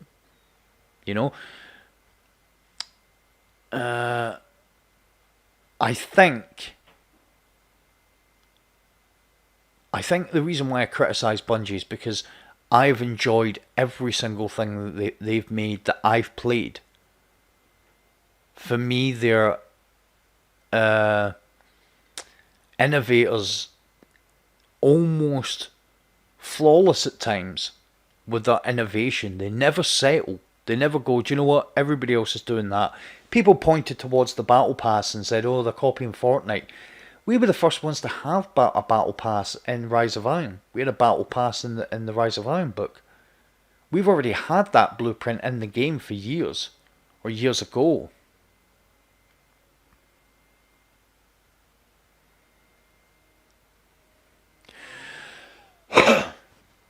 Well, just to, I'll go back to Eric's point. I agree that you can, eventually it'll come up to, you're flogging a dead horse.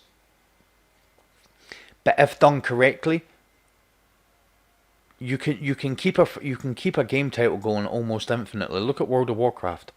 Now I know it's on a different scale almost, but maybe not. Maybe not. A lot of online players, big expansion every year. The problem is, Bungie didn't want to get rid of their cat. Every game that comes out that you can farm loot as a Destiny killer. The big ones is obviously The Division, Borderlands 3, Anthem. It shows where Destiny is that when Borderlands 3 come out, it had so many references to Destiny in it. Yeah, Halo killer, yeah.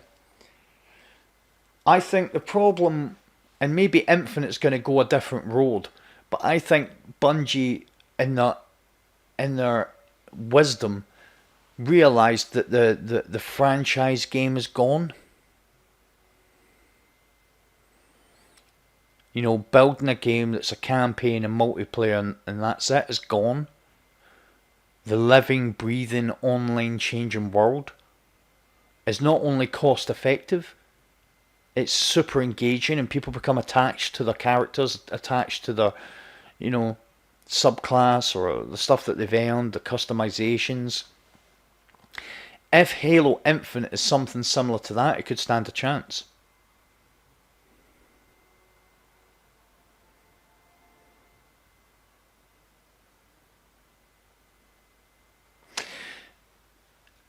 Again, I was a massive Borderlands 2 player. Played Borderlands 2 well before I ever touched Destiny. Was in love with it. It was the best game ever. After I played Borderlands 2, I went back and played Borderlands, and it was good, but it was just more. It just felt like the same.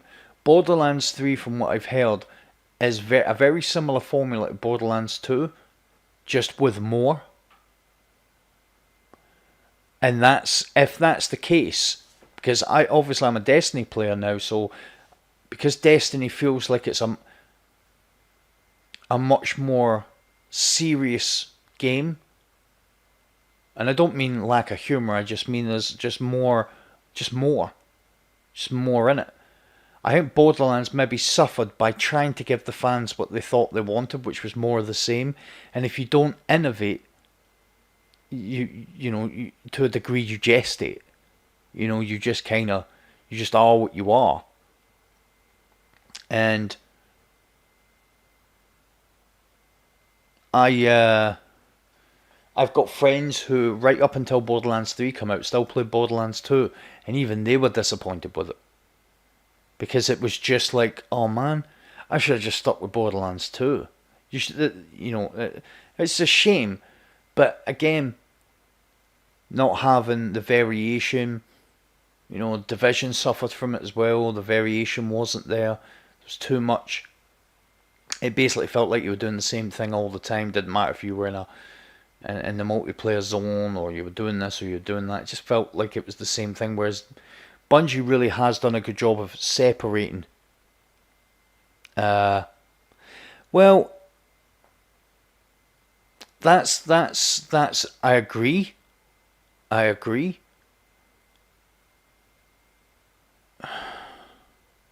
With content, if it's strong, I mean, we're not talking about loads of guns, loads of art. We're talking about activities. If you've got a story campaign, and then you've got side missions, if it's done right. So let's take Skyrim for example.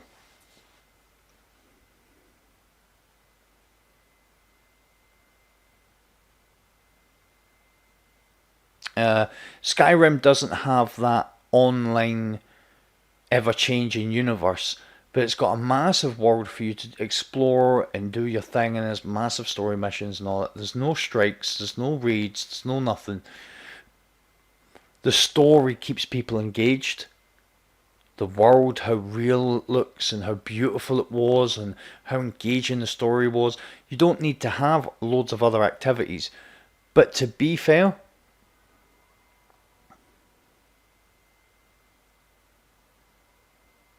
exactly, yeah, it's a beautiful world, and I think that makes the difference. All those little attentions to the attention to detail and stuff. But using Skyrim as an example, there is nothing else. There was nothing else when Skyrim came out that was like a living, breathing world. I mean, you've got things like The Witcher and stuff, but it's the same. It's just a different story. When Borderlands 2 come out, it was the innovator. Those kind of cartoony, kind of almost goofy graphics, dark humor hid behind these graphics. It was a really interesting and enjoyable game. Then when Destiny come out, it literally raised the bar, and I just feel like Borderlands never met the bar. You have to at least be as good as your competition. Because if you're not, the competition swallows you up, right? And it's not for, obviously everybody that makes these games can be very proud of the games they made. It's not up to the developers to decide whether it's good enough. It's up to the fans. It's up to the people paying the money for it. And Borderlands financially is not a failure. It is a success. It's made a lot of money. So they never lost anything. What they did lose from, when you're dealing with this sort of game mode, this sort of genre. Destiny didn't exist when Borderlands 2 came out. If it had, Borderlands 2 might not have been the success it was. Not just simply because the less is more is perfect, but when you look at, you can say less is more, but you can also say variety is the spice of life. Being able to switch it up, go and do strikes, go and do gambit, go and do story missions, go on patrol, go on raids, go on strike, nightfalls, go into Crucible, go into con. Variety is the spice of life, but the one constant through that is whatever you're earning in the different activities, you can try in another activity. It's not locked. You're building a character to go and compete in all these events. So your character becomes very personal to you. Some people name their characters. I haven't went that far. But my Titan's very important to me, because it was the first character ever made. So I feel kind of tight with I feel pretty close to this old boy. And he looks a mess, actually. No, I'm so, from the standpoint of, just because we've digressed into other things, which is cool, I love the conversation. Destiny 3 will definitely come. There's no way they're going to support this model of Destiny for another 3 years. Cannot see it. Cannot see it. And the other thing is, next gen consoles come out this year. So if they took another year after this year just to make sure the game was right, I wouldn't be bothered.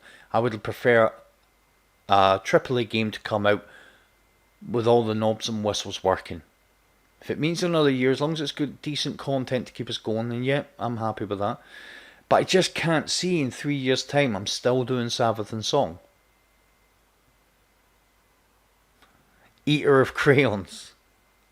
Did you see my post on the Facebook page? It was like, crayons aren't all that Titans eat. Did you see that? That was pretty funny.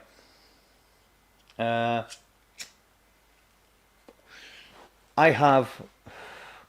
got a special affinity for my Titan. My Titan was the only one of my characters. Well, I'm lying. The Titan was the first character to flawlessly solo 0 Hour. And at the time, people weren't using the Titan, they were all using the Warlock. And I found a way to do it on the Titan that was exceptional. I'll just show you, actually. So the cool thing about the Titan is you've got this.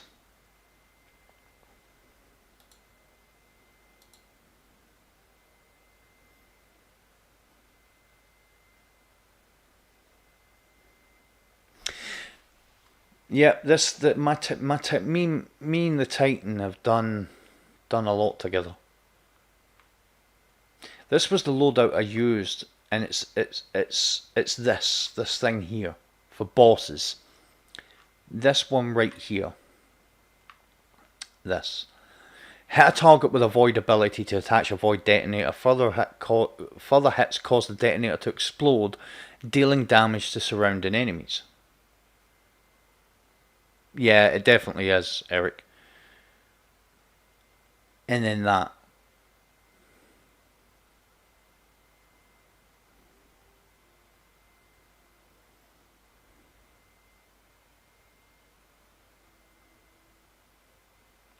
Yeah, and you like, so to give you a bit of, as Eric just alluded to there, to give you a bit of context, the Titan was the first character I built in Destiny 1, and in Destiny 1 you You built up your understanding. It was a whole different world. It was bright-eyed type of thing. Story was, people said the story wasn't that great. I enjoyed the story of Destiny. But then again, I read the lore. And I enjoy all the, I'm quite well versed in the lore. I've read every piece of Grimoire. I've read quite a lot of the. I think I've got 3 books left to read of lore in Destiny 2. So I take an interest in the story. Yeah, exactly. Destiny from after D1, the only way Destiny 3 can really build on what Destiny 1 started is if we don't get Fallen, Vex, Hive, and Cabal. Because there's nothing much else we can. I mean, we are going to get the kind of rumour that's going around in the moment, and it's just a rumour, but Bungie has previous with this, so that the Cabal, the remaining Cabal, and the Fallen will become our allies in D3.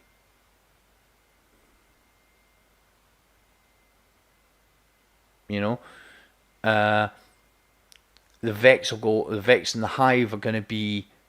The Vex and the Hive are still going to be our enemies. Because and it states this to the letter in the Grimoire book, the Hive are the vanguard of the darkness. That's about as close as we've got so far to the darkness. They are They are the darkness's force. There's loads of ways that D3 could be. I think the Veil are very interesting. They're an interesting concept. That the Veil could actually be to the darkness what we are to the light. Well, actually, there's a House of Light now. So that the Spider is part of the Fallen, but we had a captain, there's a Fallen captain in the game. So just a little bit of backstory about the Fallen. I don't want to bore you guys. This isn't boring you guys, right? I don't want to ramble on and you guys are like, Jesus, shut up.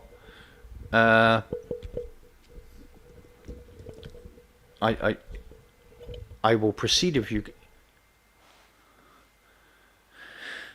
Well, so the Fallen are a race called the Eliksni, right? And they were almost regal. They were almost like a royal kind of race of people. They had all the houses. The House of Dusk, the House of Devils, all the houses, which were clans.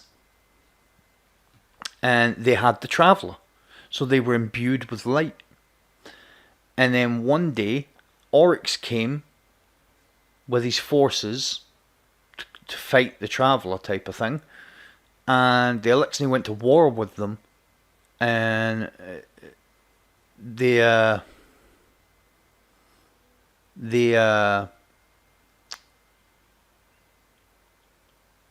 Oryx went to war with the Fallen. And there's a great story of one of the Kells who was the most powerful. Went out into the battlefield to face Oryx, and he went out with his heart pounding, his chest puffed. He knew he had the Traveller and the Traveller's power behind him, and he turned around and the Traveller was gone. The Traveller had fled, taking his power with him, and the Fallen were scattered, broken, beat up. Their whole civilization descended into chaos, and they ceased to be known as the Eliksni and were now known as the Fallen because they'd fell from grace. That is why the Fallen are on nearly every planet that the lights touched. So one of the Fallen is a captain called Mithrax.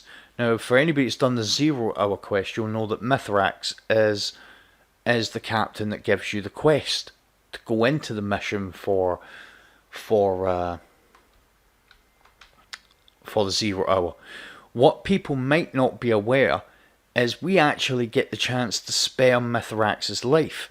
Now, in a story mission, we're going to get this conductor type of thing, and there's a captain trapped, and we accidentally untrap the captain and trap ourselves. And then at the end of that kind of story mission, or at the end of that thing, you get a choice. Are you going to kill the captain or kill the Hive Knight? If you kill the captain, you've got to kill the Hive Knight anyway. But if you kill the Hive Knight, the captain bows to you and points towards the thing you need. That's Mithrax, right? Mithrax is a fallen captain that many, many years ago decided that humans deserved the light. So rather than fighting against the humans, he was going to fight with them. And he was going to try and regain his true name, the Eliksni. So he's been running almost like spec op missions with a hunter and a warlock for years.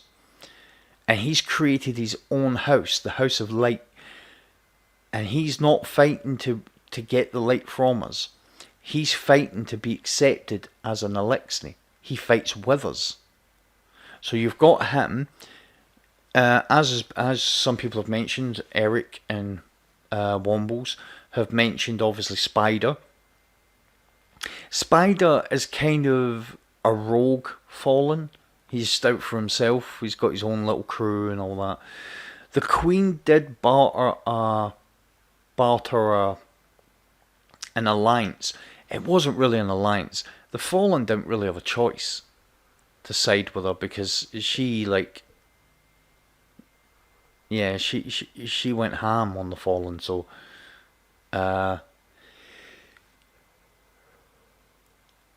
Skolas didn't like that, and he ended up he's very self-serving and very correct. The Cabal were in Destiny 1, you remember they were stationed on Mars. That was really the only place you seen the Cabal. And there was always this thing, me and my friends used to speak about it quite a bit, that the Cabal were kind of boring. And all that military force sitting on Mars, they didn't attack anybody, they didn't get in wars with anybody. No, the reason why they didn't is because they were studying us to find out how they could beat us. And they worked out that if you get rid of the ghost, you get rid of... Yeah, that's right. That is right. When we first met the Queen Shift, but that house, the House of Judgment, which was Varrix's house, they were kind of... They weren't slaves, but if you remember correctly, during the House of Wolves, they turned their back on the Queen and attacked her. A lot of them did. Because they weren't working as in we're friendly. It was kind of like an alliance that it didn't work for the Fallen. Eventually, Skolas managed to worm his way in and get the Fallen to follow him to try and rebuild their reputation, if you like. Well, the Cabal were studying a way to beat the Guardians because the fact that we kept coming back in battle and basically we were immortal is an enemy you can't beat. So eventually they concluded that it was the Ghost was the real power, and the Ghost's power came from the Traveller. Hence why Destiny 2 starts with the Cabal trying to, steal the light for themselves and drain us of it. But Gary Gol, he's leading the hand cannon from the Vex, from the Leviathan is called the Midnight Coup. That's literally what happened. Gol initiated a coup on the Empire, outlawed Calus, and took over the legions. Created the Red Legion and then went to war. Calus isn't evil. Calus literally... You guys know what opulence means, right? So the season of opulence. Opulence basically means it's like outrageously lavish, right? and that's Callus. He's like, he lives like a Roman emperor. He's not really. He's almost above. He's so aloof with his mindset that, you know, he really is like a, you know, it's almost like a god complex, if you like. But he doesn't wish us any ill harm. In fact, with the Eater of Worlds raid, he employs our, well, the Leviathan itself is like a training exercise. He tests us to see, you know, grow fat from strength. You know, he tests us to see if we can pass his tests, and when we do, the way it's supposed to work is the Leviathan is a test, because the boss we kill is a robot. It's not actually him, and it's just beat my next test, because he's like the ringleader on every event. And then when you get to yeah, Mondo, like Mondo's Palace, that's right, yeah. When you get to the Eater of Worlds, he basically, listen, I've got a problem here. You've proved yourself in the Leviathan, so can you deal with this? And then the last raid, Spire of Stars, at one point has you jumping up and destroying. You go up through this portal, and you destroy the last of the Rebellion warships, which will allow Callus to return to the Empire. Basically, that's the way I took it. And then obviously with everything that came in opulence, it turned out that there was a portal that opened up on the Leviathan. Nobody had left or entered the Leviathan for years after we stopped, you know, attacked it and made a kind of truce with it. They kind of worked out that the Leviathan wasn't a problem, but the Awoken warship still patrolled around it. And then it turned out that Callus started having funny turns, is the best way to describe it, but he'd been infected by something that he'd seen. He was hearing voices in his head, and, you know, became very kind of not his usual buoyant, enthusiastic self.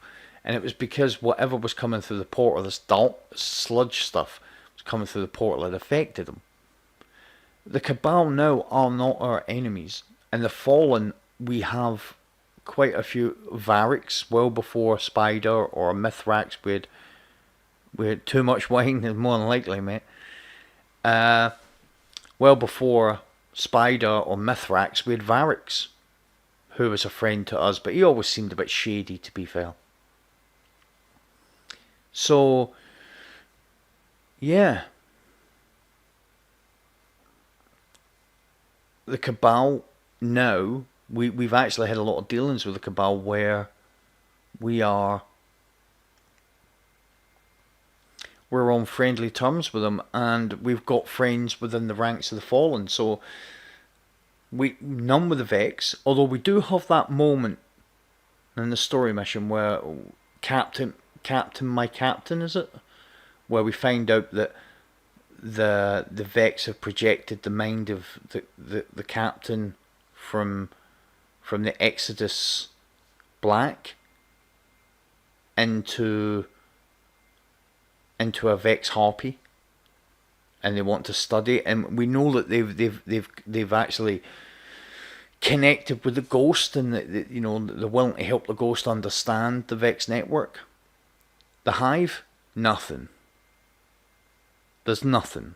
There's never been a moment. Well, that's not really true, because Toland got accepted into the Fundament, into the Ascendant realm, to roam the Ascendant realm with his soul intact.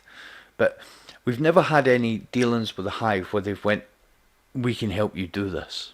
Never anything like that's happened. So, that concludes a brief history of the Destiny history, part 1. Tune in next week for part 2, where we talk about the potential second collapse and what happened during the golden era of mankind.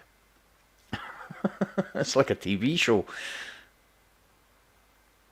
I love the lore of Destiny. There's some beautiful pieces of lore. There's some beautiful story.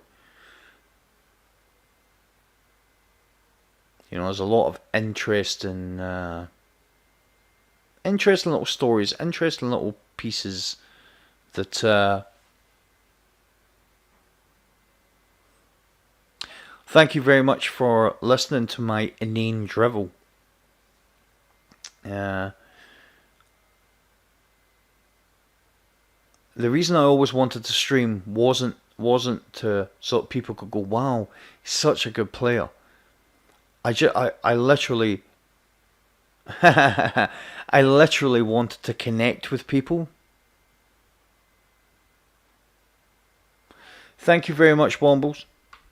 Hope to see you. I stream Fridays and Saturdays. Tuesdays are optional at this moment in time because it's, you know, kids, school week, all that type of stuff. Tuesdays are going to be, it's not going to be set in stone. But like I put in the videos, I announce nearly everything I'm going to do, progress on everything,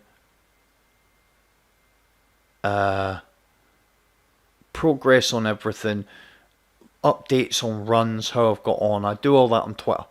So if you have a Twitter account and you're interested in this type of stuff, you're interested in following little old me, it's worthwhile to do it because there's probably more little bits of information go on Twitter than just about anywhere else.